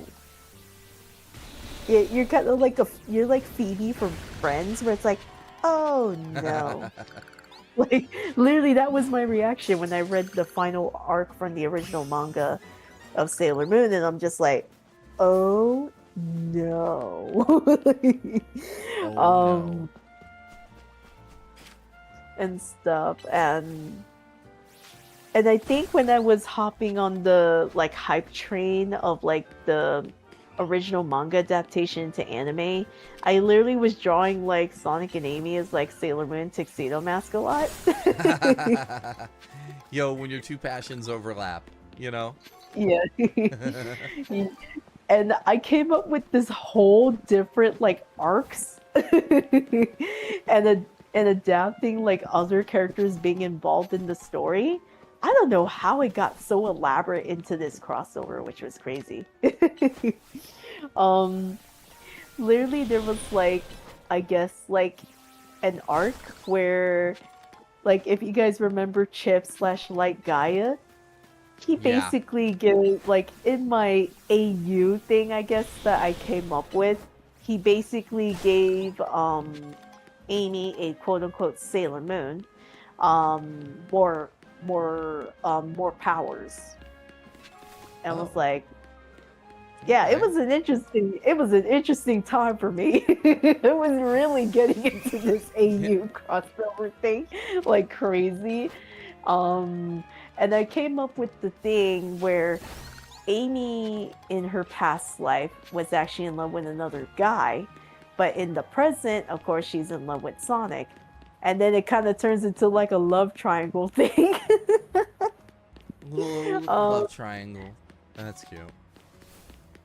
And then, of course, I think in the second arc, they go to the future because that's what happens in the second arc of Sailor Moon, Right. and basically, um, Amy and Sonic actually have a daughter. You know, just like how Usagi and Mamoru do. Like, what the funny thing is that Amor, I call her Amor. You know, Oh, Amor. I see. Okay. That's cute. With um and she basically hides this fact from when Amy was dating the other guy because she didn't want to, like, you know, make him angry that he didn't end up with Amy. And then of course basically Sonic and Amy are the future rulers, you know, just like how it was in the second arc of Sailor Moon, that, you know, Right. Usagi and Mamoru find out they're the rulers in the future. Yeah, and then of course future Sonic reveals, "Oh yeah, I'm married to Amy," and then like the other guy gets really mad at like present Sonic, is like ready to beat him up. Yo, ready to just Oh, beat him up? Okay. it was Well, just that funny. I'm just like, escalated. yeah.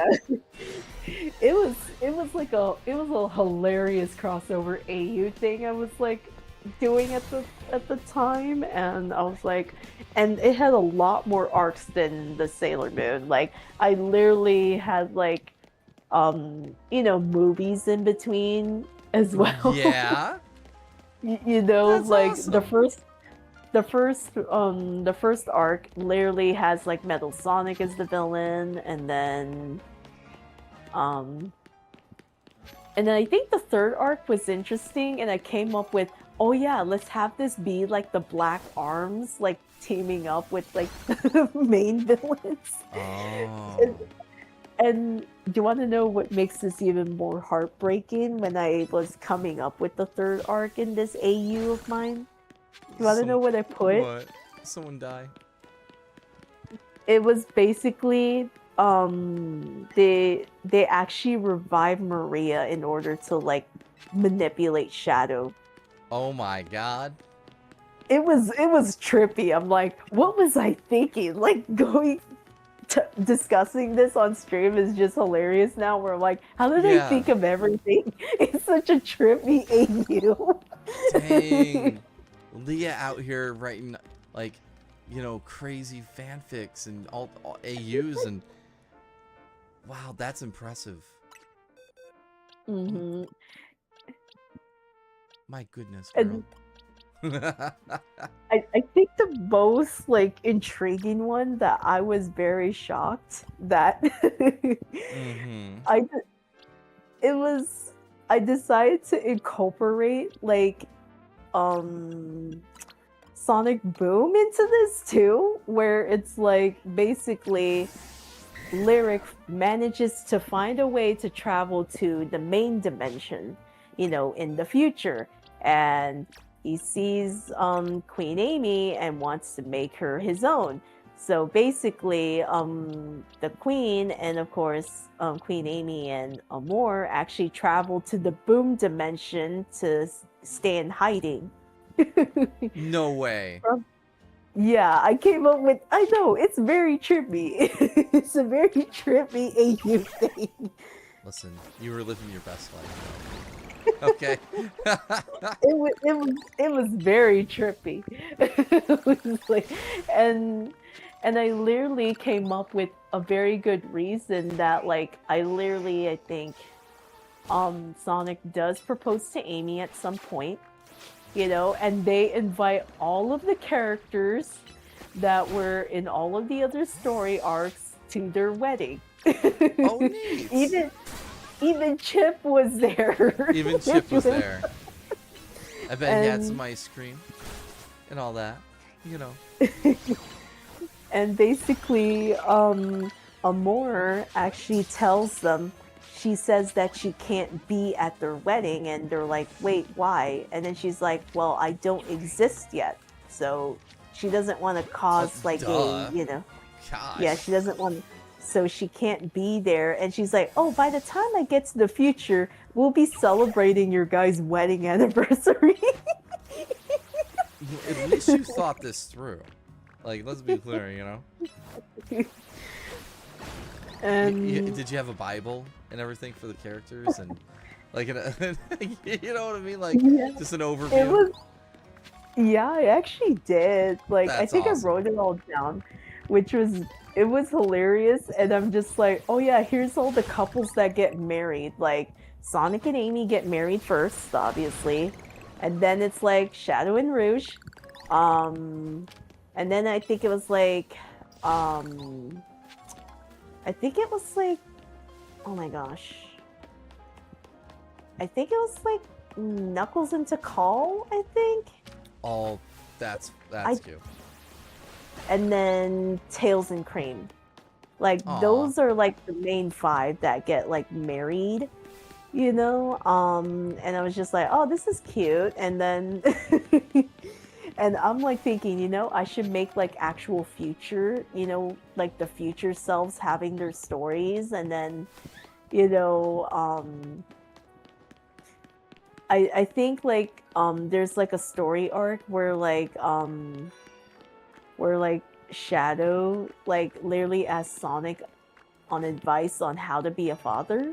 So Oh. it was an interesting like thing where, because when you become a new parent, Yeah.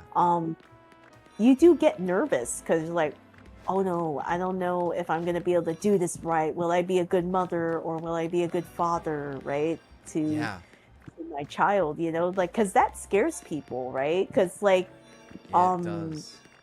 because the thing is, you never know if you're prepared, because taking care of a child, it's a huge responsibility,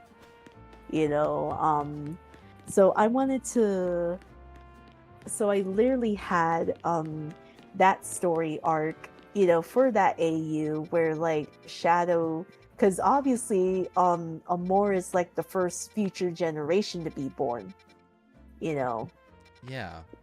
in the AU, and then like Shadow decides, you know what, I'm gonna go ask Sonic about this because he's the only one that knows what it feels to be a father. And That's cool. And- I mean, and you know what? literally Shadow and Sonic have like this very deep conversation, and then like Shadow's like, how do you be a father? And then Sonic actually admits to Shadow, I was actually nervous. And he said it's Yeah. normal to feel nervous if you're a first time parent. And he said as soon as like my daughter was born, like it felt like my instincts kicked in, you know. And Yes, yeah, they have must like protect child at all costs. yeah, so he ended up giving Shadow some advice,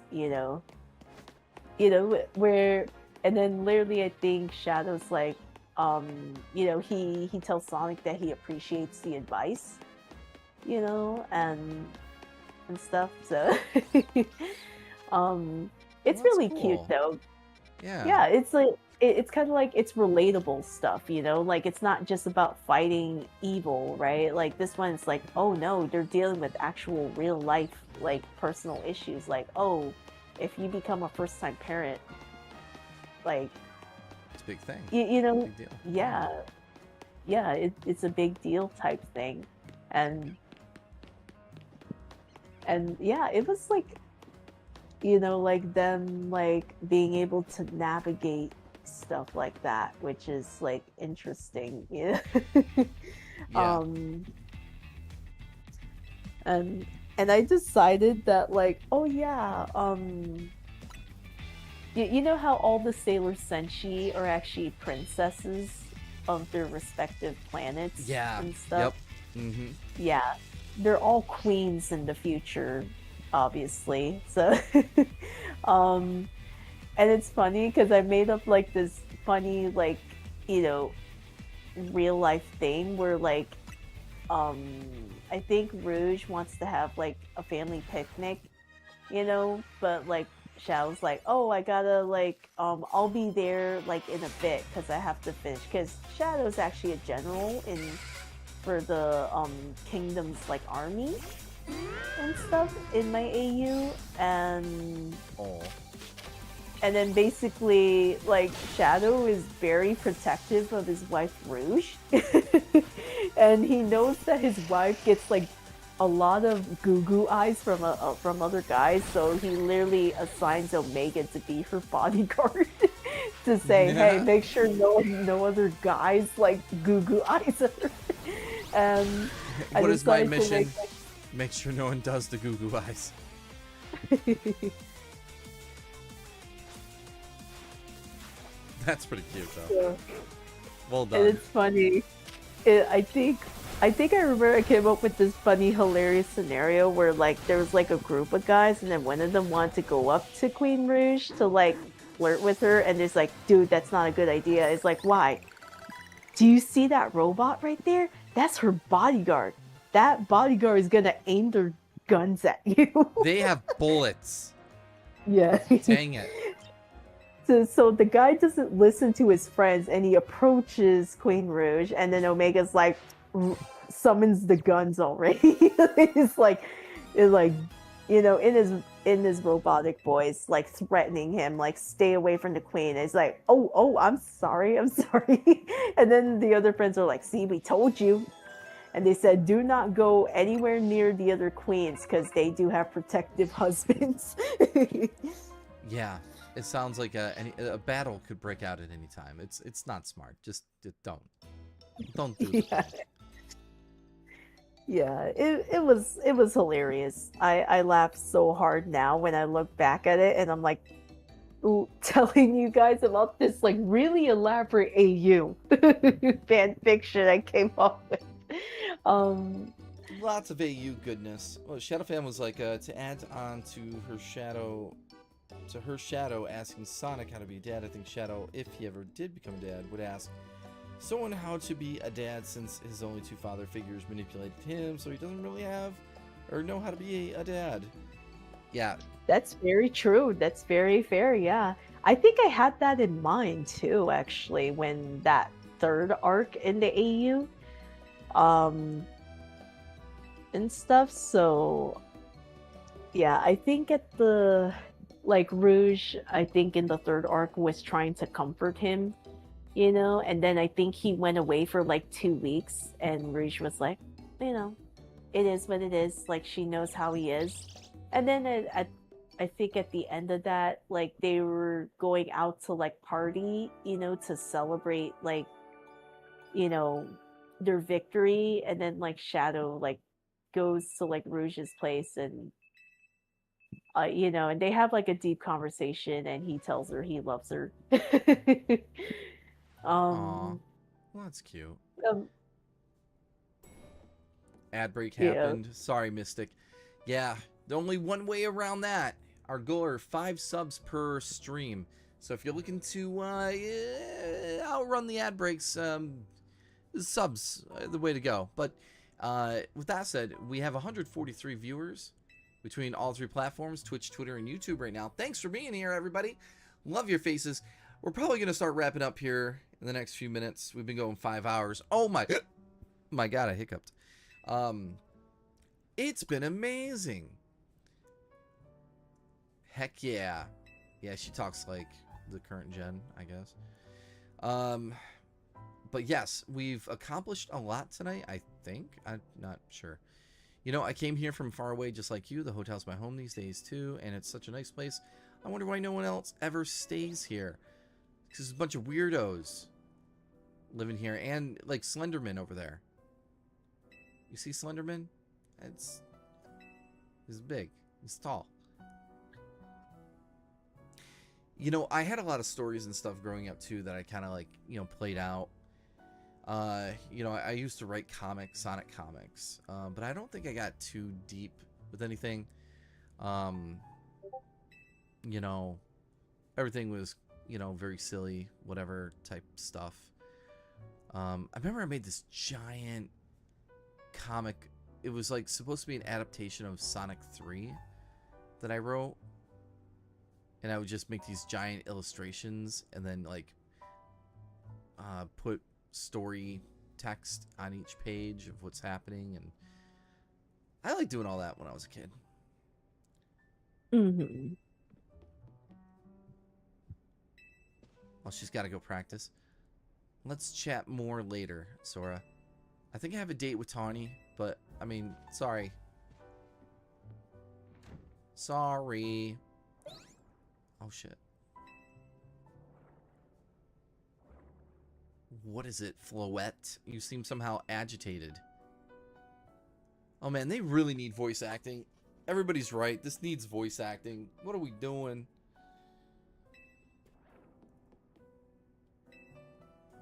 Oh, Lita forgot her stuff. We better go give it to her. Lita stings. Yeah. Because you would think they would incorporate voice acting at this point. Yeah, I feel like Generation 10, the next game, like, if they don't do it then, I would be kind of surprised, but if they don't, like, I mean, wow. Yeah. Okay, apparently there's an alpha Pokemon in Wild Zone 6. Oh, is there? We better go check it out, everybody. Yeah. But to also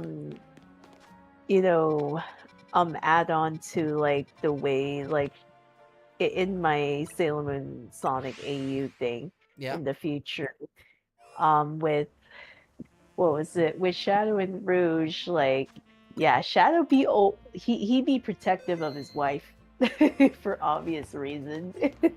Oh yeah, Shadow would be that. Yeah, almost like a Vegeta to some degree. Yeah. I feel like he loves Bulma, but probably has a hard time showing it. Well, I don't know if that's how Shadow is, but anyway. Yeah, but anyway, go on. I kind of feel like he's a little bit more open,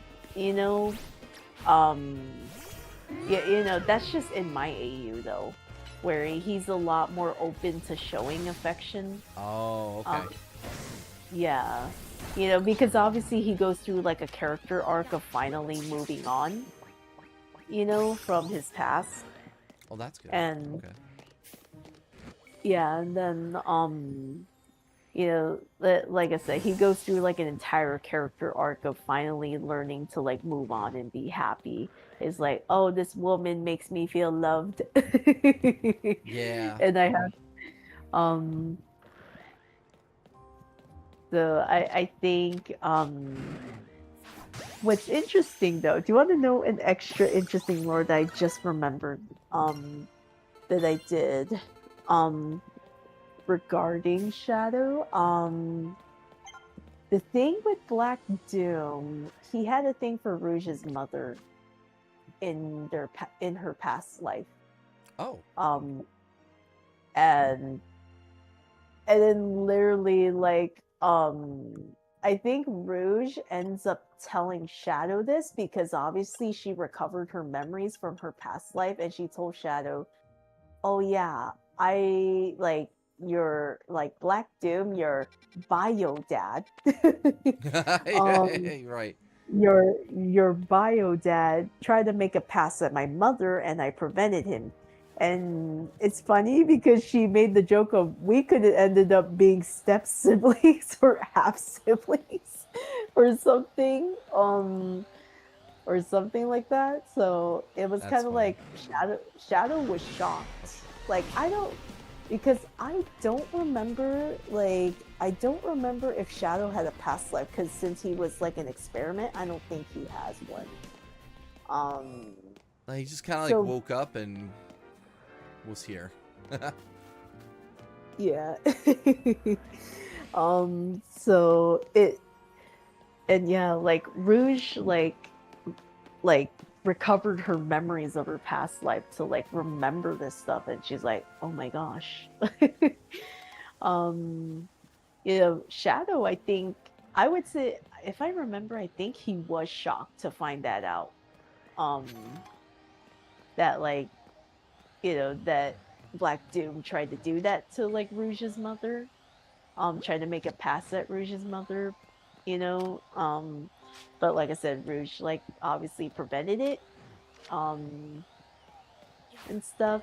And then I think I decide, let's make a little story arc where like their daughter gets like nightmares about Black Doom returning and trying to like scare her in her nightmares that like, oh, your daddy's gonna like abandon you and your mom type thing.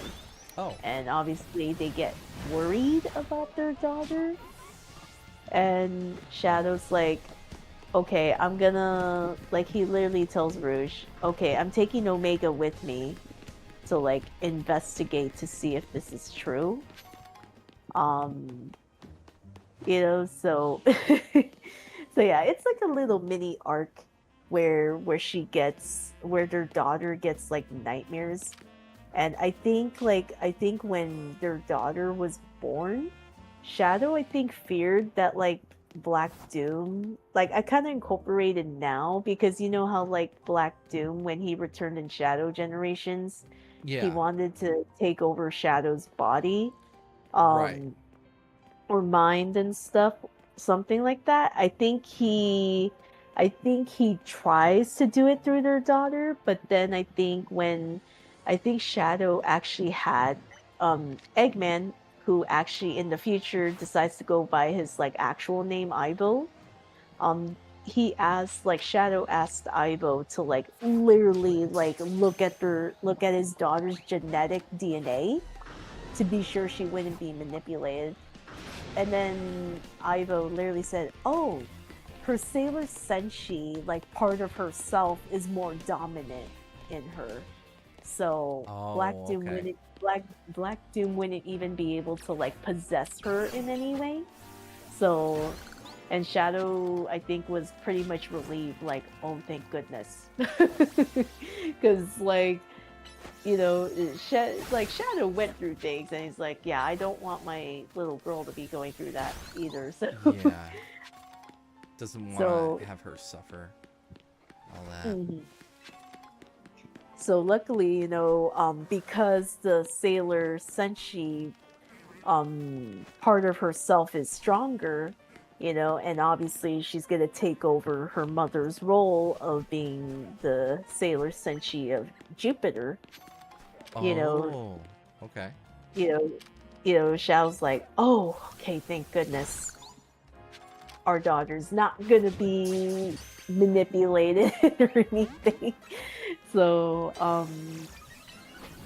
and it's so funny that I came up with a little side thing where like Rouge decides to um I think she made like this she literally requested to Ivo in order for Shadow to talk to Professor Gerald and Maria. Um it's like very advanced technology where Shadow can like talk to them, you know? Um and she literally surprises him on like his creation day, but she's like, "No, we're calling it a birthday." Birthday. Well, that's better. Feels more normal. That's sweet.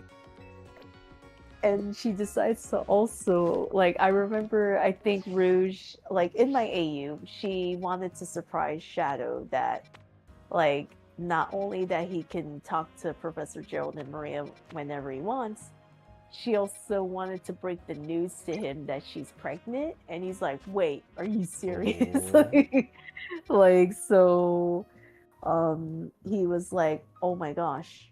You know, and then of course, like I said, that will lead into him asking Sonic for advice, you know, so it kind of leads into like little mini like stories, you know. It was crazy that it went like I didn't realize how deep I was going into this. I'm like, this is more deeper than Sailor Moon itself. Yeah. Um, That's but cute it's though. You kept yourself, busy with, this type of stuff, and it was fun, I'm sure. it was like, my gosh, like I didn't even think how deep this went, and literally there was like I even made like I expanded it more where I think I also had what was it? Okay. If you guys remember the Babylonians, that they were mentioned the Sonic Riders games, um, yeah, they had an alliance with the Moon Kingdom in my AU. Really? Okay. Yeah.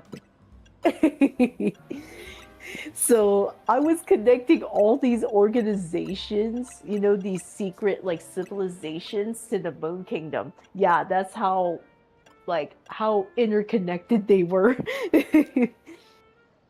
That's really cute though. So it's like, my gosh, I did not realize I was like connecting everything. And then just imagine if I kept this AU up and then it'd be like the ancients from Frontiers Meal having an alliance with the Moon Kingdom. My gosh.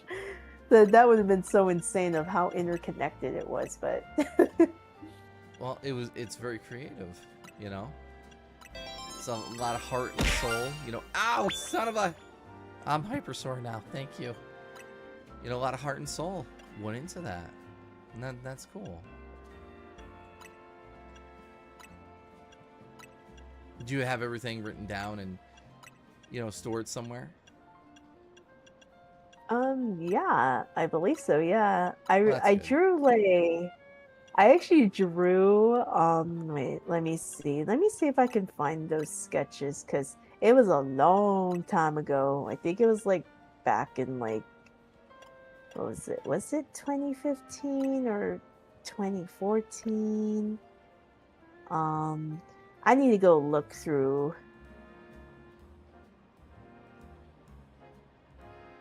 Yeah, as long as you got that stuff saved, if you have a family of your own, one day you can share it, and like look what mommy did, and they're like, wow, that's so cool, and you're like, yes, gosh darn it is cool.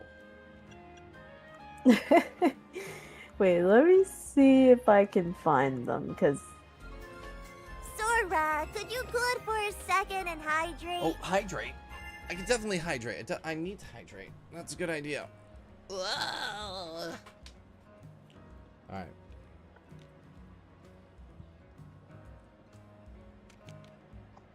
Here we go. I am hydrated of the hydrate.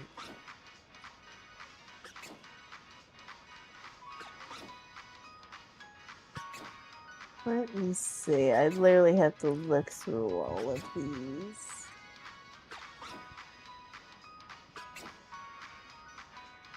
Oops.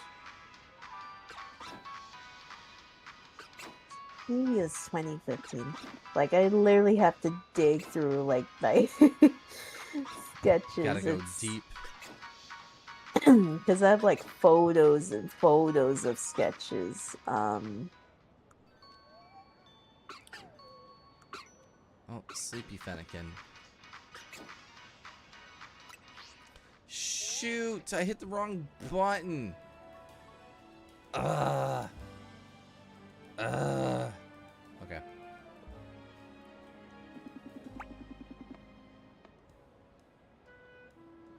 Let me see. Where is that? We can do this. We can do this.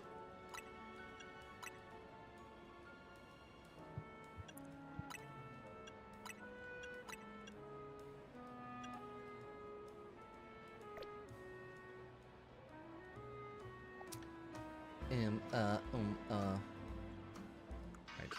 Do the thing, Fenny. Do the thing.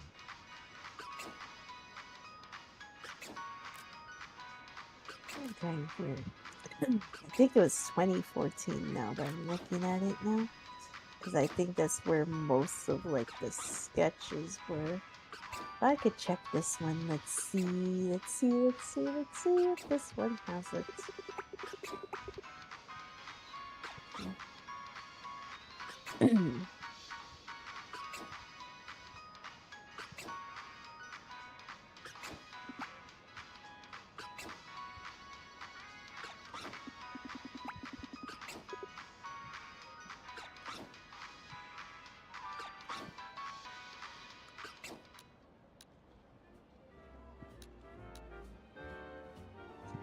Oh wait, I'm gonna DM you, Sora. This is one Yeah. of the sketches that this is the one with, like, Chip.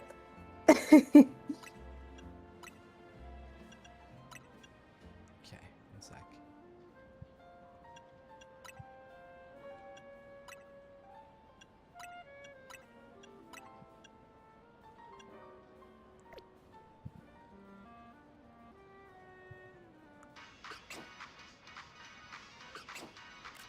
There we go.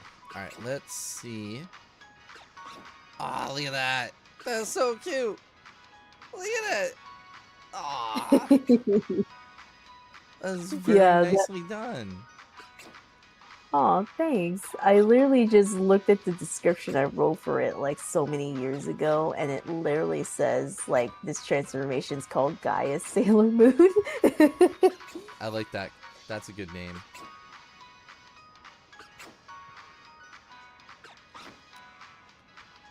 Let me see. Change my expression.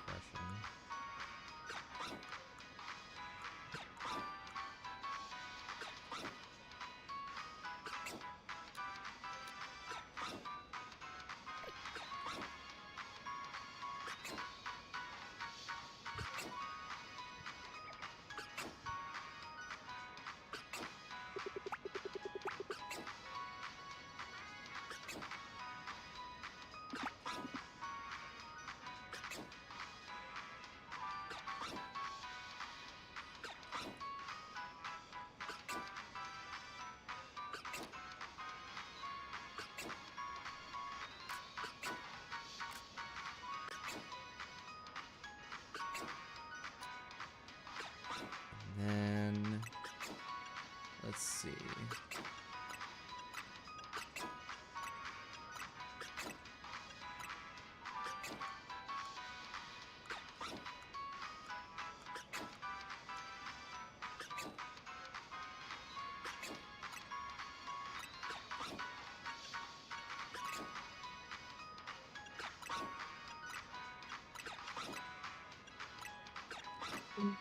Let me see if I can find the other ones.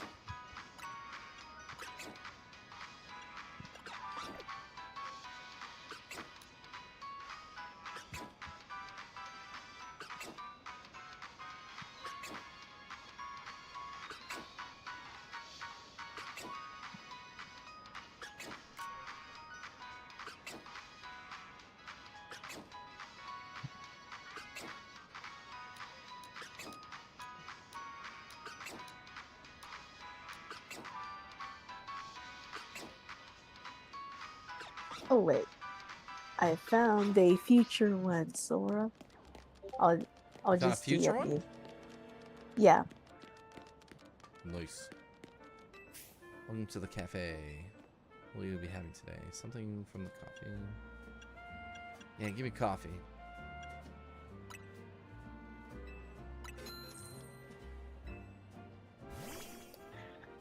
Alright, let me see what you got. Oh, look at everybody. Yeah, there's Cream, Rouge, Takal, Shadow, Amy on the side, even Silver, Blaze. Okay, cool. Tails. All right, all right. That's so cute. Gosh, I wish I could draw as good as you when I was younger. When I Daggone. look at it now, I was like, hey, I drew the characters pretty decently, but now I draw them like a lot better now because that was like what 2013 Oh, okay. that I drew. Yeah, that was like 2013, so that was like 12 years ago. And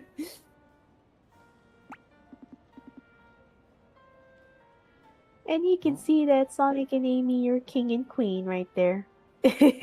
Yeah, it's well done. You did a good job. Oh, thanks. I feel course. pretty proud of that. You Feel pretty should. proud.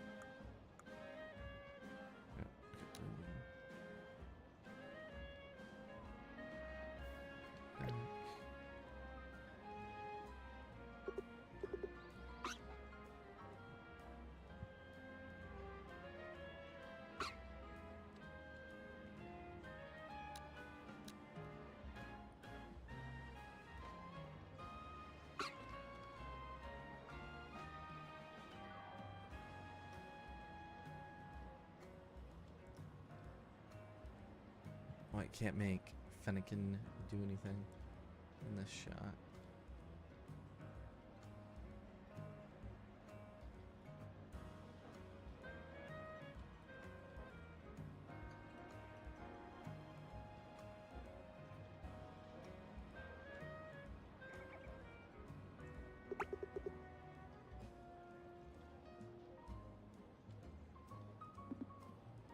Uh-oh. I'm gonna end up spending a lot of time in photo mode. Oh. This is not good. And yet, it is good.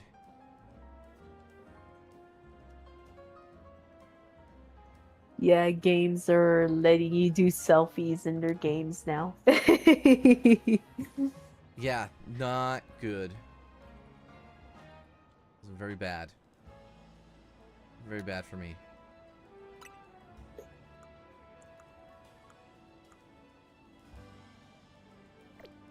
Okay. Take a shot here.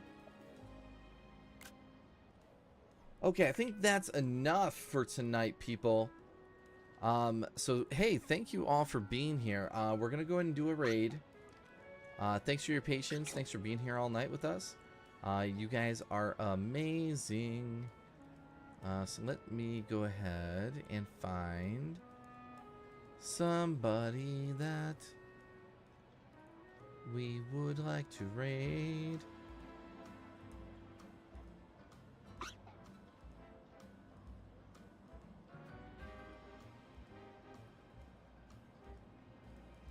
Oh, Kelly Mackin's on.